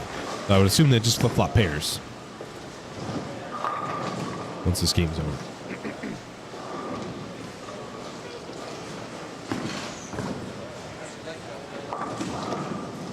Tolsky makes the spare. Zach Stone steps up. Osborne looks like she left a 10 pin, so it was a 4-10 or fell late. And I think she just missed on the 10 pin. Zach Stone. That's a little better. High flush. Count it. Ron Moore just went high on the head pin and left a 4 pin. Tolsky steps up on 23.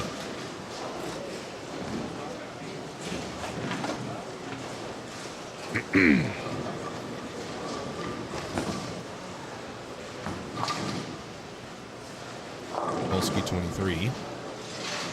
He just left the 2-8.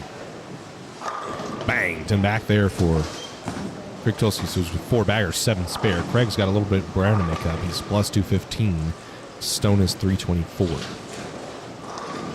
Gio's 100 pins over, 434. Better fall from Gio. And a much better result as he now doubles after that split. Over to C. Ron Moore.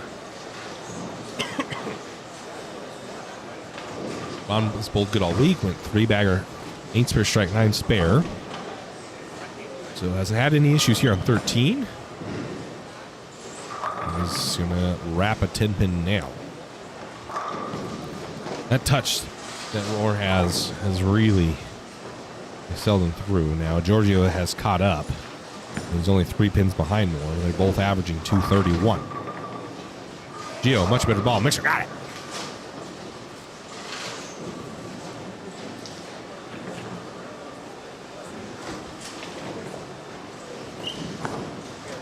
Take a look at Greg Thomas here as he shoots at the 7 pin.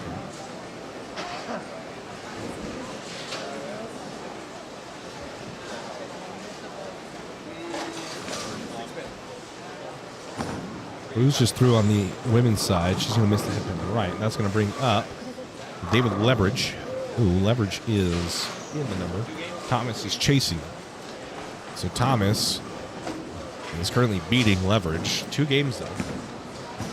Leverage. Pocket 7 10s.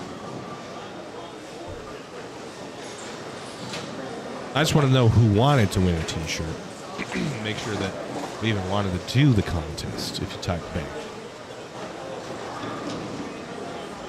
So now here's the actual contest, guessing Zach Stone's score.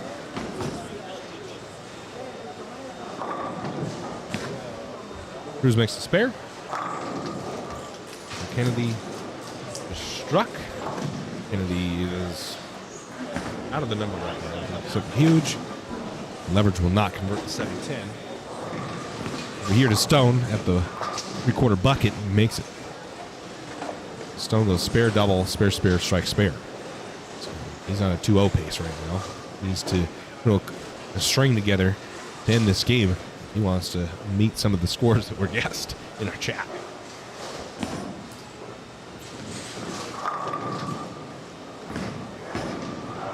Tolsky backs in. Tolsky making a run. Might be a little too late though. As pins down, but 270 here. Make up a decent amount of pins on Zach. Zach, flat 10. That ball just is not turning the corner this afternoon.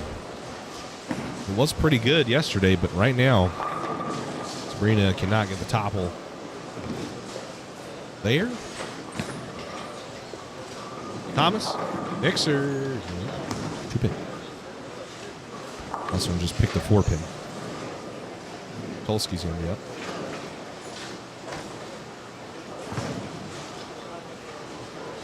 Tulski packs 10 again, so Tulski's on a 277 pace. He keeps striking like that. Stone up at the 10-pin.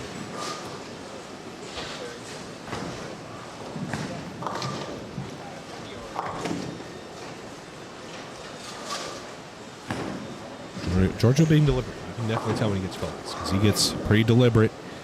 Make sure he is committed to every shot. Giorgio, 822 on a 3-bagger.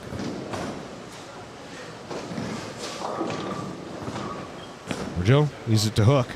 Got it. Splits the 8-9. Moore also strikes. Gio's loving it over here. He's all smiles. That ball hooked a lot. Thomas needs to get something going here. He wants to catch leverage. That's going to leave the 2-8. Although his game is right now better than leverage's is. He could jump leverage, and it's going to be a tight one here to end the final 2 games before the championship match. A little more.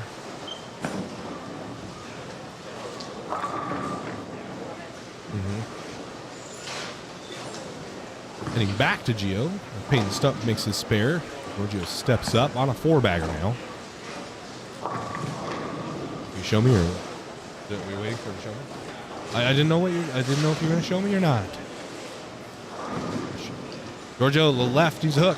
It does, slaps the 10.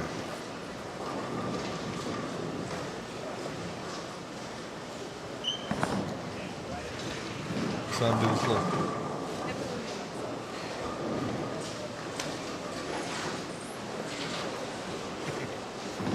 Is that why he was doing this? Because he saw you filming it?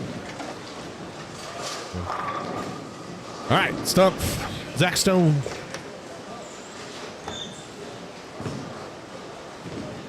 Stump on the purple hammer. That ball looked pretty good. And Zach Stone in a pink widow. It's both the Brunswick guys throwing urethane. I guess Tulski's also a Brunswick guy. And Zach really struggling to carry the 10-pin. Looks like it is affecting him quite a bit. KT up. KT trying to chase down Valentina Cruz. That ball looks pretty good. And she will leave a flat 10.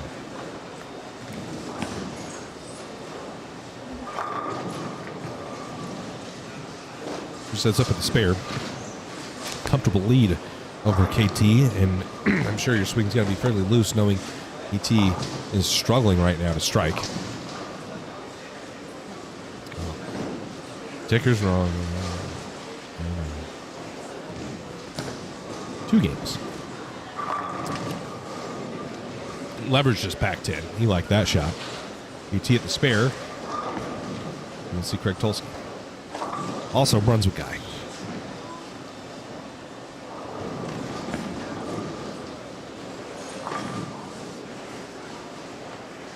Adam Lee, thank you for the 200 stars, brother. Tulski, oh man, he's going to go big. He's going to go big. And that lead that Zach Stone has is in danger with him not being able to carry the 10-pin. Zach Stone's got to be feeling the pressure. That one's a better ball. And it strikes. So a little bit of drama now brewing on the PBA side of things here at the Drake Mechanical Open. Very interesting. This leverage again, packs 10. So he's trying to pull himself away from Greg Thomas. Tulski, this strike's big. This strike is big.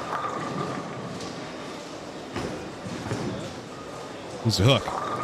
High flush. Oh, and he bones an 8-pin. In the middle of that, not going to get as many pins as he would have loved. Will shoot 260. I'm sure he's happy with that. Stone. Gets 9, 4 pin. So Stone is what, a buck 85, 186 on 76. Actually, 96 can shoot 206. He got 205 right now. Did anybody guess 205 or close? It'd be 206 if he makes a spare. He does. So Zach Stone shoots 206 and loses a lot of his lead to Craig Tulski, who shoots big. He's going to go 260. So 206 was the number. Did I have a 206 at all?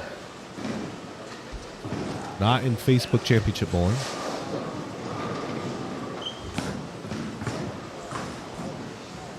Daniel Gerner, 217.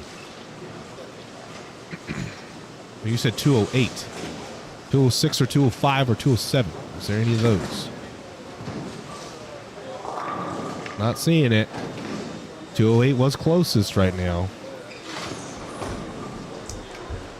Did.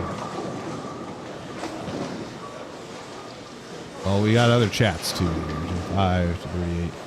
Nope, nothing on Facebook was close. So we'll go to the topic. 214, 231, 32, 230, 48, 34, 94, 42, 45, 48, 30.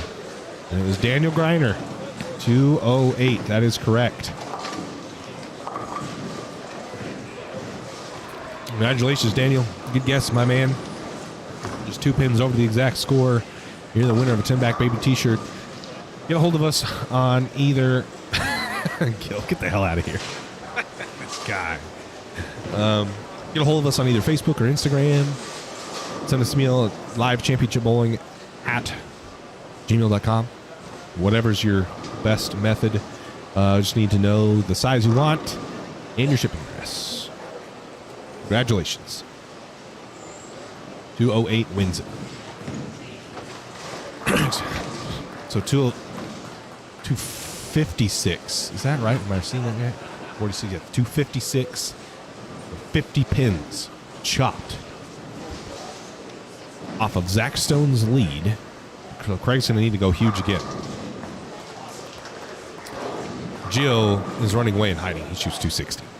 Gio could essentially not bowl at all this next game and be fine and not lose first place. That's how good he is bowling.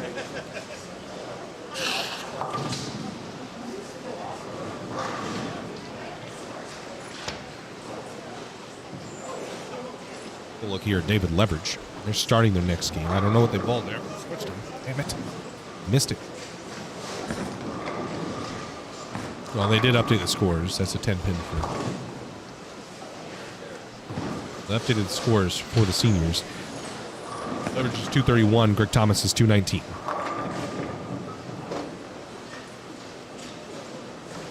.231's the number on the senior side. That is currently David Leverage.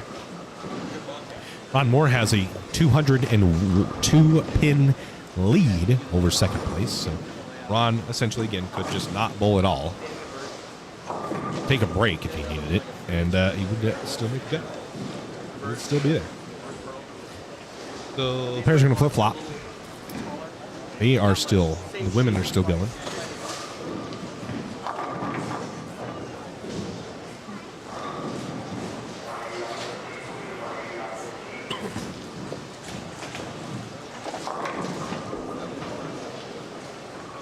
So, for the title, we'll do another giveaway on the title match.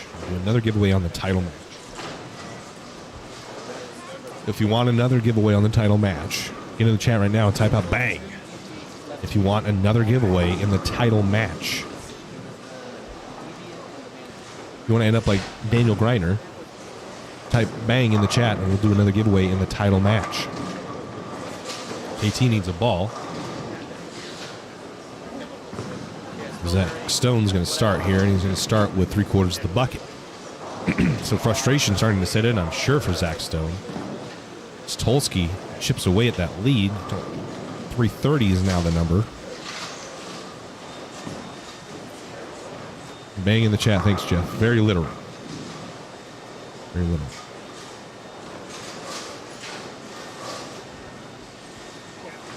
There you go, Daniel. Your comment is pinned now.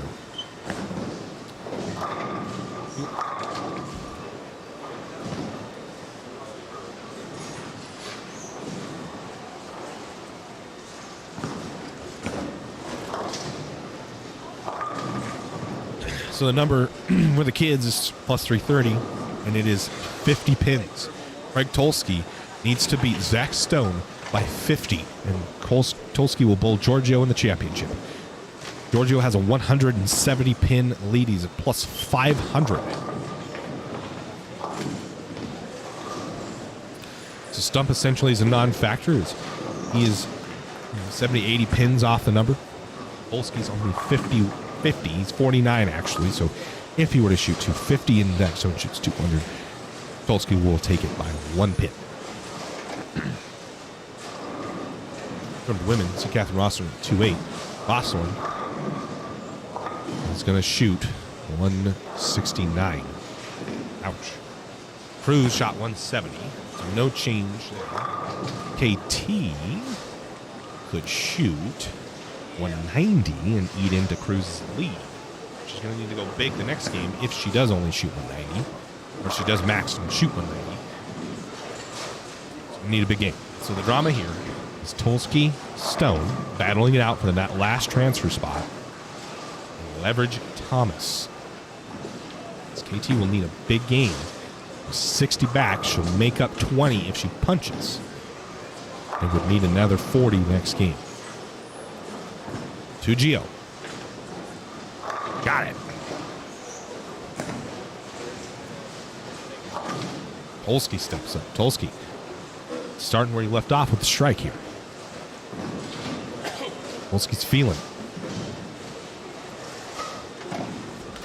Aaron Spurl sent 50 stars. Thanks, Darren. You guys' support does not go unnoticed. I very much appreciate it. Mixer got it. So Tolsky's got the brakes rolling. Momentum on his side. Is he going to make it back? Can he get back into the number? He led for more than half the tournament, the qualifying rounds, lost that lead to Giorgio. Giorgio's checked out, and now Tolsky's grinding his way back to get into the last transfer spot. Also here on the senior side, Leverage is hanging on here by a thread. Thomas is 219 over, and Leverage is 231. So 20 pins, right? 20? 29. Well, a 10 would be 29, right? 12. 12 pins separate. So Greg Thomas needs to beat David Leverage by 12. Or 13. Right? I'm going to verify that in chat. I believe it's 13.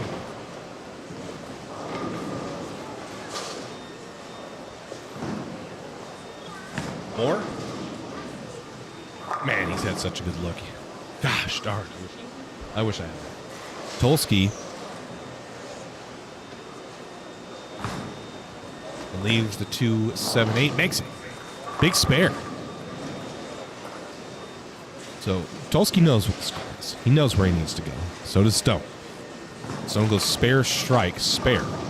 Tolsky goes double spare. Tolsky needs to win by 50 sticks. A lot of pins to make up. Tolsky did just do 250. Literally just beat Zach by 50 sticks, and now it's only 50 left.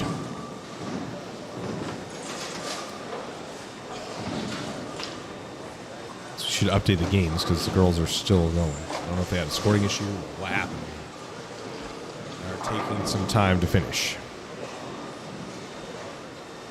KT still has not finished her 10th frame, or started her 10th frame. So I would assume that must have been some sort of issue with the lane or a ball. Thomas is up right here, shooting a 10 pin. He goes strike, spare, spare, spare. That's Kennedy, I'm sorry. So Thomas went double 9 spare strike. Leverage and more bowling on this side. Leverage goes spare open strike. Leverage down right now. Orpin does not fall.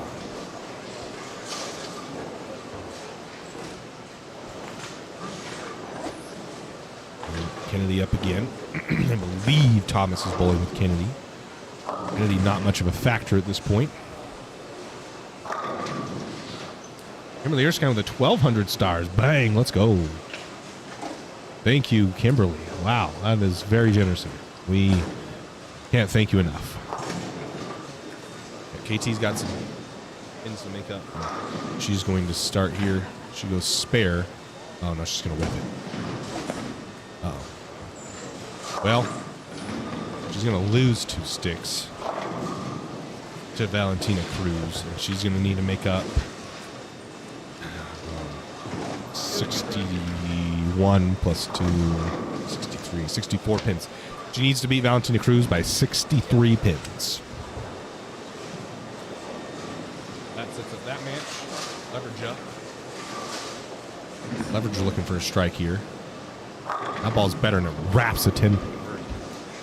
We're here, Thomas, looking to double up and really put a lot of pressure on Leverage.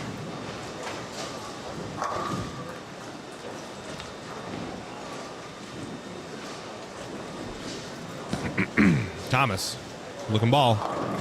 Oh, and that's going to put a halt to all the momentum that Greg Thomas has built up to this point. Polsky steps up now. Giorgio goes 3-bagger, 9 spare.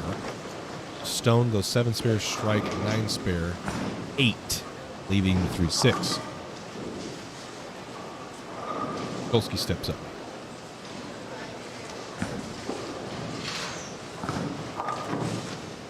Polsky. Oh, Messenger just drops off into the pit right before it touches the 9-pin. Polsky's time is ticking. He's going to need an implosion at this point from Zach Stone, and I don't think Zach Stone's going to give him that.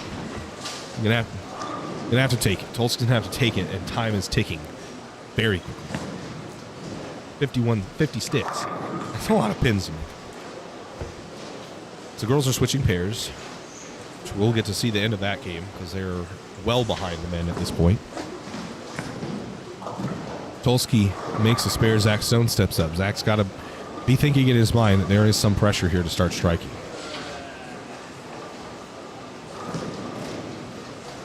Looks like he's made a move right, trying to add some entry angle.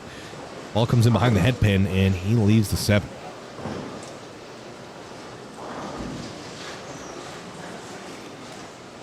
Ball won't quite make the corner. Into the up, more up. Into the packs 10, then that brings up Polsky. We're going to sit here at the conclusion of these matches. We'll go up for the tail end of the women's matches. Polsky really hooking it now. That ball's bang, got it. So Polsky in his head, I would say, needs to punch. He needs to go sheet here. Stone needs to stay clean. And we'll do that by picking the 7. Moore just whiffed on the 10-pin. Rare. Well, no, actually, just left a 10. Go to this side. Kennedy not going to fade to black. And we're going to need a low battery work. So let's go change that. I'll be right back.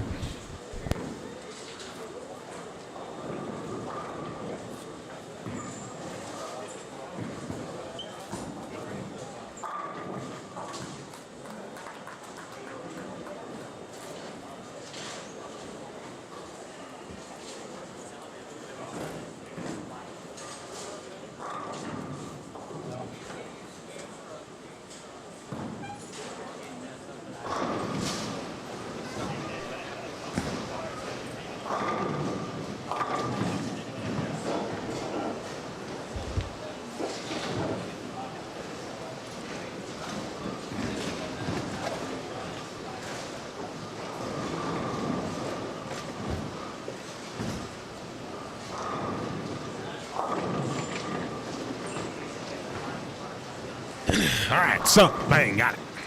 Gio steps up.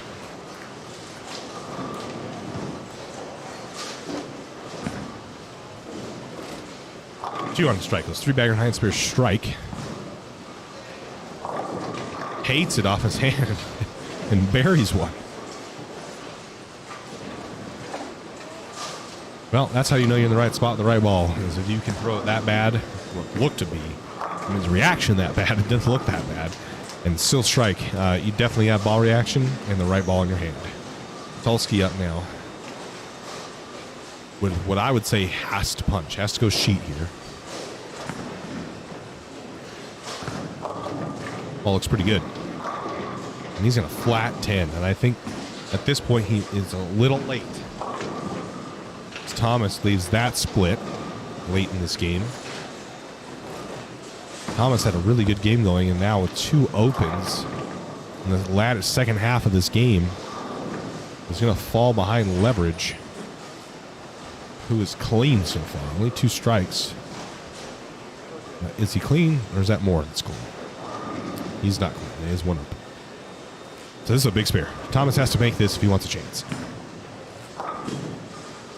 Oh, and he does. Wow, what a spare. Leverage steps up on a strike here.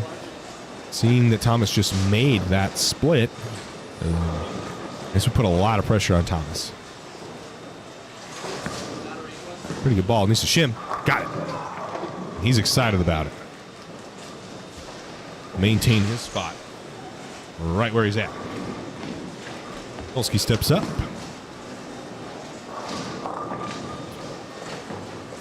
Again, at this point, I would say that would need a complete implosion from Zach Stone. Zach Stone with 9 spares striking. Now it leaves a 7-pin, so I don't think he's going to get that. And I think that you're going to see a Giorgio Stone championship match. That's a good ball from Tolsky. He's thrown some pretty good shots, and on this pair just hasn't seen the carry that he had on the previous game on 23 and 24. So at this point, Zone just needs to keep doing that. I don't think there's any real pressure to strike now.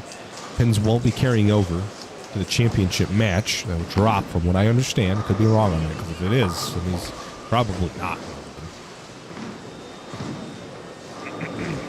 Moore in no danger of losing his top spot. And the real drama is between Thomas and Leverage, which is a close match right now. And when we get back to the women here in just a moment.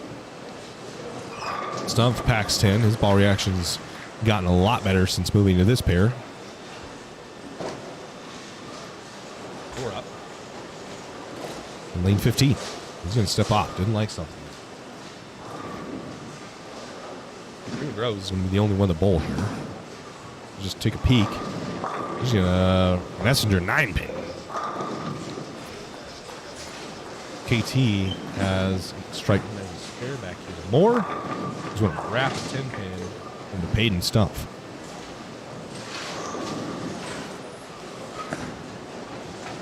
Well, here we go with the spammers, damn it.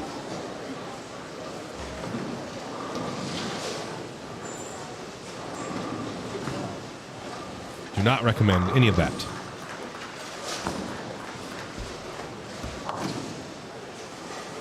Gio steps up, bringing to Greg Thomas as he's stepping up also.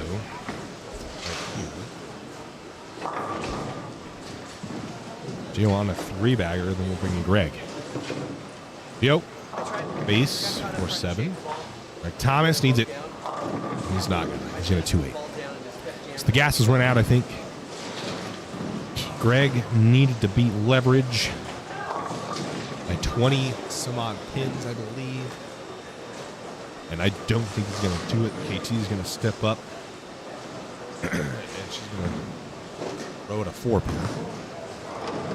She goes 9 spare, 9 spare. Valentina Cruz. She either went spare, spare, or spare open. I believe she just opened. So, again, KT needs to win. She's minus 152. Cruz is minus 91. So it's about 60 sticks.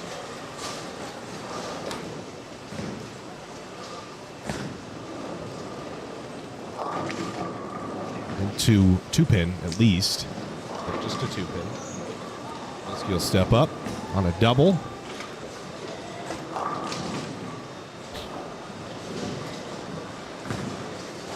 Needs it. Oh, man, he bones an 8-pin. You know he loved that ball off his hand. He was already getting hyped before the pin ball even touched the head pin. And it bones an 8-pin. Wow, really needed that strike to have any chance whatsoever. Stone now needs to keep the ball in the lane. He's going to strike there. And that's going to about steal the game. And over here to Leverage. See if he can pick this 2-pin. He's going to. It's going to put Thomas here. Leverage can max, 55 85-15. And Thomas is going to shoot 201.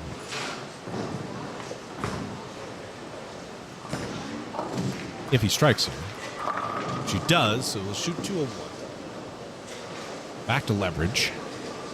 That means leverage would have to shoot 20 pins higher than that. Right, 10. 10 would be 29. 12 would be 31. You need to shoot 13 pins better, or can't shoot 13 pins worse than 201. 87-ish. 187, so he just needs to spare this. Mark here. And then stay clean. He'll be good. Thanks, Julie Potter, for tuning in. We appreciate you. Thomas does shoot 201.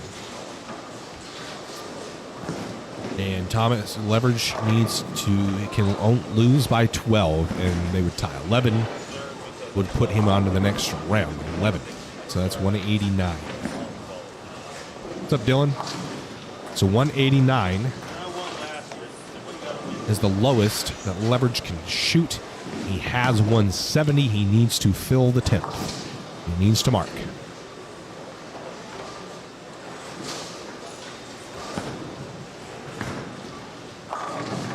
Leverage needs to mark. Stump.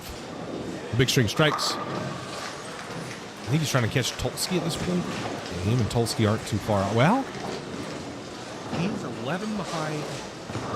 He's 12 behind Tulsky. So he could jump Tulsky. Get a little bit extra money. I don't know how much of a chance. If he's 11 behind Tulsky, I mean, he would have to beat Zach Stone by 62. Or 61. He'd have to beat Zach Stone by 61. I don't know if that's going to happen. Stone can shoot 207 if he punches.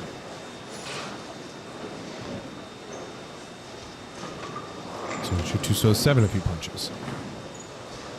Needs it. Got it. Bang. So Stumpf could make this. Stumpf could go from 4th to 2nd. A huge game here. Oh, what's he going to shoot? He's got a 7-bagger. Going to try for 8. That one was massive. This is just the fill. And he needed to beat Stone by 60. I didn't realize he had caught that much ground up to Craig Tulsky. He didn't take a re-rack. He needs 10 here. As we know, Stone can shoot 207, correct? PBA Bear, Julie. PBA Bear.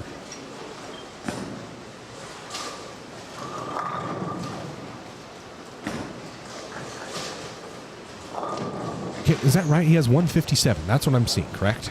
It's 157. If he were to punch, he would shoot 207. They could tie. Or could Stone punch and win by 1? Gio, there's nothing to worry about. Gio's irrelevant at this point. Stump needs to strike here, and that would either force Stone to punch to win or get the first 2 at 9 to tie. I don't know. Big shot for Stump. This fill is a lot because the count's the same. Ball. Got it! Bang! He's pumped back there. An 8-bagger to shoot 257. So Stone can shoot 207. He needs the first 2. Stone must strike in the first 2 balls to make it. If I'm correct, which I believe I am. This time I actually believe that I am correct on this. He must strike the first 2 balls and make it. He made bagger, baby. Yes, sir. Can someone confirm that for me in the chat? Stone, we know Stone can shoot 207. Payne Stump's at 260 plus 269. Stone's 330. Someone confirm this for me in the chat. I'm never sure on this. It's 61 pins. 61 pins. 196. Zach Stone shoots 196.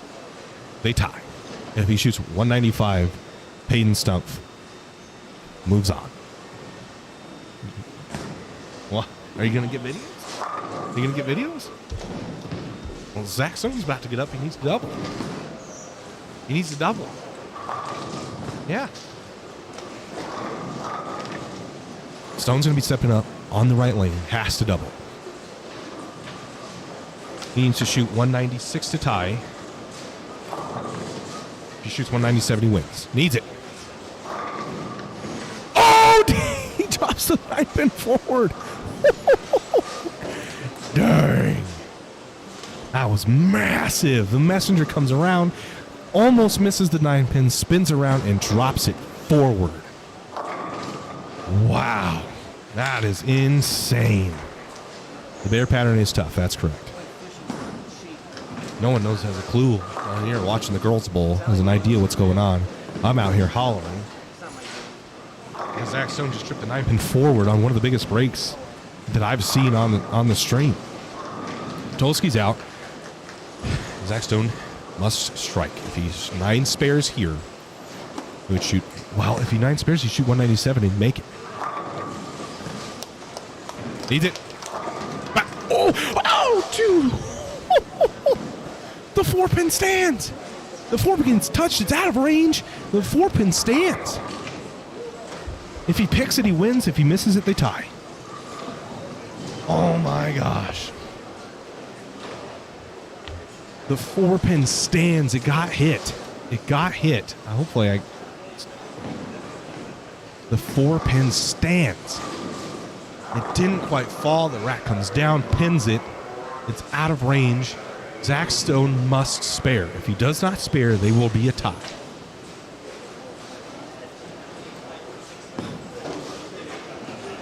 I'm trying not to absolutely lose my mind here because women are only halfway through their, 3/4 of the way through their game. Zach Stone is going to shoot 197 if he makes the spare, and he'll shoot 196 and tie if he doesn't. Stone will either tie or win, if I'm not mistaken. That is in freaking insane. And he makes a spare. Zach Stone shoots 197 and beats Peyton Stumpf by 1 single pin to make it on to the championship match. What a dramatic end. Wow, I didn't think they had any chance, being 60 pins different. And Zach Stone will hang on by an absolute thread to second place and move on. All right, back to the girls. We're having, looks like a ball return issue. KT. As Glee now works on a strike in the 8th frame. Valentina Cruz. It looks like she's bowling a pretty good game. She's a double 5-sphere strike. And Kamax 40, 70. Could shoot 230. Oh, Peyton almost did it.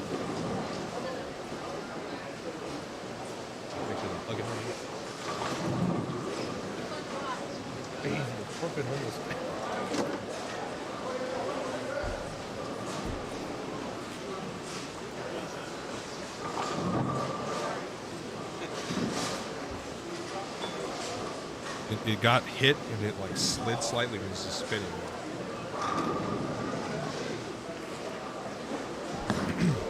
I lost it. Certain golfers, like you watch golf, Jim Furyk, right? But then right here is in the right spot. The same thing, the ball gets way out here, and then it drops in the right spot. See me bowl two-handed and right-handed. You get two-handed like this too? I was bowling two-handed 30 years ago, and then nobody was bowling two-handed. I bowled one-handed about 20 years ago. Or no thumb, but I blew up the bicep. That was crazy. I thought two-handed was cheating. That boy, Zach. What do you think about it now? All for the gram, baby. All for the gram. You know what? You know what they say about who loves the gram. KT looks defeated there, and that's 3/4 of the bucket. 248. Cruz is probably going to sail on to face Ross Thorne in the title match.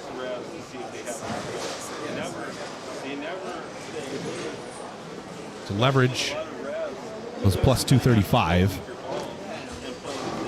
So it'll be Ron Moore, David Leverage in the title match of the PBA 50 side. It'll be Giorgio Clinas and Zach Stone in the one-game title match on the PBA side.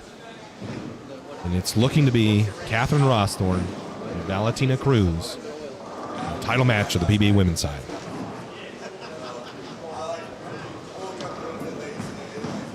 That's wild, man. I about lost it. I had to try to keep it down because these girls are still bowling, but I watched the come across and smack it, and it was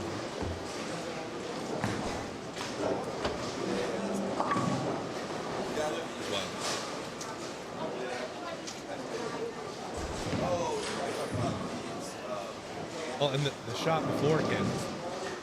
Shot before, Messenger came across and took the 9 from the 4. Almost didn't try to come that way. That was wild. That was the one.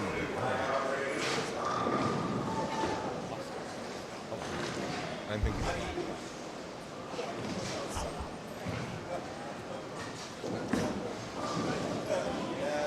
They're all like watching this match right here. They have no idea what's going on.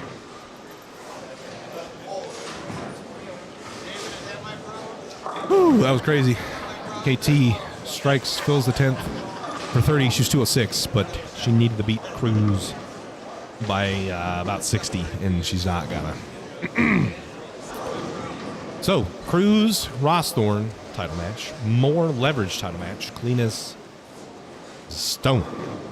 That will be right here in front of us on 9-10, 11-12, and 13 and 14. Guys, I'm going to take a quick break while this match finishes up. Sabrina Groves, unfortunately, was another 50 sticks behind KT, so she might jump KT. She has a long string of strikes going here. It's just going to end as soon as I talk about it, the bucket. Okay, I'm going to take a quick break. Don't go anywhere. We're going to do a giveaway during the title match. And you're not going to want to miss it because that was dramatic as all hell. I'll be right back.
Just a few minutes, I'll have our ladies results, and they will be on 9 and 10. They're going to reload the lanes, and then we'll get into our championship match. This will be a one-game match, winner take all.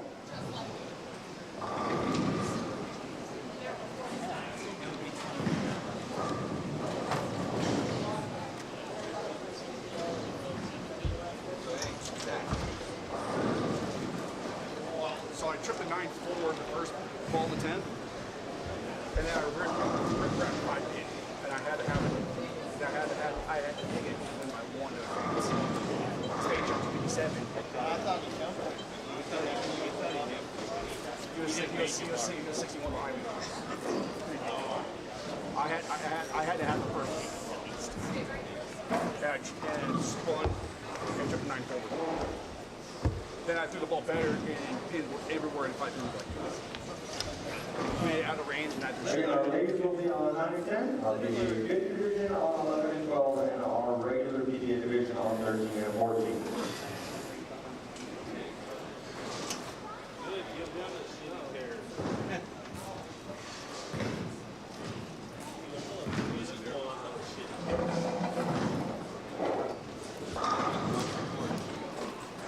What's that?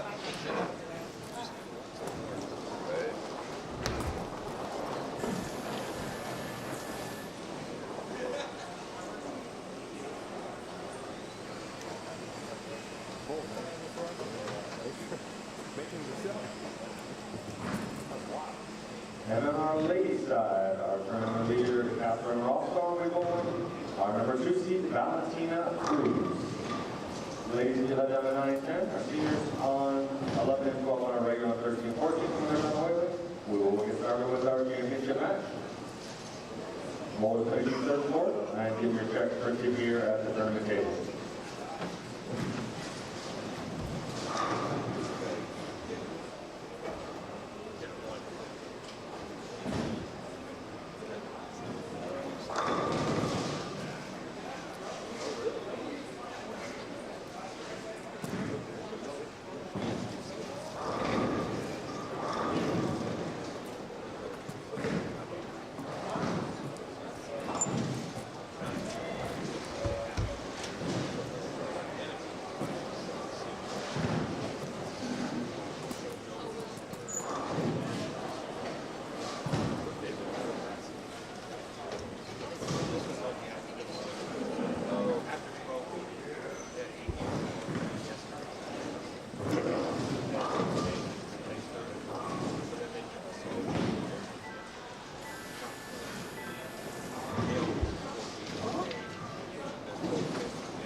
Hello. You all hear me? Does this sound good? Okay, perfect. Is this thing on? Do a little sound check.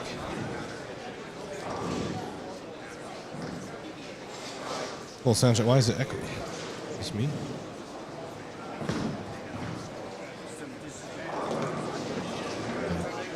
There we go. How's it sound, everybody? Does it sound good? Come on, Zach, take him down with this. You got it. Gio had a pretty good look there. Hello, Mr. Miles. I'm sorry?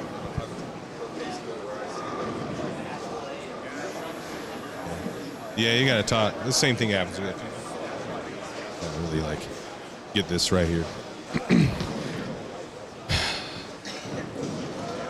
You have some things to say, Kendall? Listen to you.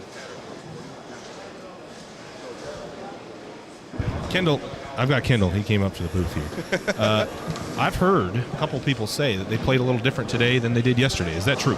I would agree. Yeah. I mean, you know, the assessment is everybody's been talking about is obviously gutter playing, right? Like that's been the biggest talk is, you know, how the gutter plays and how you get to the gutter, whether you get to it from 15 like Giorgio or you get to it, you know, from 7-8, you know, like Peyton did. It's all about how your ball interacted with that dry. And, you know, everybody throws it good. Everybody's talented. So what it obviously really boiled down to also was ball choice. You know, not just to get to the pocket, but to get all 10 pins down. You know, someone like myself and, you know, guys that finished in that, you know, Andy Kinney, you know, guys that finished in that like 10th to, you know, 6th place, 5th place area, it was that exactly that. You know, getting to the gutter the right way with the right bowling ball. You know, if you had a bowling ball that got to the pocket, but it was a foot or two too long or a foot or two too early, you 4-pin, flat 10, ring 10s, and it just, you know, so it's really hard. So it's all about how you got there, man. And you know, a lot of people bowled amazing. A lot of people bowled phenomenal. But it was cool, man. It was a really good week. Really good week. Yeah, so that's what I saw. Getting to the gutter was the play, 100%. Yeah. But how you got there, like you said, was the difference between you leaving 7s or 10s, and that was ended up making it dramatic for Zach and Peyton. Peyton was getting to the pocket the right way and shoots 250 the last game. Correct. And Zach getting to the pocket but not carrying because. Which big shout out to him, though. I mean, Peyton, like he's been having really a heck of a season all the way together, and you know, and big congrats to him, to his new fiance. You know, they got engaged a few events ago, so big congrats to him for that. But yeah, I mean, Peyton's been put on the show for really the whole season. And he's looking to really break through here pretty soon. But yeah, I just think getting down the stretch there, you know, he's throwing a urethane ball with Zach. You know, he just kind of grinded it out, so kudos to him for that. But yeah, Peyton, I feel like had that look. You know, he had the early kind of, you know, smooth ball, but still created shade, was getting to go the right way, and just kind of just moved and did the right thing. You know, he just fell 1 pin short. But, hey, you can find that really anywhere. Yep. You know, but he put on a heck of a show. Of course. Yeah, that 9 pin that fell forward, that was insane. I was over here hollering. No one over here. They're all watching the women bowl. They have no idea what's going on. They're looking at me like I'm an idiot. we do that anyways, though, so it's okay. That's true. But Zach sends a messenger that trips the 9 pin forward. Yep. And then the 4 pin, whatever, it was the 4 or 5 pin gets hit on the way by the messenger and does not fall. Yeah, like Paralyzer 5, but like, I don't know if it was a 5 pin or not, but that was insane. What a show. So Gio, Zach in this chipper here, two completely different reactions. Yep. Gio's look never really went away. Zach's looked great for a long time and then just couldn't kick the corners. Who do you got? You know, the thing about the unique scenario that Georgia has right now is bowlers get caught in that trap sometimes, like, oh, I have to protect this lead, right? He's led literally from wire to wire, you know? And you could get in that mindset where, oh, I'll have to protect this tournament. It's been mine to win and this and that. I just don't think Georgia's that kind of player. I think Georgia's like, hey, it's a brand new tournament. I got to make 10 to 12 good shots here and you know, take this thing home. And he's a seasoned player. He's, you know, been doing this for a long time on many levels, whether it's internationally, college, and now professionally. So I'm a little biased. Giorgio works hard at his game. Me and him practice together at Storm. We're training 2-3 times a week, and I mean, the kid works. The kid's one of the hardest working kids in the sport. And, I'm just now kind of meeting Zach. Zach's feisty. Oh, yeah. Zach's a player. He every shot he lives and dies by, and I respect the hell out of that. And I think that's what you got to do to be good at the sport. You know what I mean? So Zach wants it. So it's really hard to ever count him out. But again, I'm just honestly biased. Giorgio and I have been friends for a decade. So he works hard at it. The head on the shoulder is unbelievable. It really, really is. So it's gonna be, regardless, it's gonna be fireworks regardless. We like Zach because he puts on a show. So that's all we really care about behind the camera. But I would kind of agree with Kendall. Giorgio's look just never went away, and Giorgio's never really went away. And man, dude, I don't know. Zach, I'm a little worried that Zach's look went away. It's fresh. It's fresh. Exactly. Fresh. Great point. And they both bowled pretty good on the fresh. And they both were one of the few that threw urethane balls on the fresh. So. And Giorgio's so good with urethane throwing it slow as well. But Zach's his pink ball, he do nothing else. Nope. So he's really comfortable throwing it. So, I mean, every factor is. Yeah, this fresh really helped Zach, I feel like. I would think it would be Giorgio all the way, but this fresh changes things up a massive amount. Because his look just really deteriorated. You could kind of watch him just leave more and more corner pins as the games rolled on. So this fresh helps him a ton. Another thing, too, I'm not sure. Again, I mean, with me, my lock of information with Zach Stone here. So if anybody watching, please help me out. But I know from a Giorgio standpoint, Giorgio's bowled a lot of step ladders recently. So he's been in this match play scenario, quite a bit in the last 6 months, whether it was Idaho Open or it was Montana last weekend or Ringing 10 or things like that. So, he's been in this match play, bowling for a title or step ladder quite a bit. And all that experience and history really bodes well for you. Yep. And again, I'm not sure how many times Zach's made, a step ladder like this or bowling for a title. So are nerves a factor? You never really know. Yeah, he's an emotional guy. So it's either going to really help him or it's going to hurt. Right.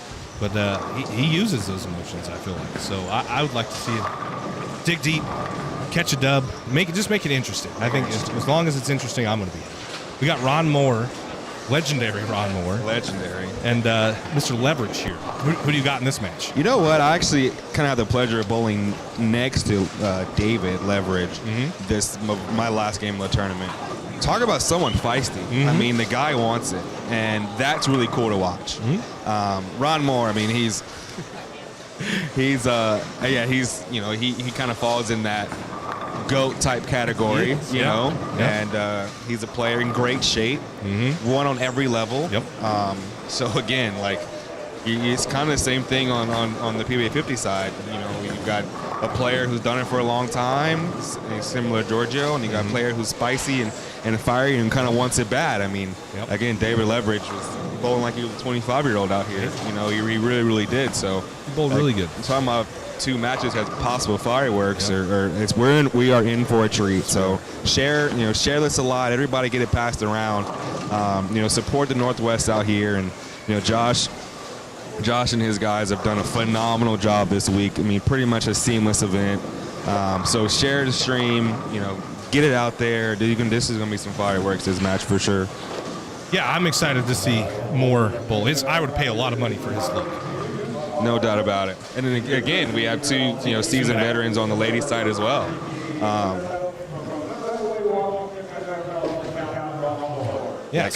Catherine Walker, another great player in her own right. Valentina Cruz, I mean, she's done it again, international level, college level, kind of making a return back to the sport because she took a little bit of a break. 2 great players. So again, this is 3 sick matches, man. I'm honored to have the pleasure to watch this. Yeah, I know. We got some good matches up here in the PBA Northwest region, so you guys are in for a treat. All 200 of 300 of people that are tuning in right now, so that's awesome. That's Ron Moore. He's a legend. Clock in, clock out. It's what he does. Yep. I'd pay so much money for his look. I just watched. He never went away. That IQ tour never went away. Never went away. I swear he never moved either. Maybe 2 or 3 boards. And different today too. I think we had this conversation yesterday, at least on the regular PBA side.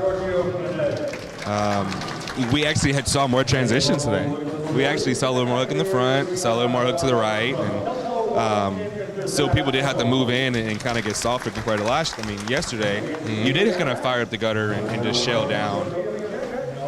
So that was different. But now we're back on the fresh. Now, that's back into the fresh. That's irrelevant now. There's kind of a lot of people here in the building. It's kind of cool to see. We don't usually bowl in front of people, so that's one thing. The cameras are one thing, but there's people. There's actual people standing watching. I'm excited to see how the players handle that portion. There's these amount of eyeballs and claps and cheers, I'm sure. And it's one game. It's intense. It's a sprint. It's been a marathon all day with the different advancers rounds being 3 and 2 games, and now we're here and it's one game. Again, the interesting part to me is just the players like Catherine and Ron Moore and Giorgio. Like, what's your emotions approaching this match? You've led the whole tournament. You kind of just ran away and hid. Now you've got to bowl for the title. What's your mindset? And same thing with Zach, right? Like, you've earned it. You were never really in the hunt, and you got your way there. Do you feel like you're playing with house money? Yep. You really can't lose here no matter what. You know what I mean? So again, two very unique mindsets and can really cause for some fireworks and some drama. Absolutely. All right, well, here we go. One game to decide a PBA regional title in 3 different divisions. The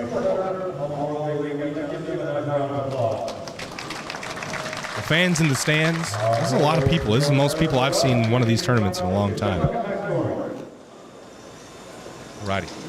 For Zach, I think a big thing, as someone, again, with him being more of an emotional player, the really big thing for him is going to be getting off to a decent start here.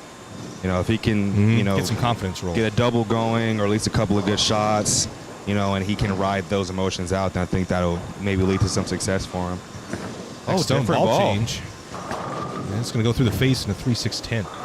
Not the kind of spare you want to be shooting at in the first frame of a one-game match. Leverage is going to step up here on lane 11. He's going to cross over. Ooh, big break. Nerves? Nerves, maybe? Maybe. Bowling against Ron Moore? I'd be nervous. Tall task. I'd be nervous. It's a tall task. Zach cleans up the spare. Difficult spare. Ross Thorne, you just saw, is going to chop the 1-2-4-8. Ron Moore up now.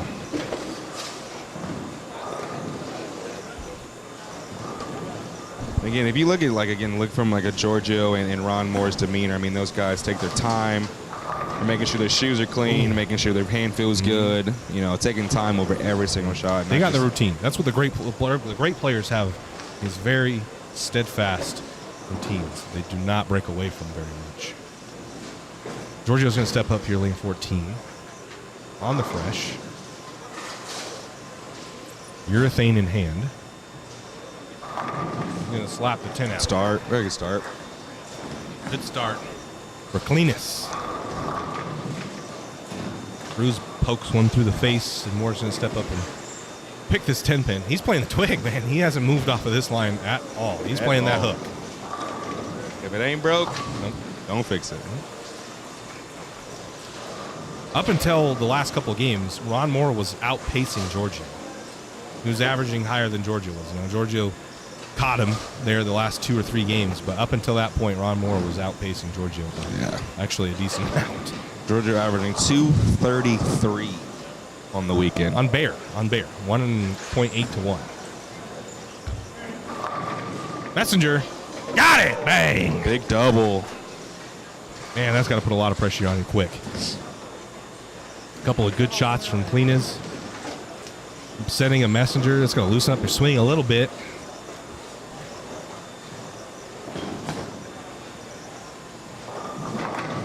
Moore mixes one up. That brings up Zach Stone. Zach really needs to get off to a good start here. Get that confidence and get some momentum on his side. That's a better ball. Oh, yeah. Phenomenal shot. Can't tell what ball that is. I don't know. Yeah, that's statement. Gutsy ball change. Statement solid, maybe? Gutsy Legion, ball change. Legion Pearl? Not too often you're going to see someone ball change after using the same ball on the fresh in the whole tournament in the championship match. But clearly, Zach saw some things that he didn't like. His leverage packs 10. We're going to see if Valentina Cruz can make the washout here. Just going to miss the head pin there. Stone, ball's a little left. Got some shim, but the 4-pin will stand. See, that's exactly that there. That's a shot I was talking about before. You chip that 4-pin, get a little bit of confidence, swing loosens up, but a little bit of a different match now. You know, just got to run this down, maybe not as loose, and it's just those little bitty factors that, you know, when you get down in the 10th frame, if someone's got a double, you know, you got to look at the beginning of the game as well.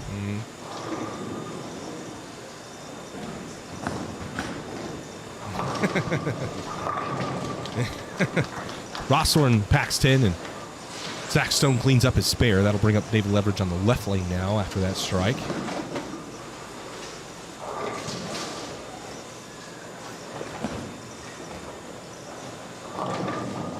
Ooh, 2-8-10 for Leverage. Ball, a little hang there. Not sure if that's a ball choice thing or a... Yeah, miss. again, you're talking about, you know, you bowl on the burn for a few games and having to get your There's the trip 4 from Gio. Having to get yourself back in control of being a little bit softer. You know, you're on the fresh again. Because after the transition, you really were allowed to be a touch more firm. You know, you can be a little bit more aggressive. As the lane broke down, you got a little steeper through the fronts, but you didn't have that on the fresh, and now you're going back to that. Back to it. So it's adjustment you do have to make a little bit on the fly with the 10 minutes of practice. Yeah, and it's so fast. The pace is so fast with just one game. You've been able to have time to make up pins, and now all of a sudden it's one game right here. And sometimes even one game blinks and goes by. I mean, how many times do you hear guys like, I made my first telecast and it blinked and it was over, you know? That's right.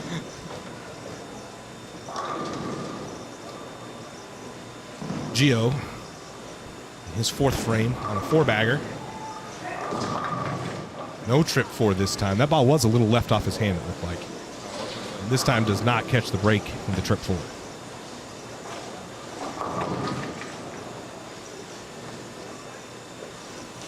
Now Ron Moore.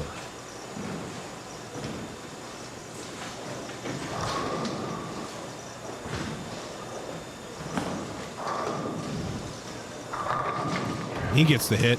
Ron's fired. Ron's fired when he gets on. He loves it. He's been bowling this long, and he still absolutely adores this game. It's pretty cool to see. You can tell. It's not. He doesn't just do it, you know, for money or do it for the. He does it because he loves the sport. Absolutely. Great spare, Gio. So an opening here for Zach. Some light at the end of this tunnel. Back-to-back opens for Valentina. Yep. So cut back over to this game. Rossthorn also has an open in her game. So that one's going to be a little bit of a grind fest for these two. Moore's going to be first to go out of the grouping. Those 9 spare double. Wrapped a 10 pin in the first frame. This ball's a little in. And it's going to flat 10. That's really the only hit that stopped Ron Moore this weekend was that one. He didn't miss much. Stone packs Great shot. A much better ball. Oh. Bad break for Miss Cruz. Needed a hit. Threw a great shot. It just doesn't catch the 10. Wraps around it. More up for the set 10 pin. Oh my gosh. Basically automatic. True professional.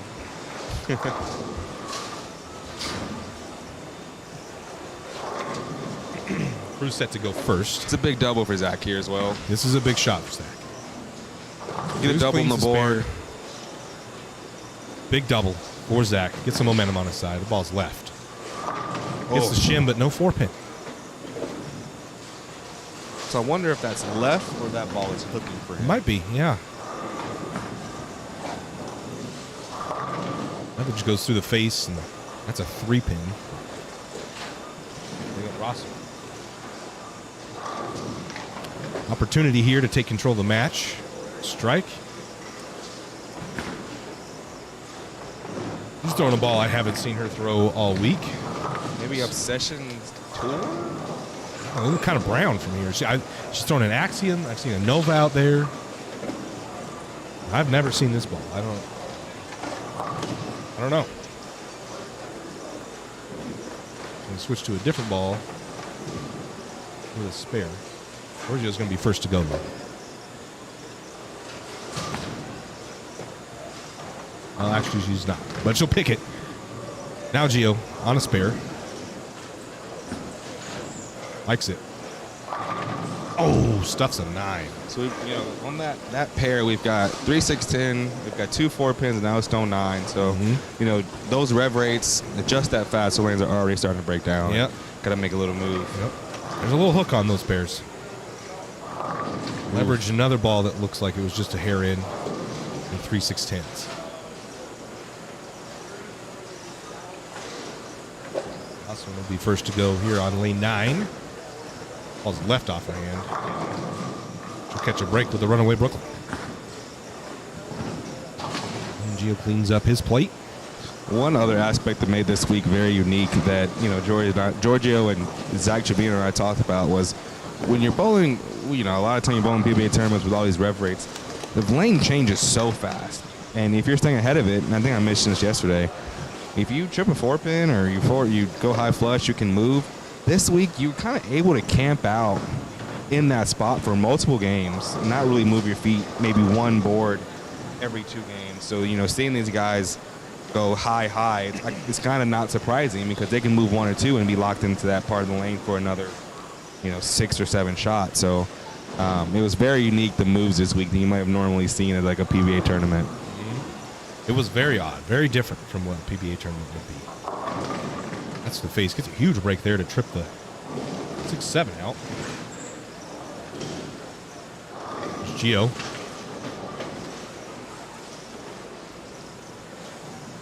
Let's see if Gio moves off his 4-pin on this lane. Does look like he moved left. Oh, no. Oh, huge break. Wide open now for Zach Stone as Gio pocket 7-10s. Definitely looks like he did move in. Looks like he did. But again, that's why you couldn't over move here. That's the exact example of kind of what I was mentioning. More. And I think that's... I was thinking about this last night, why we didn't see more urethane, and I think that right there was the reason why. Right. Is because you can get reactive to push through there without having to move. Not urethane. Urethane's is going to have a much harder time staying on line in the fronts when they're blown up. And you mean you're talking he 4-pin, and if I know Giorgio, he probably moved 1 to 1.5, and immediately he 7-10. So again, that's how, and it's not even that they were tight; they just didn't transition as quickly as you would normally see it. This was a very unique, especially for this place. It has a high friction lane surface, so. Literally the exact example right there. Ron Moore, that ball's way left. He's going to cross over Brooklyn. Ron Moore got on the break. He can flash the Hall of Fame card there. Messenger got it, bang. Zach Stone. Something you got to do there on Zach. He takes advantage of his opponent's opening there. Giorgio gets an unfortunate 7-10. Yeah. And, Zach's able to just sit over a Messenger. A little bit of momentum shift there, I feel. He can lock it in with a double here. That will really change the tide of this match.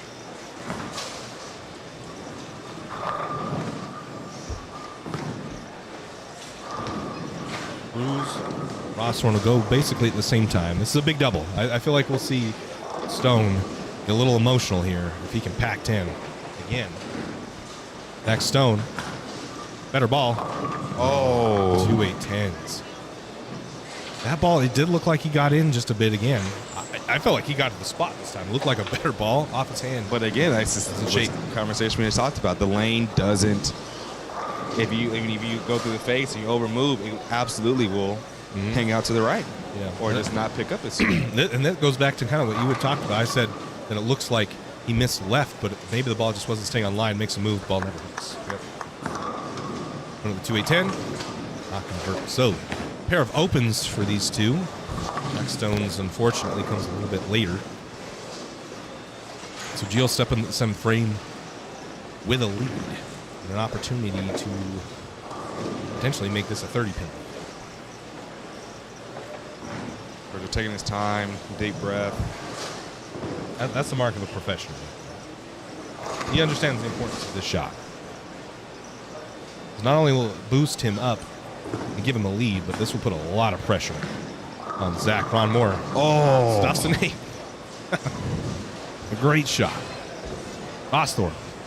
Hey, it giveth and taketh away. You go Sir. Brooklyn and you stone 8. Yeah, you can tell he was content with the break that he'd just gotten off the last lane. Giorgio. Oh, Big and chip a trip 4. That shot was huge. Again, taking advantage of your opponent's mistake. This is crunch time now. We're in the foundation frames. That shot was huge, and it's setting up his 8th and 9th frame. Leverage is going to need to strike a couple more times here to put any pressure on Moore. I don't think players like Ron feel pressure anymore. They just I just know, perform. They It's just tough perform. in your head. You got to believe that you're putting pressure on, right? Give yourself a little more motivation. Guys like that just live for it. You know, they wake up and they live for the moment like this. Exactly. Big shot for Gio. Giorgio clean is right here. Ollie's hook. Oh, and face in the 4-6. The really difference maker here seems like that left lane. That left lane is a difference maker in this match. That's what it looks like. And Giorgio has a finish on that left lane as well. Yep. Gio looks V confused. He threw a ball, threw a shot that didn't hook. And then, I don't know if he made a move or what happened, but that one definitely looked like it got further right. I got a little steeper. I think they Yep. got a little steeper. And goes to the face.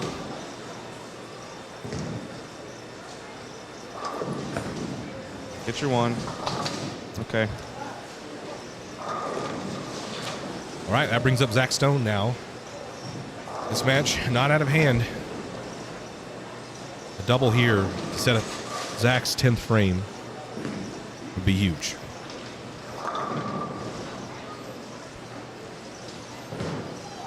Zach's going to take his time. Get the breathing under control. I'm sure his heart's pounding right now. Oh, yeah. This is what, again, winning is what we do. This is what we hope for. And you're in that moment now. You don't want to slip away. Doing Right everything there. you can to take advantage of this time right now. I'm sure he felt that it had slipped away slightly there in the 7th frame because that was a pretty late open. And it's right back Oh, yeah. to a point where he could take a lead. Moore? Got it. Moore's looks just too good. As I Chayton don't know would how say. you beat that look. Bye. All right, Zach Stone. Big shot. Lane 14. Mixer. Ooh, huge break to trip the 10 out of that. I like that ball is getting he's getting a little firm. Yep, looks fast. And that ball is kind of like a little late. It is. But again, adrenaline's going. You're getting those later frames like you mentioned. It's very easy to do that. Yep. I feel like when his urethane ball, that Pink Widow, he was able to kind of gas it like that. And that cover, the urethane cover is really going to help slow the ball down. Correct. But with this, you get a little quick and reactive. And on top of that, the urethane ball he was throwing was a Pink Widow, which has asymmetry to it. So not only was it a urethane cover, it was asymmetrical ball, which helped to slow down even more. So there are a lot of factors that helped him, help the ball pick up the right way for him. All right, well, that's a good spare. If he strikes here, he'll be down single digits. They have a 148 to Gio's 153 in the 8th. Valentina Cruz, 703-610. This match is very close as well. This match is V-type, which will make the spare. He's a spare. Zach Stone, big shot. Set up his 10th frame. Decent. Man, that looked like he slowed down, and it just still did not turn the corner down late. Wonder if the urethane they threw in practice is now starting to Could be. affect him now. Could be. Leverage asking for it to quit. It doesn't. And another 3-6-10 for him. He makes it spare, though. Georgia has to think about it a lot more. Yeah. Roller coaster you'd be sitting in.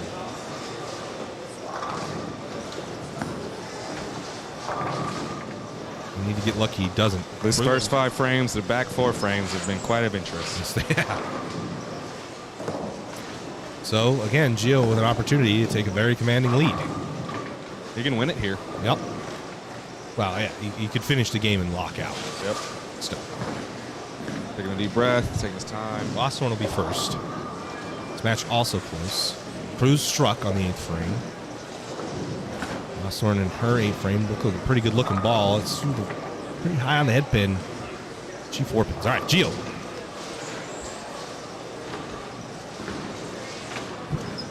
Big shot for Gio. 14 here in the 9th frame to set up his 10th and lock out Zach Stone, the Northwest Regional title. Great Aced it. shot. Whenever you see Gio do just that and freeze at the foul line, he absolutely nutted it. And he gets the result he was looking for. So what's he need, Kendall? A mark? Yeah. If he gets a mark, any mark, he's just fine. Zach gets 85. Yep. Georgia can shoot. He can throw off 3 1/10 for 13. Well, if he went 9 spare, 9 spare. he would need just count to that point, I think. Right? Yeah, 9 spare 83. shoots 90. Yeah, so he needs any spare here. Any spare for cleanest. But knowing Georgia, he wants to strike. Yeah, of course. You don't want to throw it in. When you have those ticky-tacky spares and clutch situations. The last thing I want to do to win a regional is shoot a 3, 6, 9, 10. Oof. That's when things get real hairy. Hopefully that's not forecasting.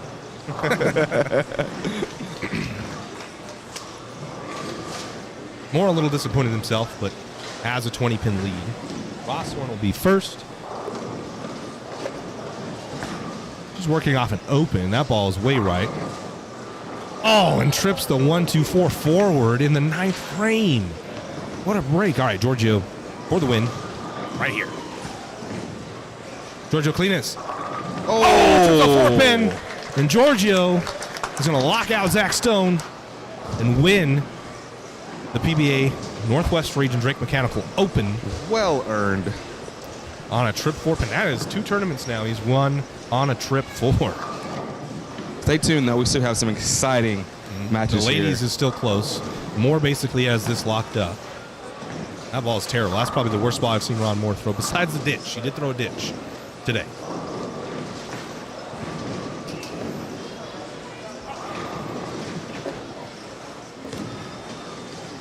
The kid has been bowling phenomenal. Cruz will go first. Yes, he has. He's been very good. Cruz. Mixer. Oh. That's got to be frustrating to watch. Ross Thorn trip the 1-2-4 forward. And then Mixer 7. Gio basically needs to keep that on the lane. He does. Strikes. Congratulations to Giorgio securing another title here in the Northwest.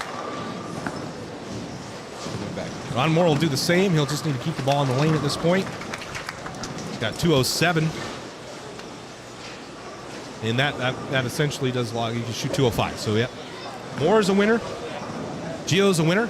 What? Cruz will miss on the 7. She can shoot 170. Thank you, Joe, for watching. You guys, make sure you check out championship-bowling.com, linked in the description of this video. Before you leave, we're going to try to get a glimpse of Giorgio and potentially do an interview with him. Last time Kendall just shut the mic off and it killed you guys' ears.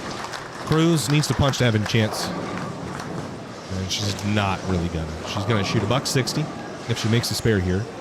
Ross Thorn basically just need a mark.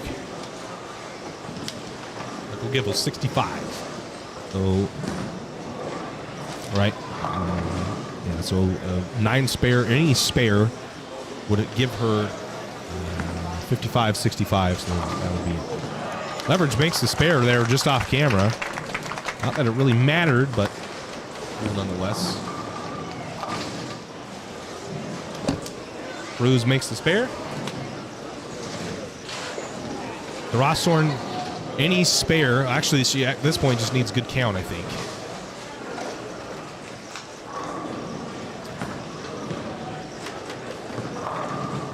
2 out of our 3 leaders who now have taken down the title.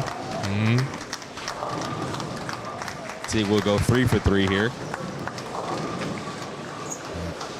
So 158 for Cruz.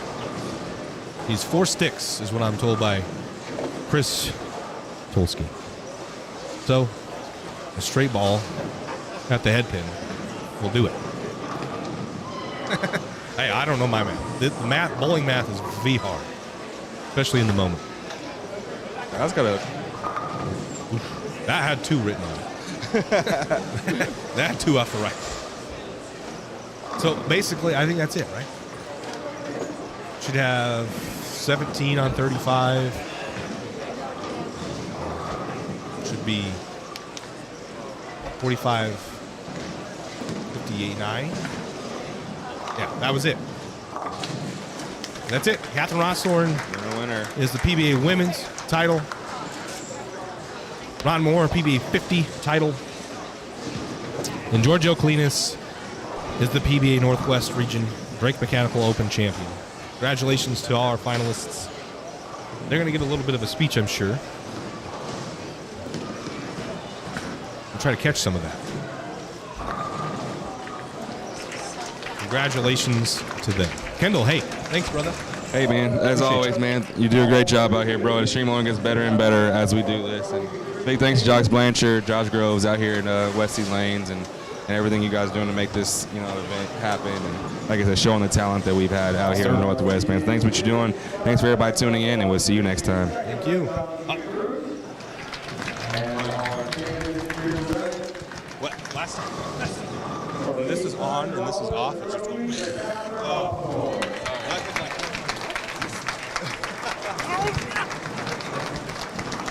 All right, thanks guys for tuning in. I'm going to try to see if we can capture some of this real quick. They're right here. Hold on. Nice to sneak by you guys real quick again.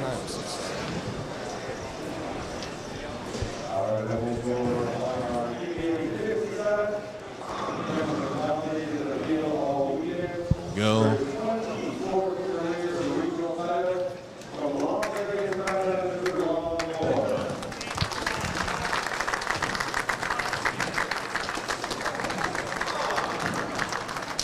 Ron Moore, your champion.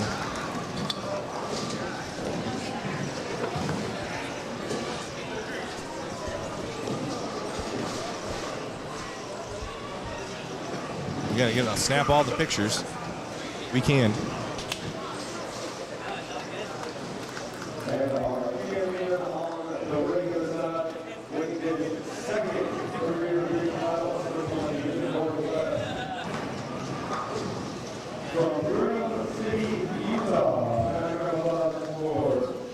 Guys, don't go anywhere. I'm going to catch Gio. Gio, absolutely going to catch him for an interview.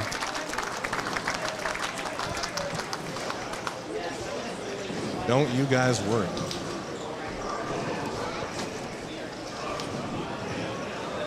Don't you guys worry.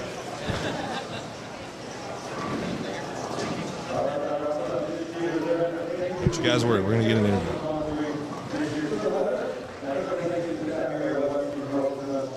Don't you guys worry.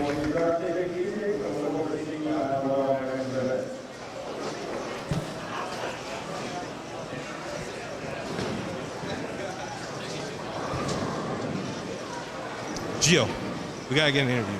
Yes. Right here. We're on this camera. I'm very nervous right now, you know? You know how many fans you have in No, the chat? That's arriba, con Giorgio. There's a lot of I love it. Arriba. Walk me through this match as a sprint. This whole tournament was basically a marathon up until that point. We have one game on the fresh, so things really changed up for you. What was your game plan going in on the fresh one game? So I pretty much used just 2 bowling balls the whole weekend. I used pitch black on fresh, and I used reality when it broke down. Obviously, my best look was once reality was like on play because I could just slow down, throw it to the right, and it was my A game in a way. Pitch black, the first couple games, you know, I have a good look, but still have to make good shots. I didn't have as much room. And this pair was tricky. Like this pair, left lane mostly, it hooked early, and they were tight down the lane. So like one shot, I thought it was good. It was 7-10 light pocket. Following one, I moved one right, and it was 4-6. And I thought it was a close shot. So I was like, man, like I don't have much room. Honestly, my move, half. I just split it. You know, like just split it, and I triple 4-pin. Like just a big break to finally get my second title, man. So happy, so happy. Awesome, Gio. Yeah, we saw that's the second 4-pin that you've tripped to win a title now this year. Kendall and I were talking about it. You made just a tiny little move, it looked like, and two completely different results. What do you do in situations like that? You look pretty confused there. A lot of hand gestures on what was happening. What goes through your mind? What adjustments do you make when something like that happens? Well, I'm just trying to look at ball motion, you know? Like if you're making a good shot, just trying to see what the ball is doing, and just from there, just trying to make the adjustment. But if you just move one shot and was from a 7-10 to a 4-6, man, like you're like, okay, what do I do? And I was like, just play the difference, just try to stay a bit firmer, try to be on the back of it so it doesn't come off because there is a lot of friction on the gutter, but there is very tight inside or in the back. So just trying to make the ball check early, but just stay on line all the time. And the first one I thought it was pretty good, and I threw the 4-pin, and I was like, perfect. And the second one, I just threw it. I have no idea exactly. I just threw it, and it just went flush, and man, yeah, it just, left lane was very tricky. Just thank God it just went my way. Awesome. Well, Gio, Venezuela, we had your back in the chat. Congratulations on your second PBA regional title. And that was a hard-fought victory. Congratulations, man. Congratulations. Saying hi to Storm Latino right there that I'm seeing them, and thank you, my mom, dad, and like I appreciate all the help and everyone. Thank you to Storm. Thank you to Zach Trevino that helped me with all the surface changes and everything, and thank you to Richard Leon for the ball changes and just keeping me always on time and all the move and just keeping me in check. So just thank you guys for all the help the whole weekend. Congratulations, Gio. Your 2022 PBA Northwest Drake Mechanical Open champion. Let's go. I know. First one, That's awesome. Awesome. Thanks, guys. Awesome interview there, Gio. What a class act. Such a good bowler. It's pretty damn awesome to see him finally capture another PBA title, but this time in the region that he represents and lives in. Guys, I want to thank everybody for tuning in. I want to thank everybody for tuning in to the live broadcast. Wow, there's a lot of people here. I hope you all have a good rest of your Memorial Day weekend. We remember those who made this country so. Guys, we're signing off. We will see you next time in June for the Beehive Open, the PBA Beehive Open. That's like the 25th through the 26th. It's a pleasure, as always. From Kenzie and I here at Championship Bowling, we wish you well.